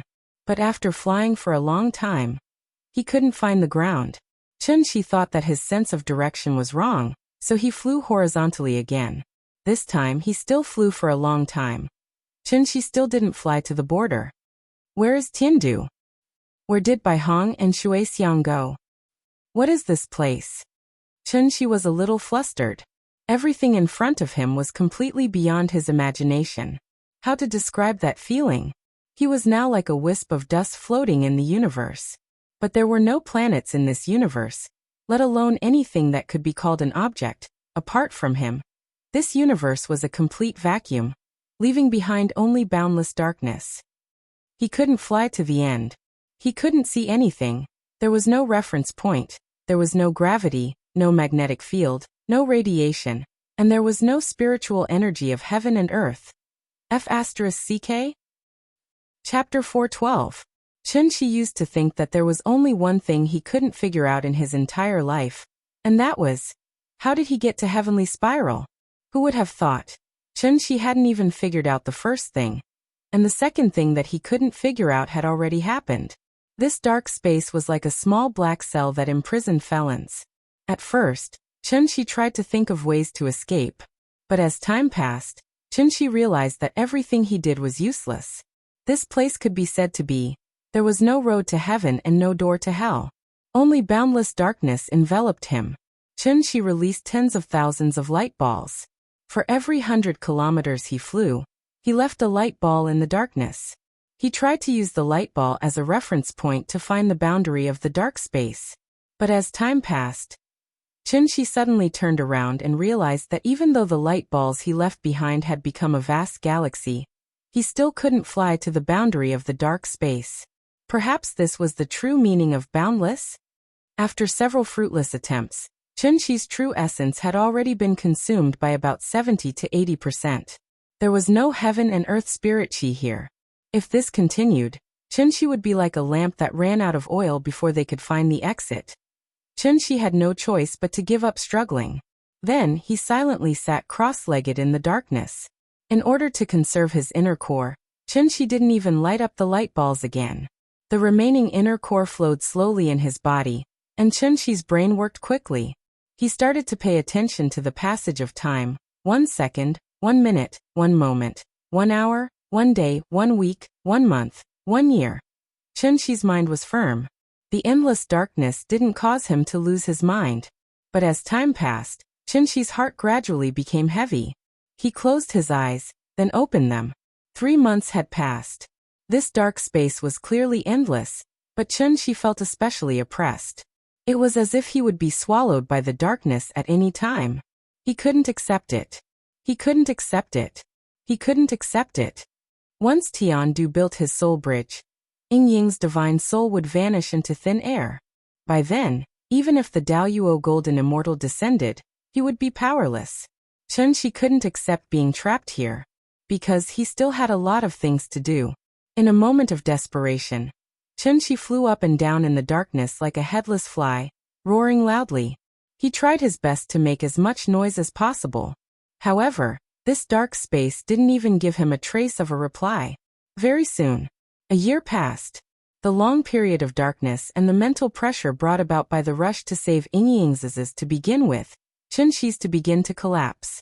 He grabbed his own hair with a pained expression, and could only let out a series of howls that were close to wailing. "Let me out! Let me out! Let me out! I beg you." His voice was loud and impassioned at first, but it gradually became low and hoarse. In the end, it completely turned into a feeble and pitiful pleading. In the blink of an eye, 10 years passed. Chunshi was in complete despair. He was like a puppet that had lost its soul. He floated numbly in the darkness, as silent as a corpse. If someone were to approach his body, they would hear his mouth squirming. He could still speak, but he just kept repeating this sentence. "It's too late. Too late, too late, too late." 10 years had passed. Yingying's soul should have long dissipated. Even if he were to be let out now, it was too late. It was hopeless. It was already hopeless. Chunshi clearly remembered every detail when he was with Yingying. It was also because of this that the sweetness of the past had now become a sharp knife that ruthlessly slashed at his heart again and again. Self-blame, pain, regret, sadness, anxiety, worry, irritation, frustration, anger. All the negative emotions of human beings were gathered in Chunshi's heart at this moment. If it was possible, he would rather die than stay in this boundless darkness. Fortunately, Chunshi still had a glimmer of hope in his heart. Last year, today in this door, human faces and peach blossoms were rosy. I don't know where the human faces are, but the peach blossoms are still smiling in the spring breeze. He had already parted with Yingying once. He had stayed in heavenly spiral for 500 years, but only 5 years had passed on Earth. Who knew how many years a year in this godforsaken place was equivalent to on Earth? Thinking of this, Chunshi couldn't help but erupt with an extremely strong will to live. Yes, before determining the time difference between the two worlds, how could he give up on himself? Before the moment the truth was revealed, how could he be hit by his own negative emotions first? Chunshi sat cross-legged again. He didn't want to think about those things anymore. Instead, he began to repeatedly ponder the mystery of this dark space. since this dark space could trap an immortal cultivator at the peak of the soul formation realm. It meant that this space was definitely extraordinary. Chunxi directly ruled out the possibility that Tiandu was behind this. It wasn't that he looked down on Tiandu, but that Tiandu really didn't have that ability. Even if the Grand Pure One was alive, it was absolutely impossible for him to play with him in the palm of his hand like this. As such, after pondering over it again and again, Chunxi suddenly had a guess in his heart. Could it be that there was an accident when he opened the heavenly gate with his sword, and that was why he barged into this endless dark space? Came uninvited? Waiting for him? Or catching a turtle in a jar? He hadn't comprehended the true meaning of the word void, so he didn't understand what was needed to cross the two worlds. A huge amount of vital essence. Obviously, it was more than that. Chunxi began to think about this problem seriously. Even if he was deep in darkness, he had to maintain a clear mind. Chunxi kept thinking. But time never stopped waiting for him. In the blink of an eye, 100 years had passed. Let's talk about Nian first. Ever since Chunxi left, the little girl had been thinking about him all the time. On one hand, it was because Grandpa's cooking was not as good as Daddy's. On the other hand, it was because Mommy had been lying in bed motionless. Without the company of Daddy and Mommy, the little girl was indeed very uncomfortable and was not used to it. Therefore, she had to video call Chunxi at least 10 times a day. Fortunately, before Chunxi left, he had already made all the preparations. She didn't know what agreement he had reached with Wu Lian. In short, after Chunxi left, Wu Lian set up a team to deal with the little girl's video bombardment that could come at any time. Therefore, with the support of national technology, Chunxi's appearance could always appear vividly in front of the little girl. This also greatly eased the little girl's longing. Detective Conan could lie to Xiaolan until the end with just a phone call, let alone Chunxi who used a video call. Under the constant comfort of Chunxi, the little girl also welcomed a new year. This year's spring festival was much earlier than last year. February 4th. New Year's Eve. Early in the morning, Wang Chuanju and Qin Yongwang brought a large group of people to the Qin family's courtyard. In order to make the little girl happy, the big brothers and sisters from the various departments of the Martial Arts Alliance used all their strength. They practically treated her like a little princess. They held her in their hands, afraid that she would fall, and in their mouths, afraid that she would break. With so many people trying to make the little girl happy, even without the company of Daddy and Mommy, the little girl had a very happy new year. Chapter 413. Children don't remember things. Once there's something happy, they'll quickly throw their worries aside. Nian is naturally the same. It's just that her happiness is like the tide, always coming in waves.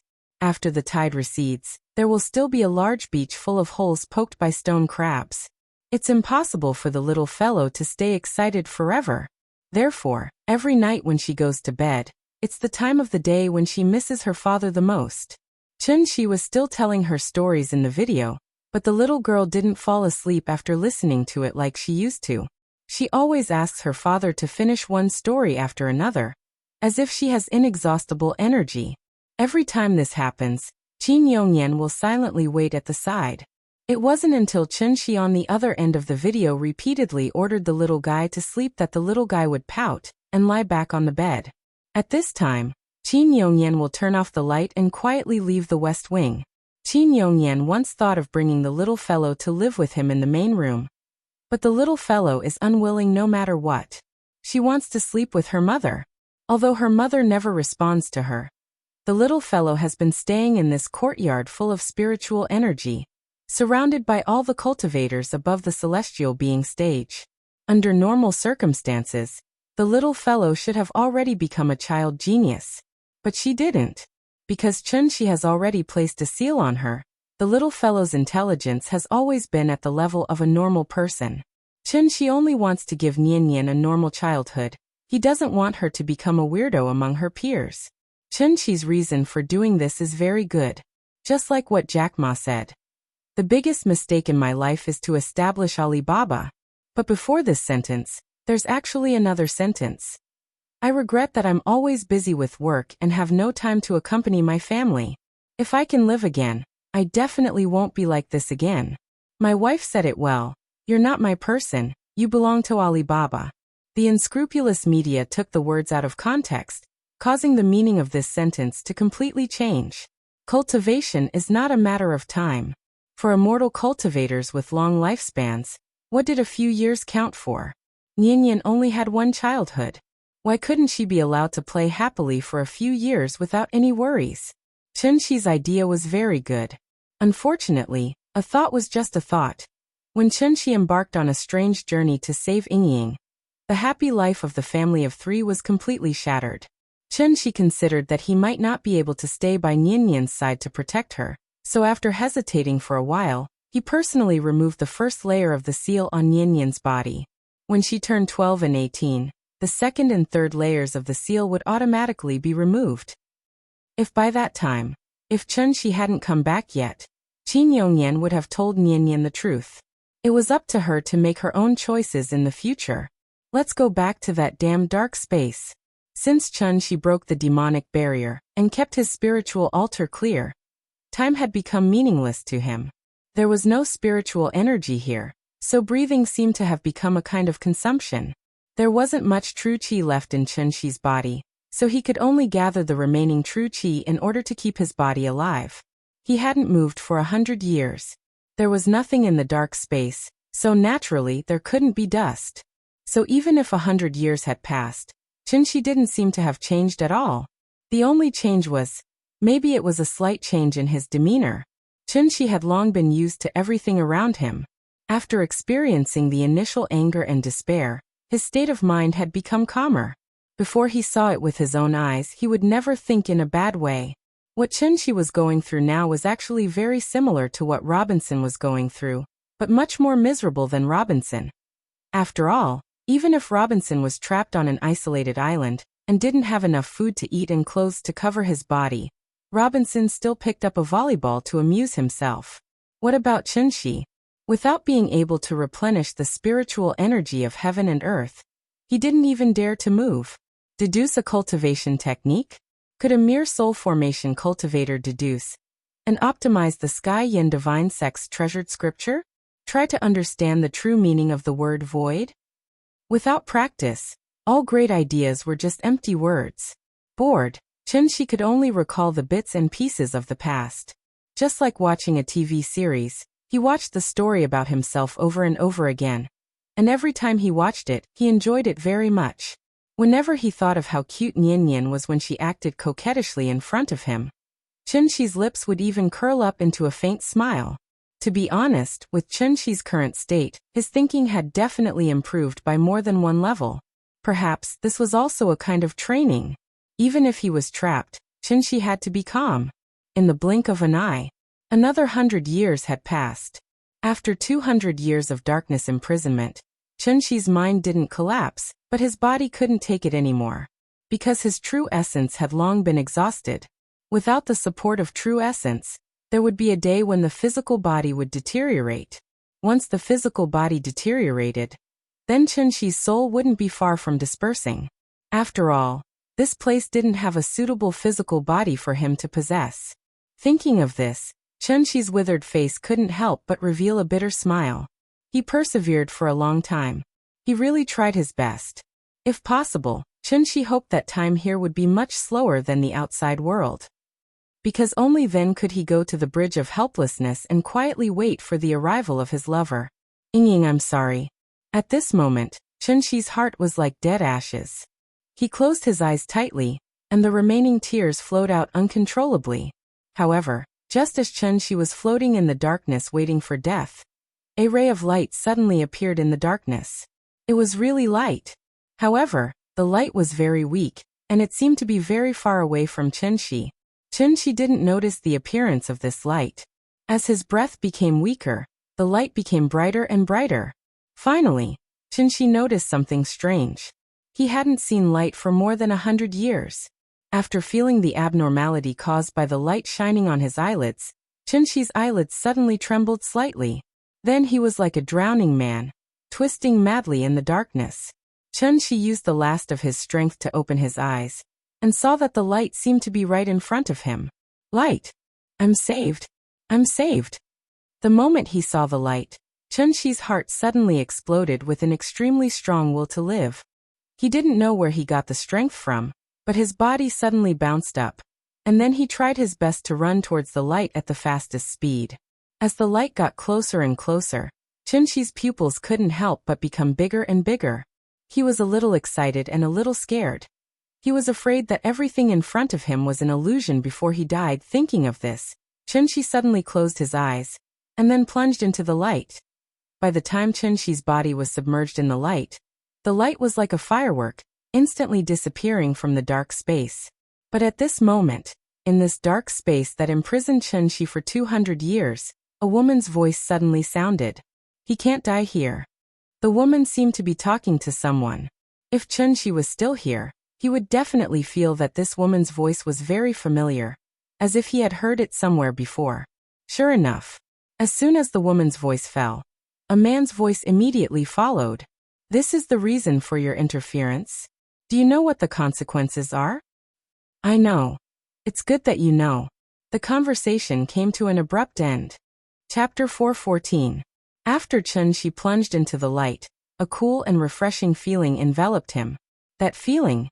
It was like a traveler in the desert who had been exposed to the sun for 3 days and suddenly fell into an underground cold pool.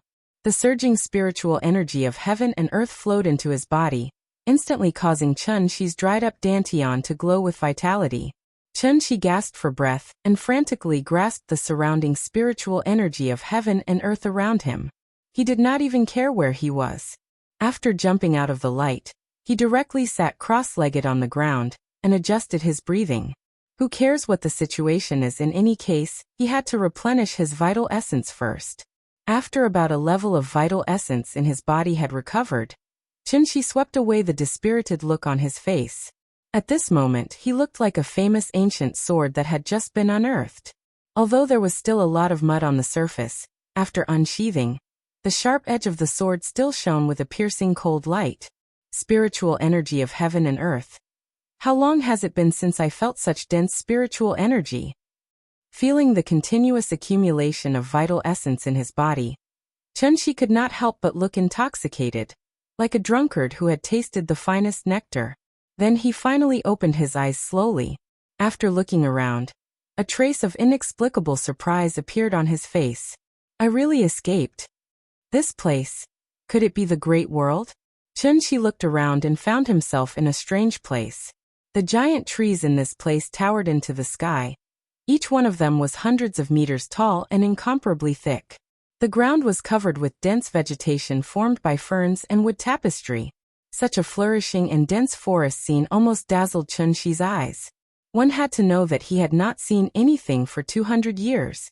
Suddenly coming to such a lively place, Chunxi's heart was immediately filled with a kind of joy of seeing the light of day again. But immediately after that, Chunxi's face immediately darkened. He had been trapped in the dark space for 200 years, and did not know how long had passed in the outside world. If the soul bridge had been built, wouldn't Yingying's soul have been destroyed? How could that be? Thinking of this, Chunxi could no longer sit still. He didn't even bother to replenish his true essence, and directly flew into the air above the dense forest, preparing to capture someone to ask about the situation. If Yingying was fine, that would be fine. If anything happened to Yingying, he would have to fight to the death with Tiandu for the rest of his life. As Chunxi prepared for the worst, he quickly flew into the air. However, when he flew out of the forest and into the sky, Chunxi suddenly discovered something. The great world before his eyes was completely different from what he had imagined. In Chunxi's imagination, the great world should be a planet like Earth. But what appeared in front of him now? They were countless floating islands in the void. Just like in the movie Avatar, these floating islands were either big or small. The vegetation on the islands was lush, and they all had a complete ecosystem. In fact, calling it a floating island didn't seem right. To be exact, it should be called a mountain. One mountain range after another floated in the void. After all, the great world was just a small plane in a crack in the void. It couldn't be measured by the common sense of the universe. There was no sun in the great world, and all the light came from the great sun-moon star formation that the Taiching divine ancestor had inscribed on the boundary of the plane. Under the illumination of the great sun-moon star formation, the great world had a day and night like Earth. He didn't know how big this space was. With just a cursory glance, Chunshi saw thousands of floating islands of different sizes, and the floating island he was on was considered relatively small. The floating islands were either high or low, and each island was surrounded by immortal clouds. Chunshi listened attentively, and found that there were vigorous roars of beasts coming from the depths of the forest. Suddenly, a giant golden bird swept past Chunshi's eyes. After grabbing a strange beast the size of an elephant from the forest below him, the giant bird turned around and flew toward another floating island. Such a strange scene was really amazing. Because Chunshi had just escaped from the dark space, he had a better understanding of it. Thus, Chunshi looked into the distance and set his gaze beyond the group of floating islands, to a place where even the great sun-moon star formation couldn't illuminate. There was nothing but emptiness. It was still that endless darkness. Although there were many floating islands, they couldn't fill up such a huge dark space. This great world, wasn't this the upgraded and expanded version of the dark space?